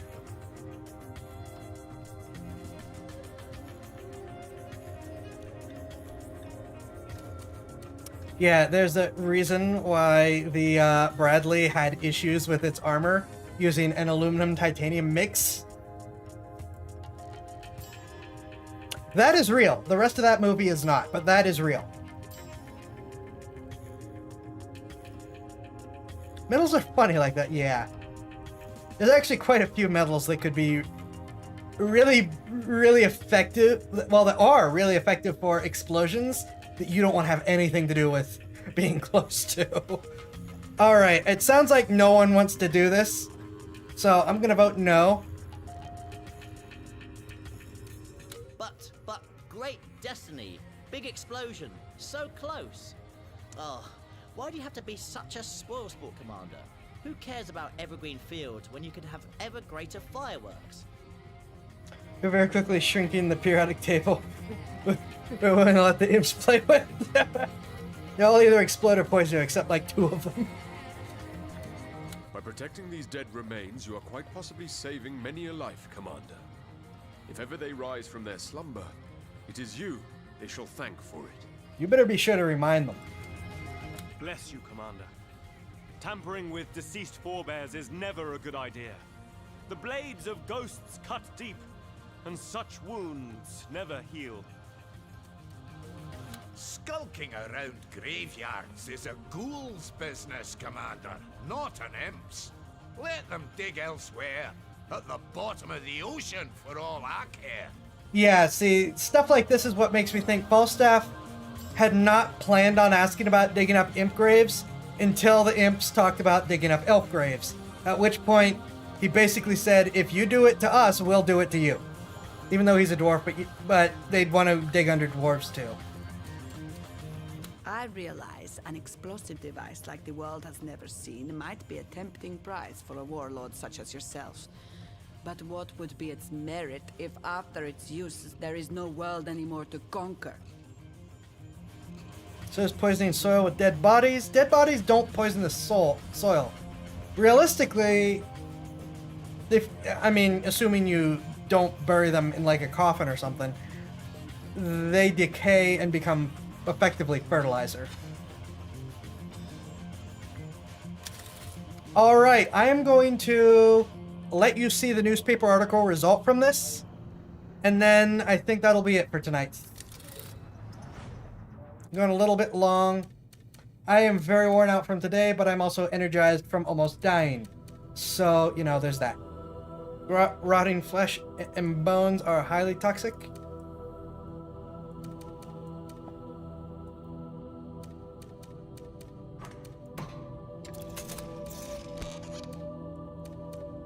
Just gonna take that little island. What do you have? 11 troopers, 13 hunters, 10 armors, I don't know what fell, 7 devastators, I don't have enough troops. I don't have near enough troops.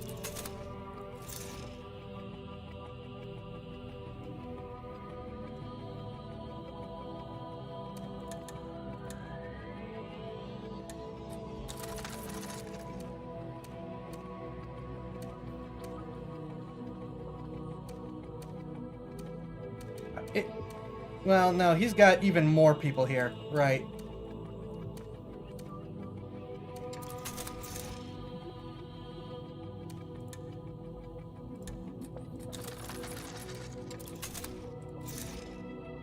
Ooh, you can build lots of stuff.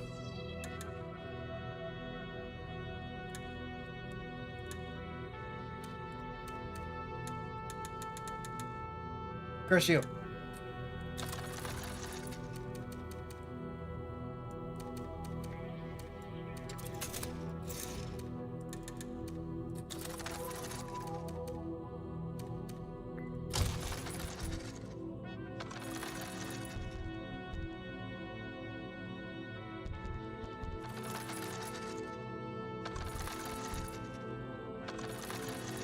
I'm going to need to do something. Because they're building really big death balls.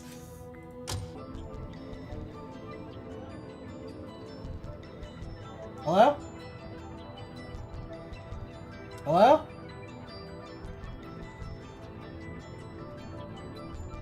We reconnected?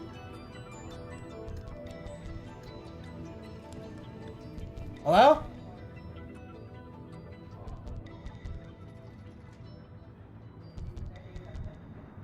We back? Aha! Well, we're gonna end soon, so whatever that problem is won't be a problem for very long. Glad that we're still here, though. Yeah, that was a very quick disconnect, reconnect. I think that might have been a restream connection issue, because nothing crashed on my end.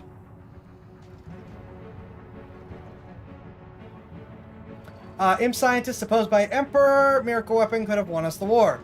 Today we are all equals, announces proud Prospera. Celebration ceremony ends in vicious fistfight. Emperor mismanaging troops. Soldiers told to be pillaging and raping as if still in Dark Ages. Might be of interest, Commander. Forshawn mercenaries are fighting on your side this battle. Your policies have had the following consequences. The population in your empire will increase by 2%. The research points total return will decrease by 1%. Yeah, if we had gone with the bomb, our population would have decreased by significantly more. Oh!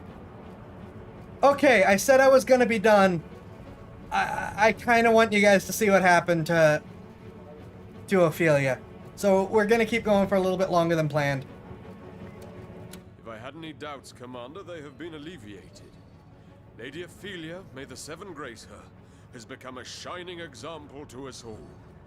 To be undead is to be larger than life, forever. No, it wasn't D-Live specific. It was OBS, because I got a notice from OBS that it disconnected.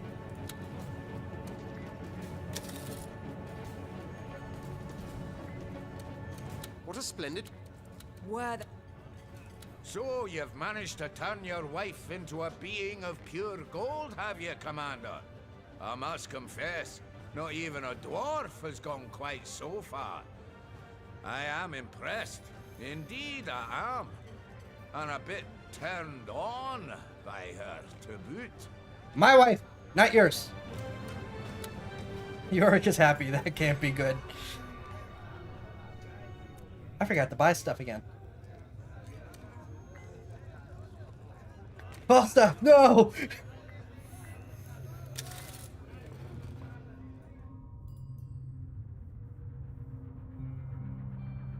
No, no one else had anything else to say.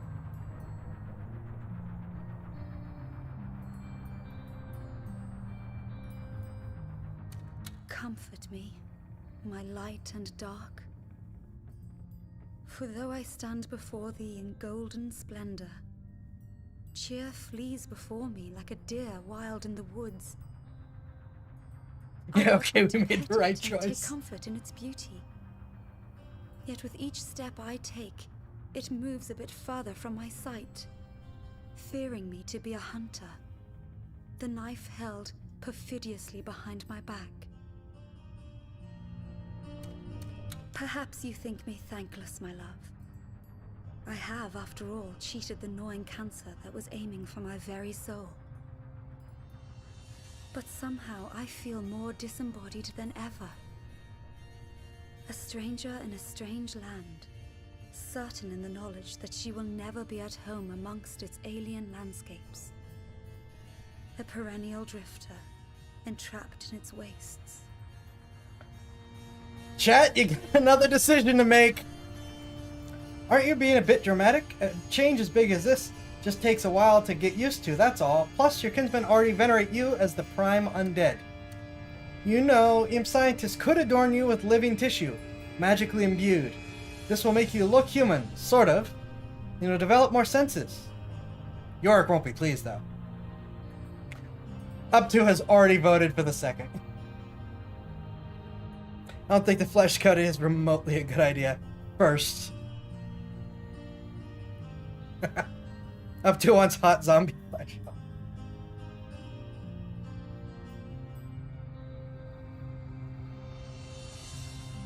This is on you guys. I'm gonna go do research while you decide. How can I be of assistance, my lord? Let's ready the tools, my lord.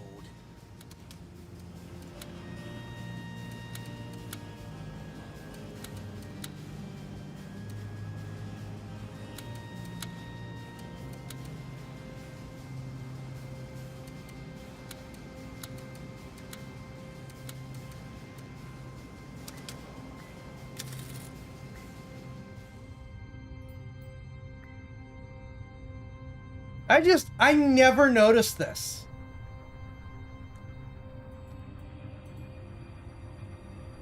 I never noticed this.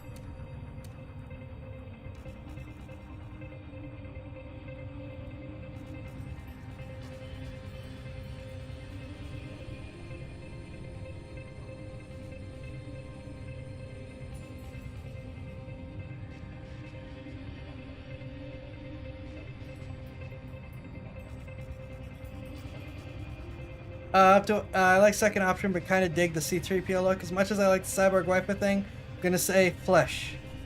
I never noticed that she uses the same kind of mechanical feat that I do. Admittedly, I played this game before I ever had this model, but I never noticed that. This is the first I've ever noticed that.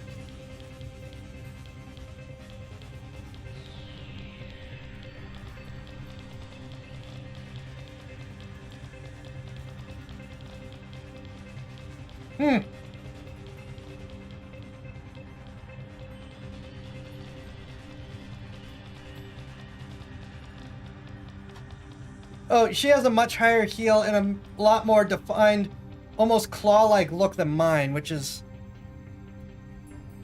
not quite as animalistic, I guess.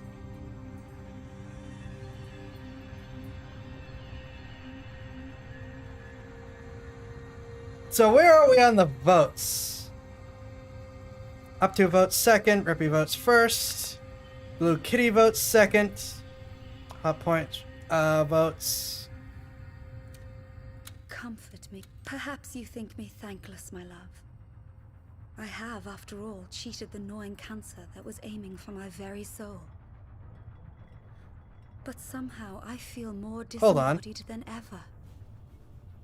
A stranger in a strange land, certain in the knowledge that she will never be at home amongst its alien landscapes. A perennial drifter, entrapped in its wastes.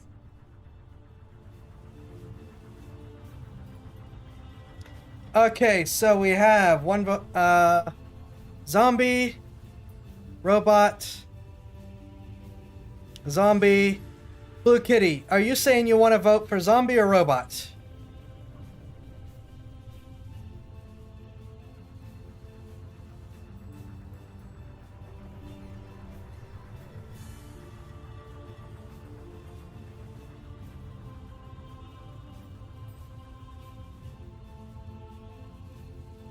I don't know, I'm conflicted. We've currently got 2 votes for zombie, 1 vote for robot.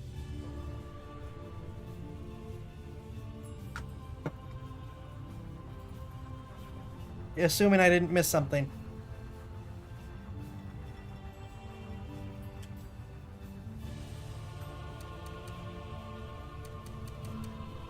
Two votes for zombie, 2 votes for robot. Nah. Someone vote! Someone else vote!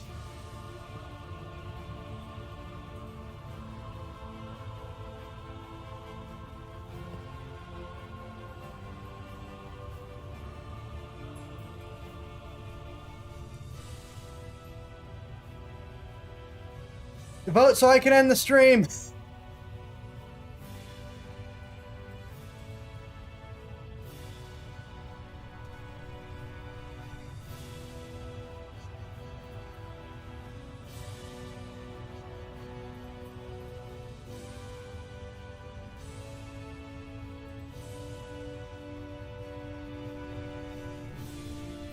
What happened to Digi? Digi, get out here!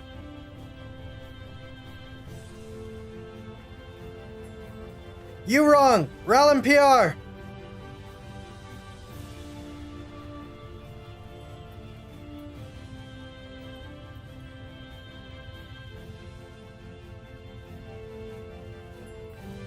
Foul game! Someone!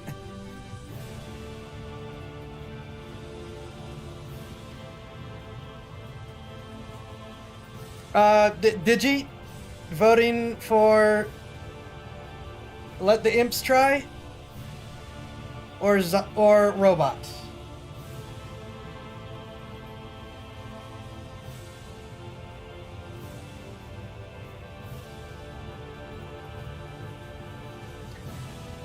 Letting the imps try.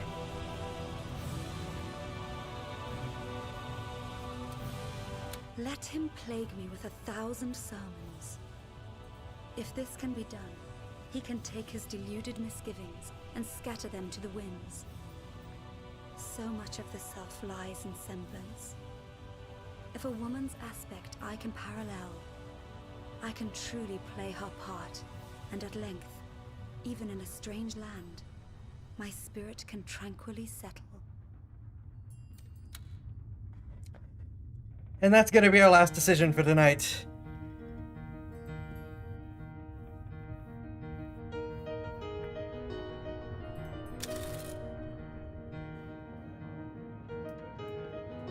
I will save. That's the call. Oh gods, I am not sure what you have all done. And then sleep time. And then sleep time! Thank you all for watching. I hope you have enjoyed. Welcome to all the new people. Join us again on Sunday, 10 p.m. Eastern, where we will be playing more Spyro. And then this will return again on Friday,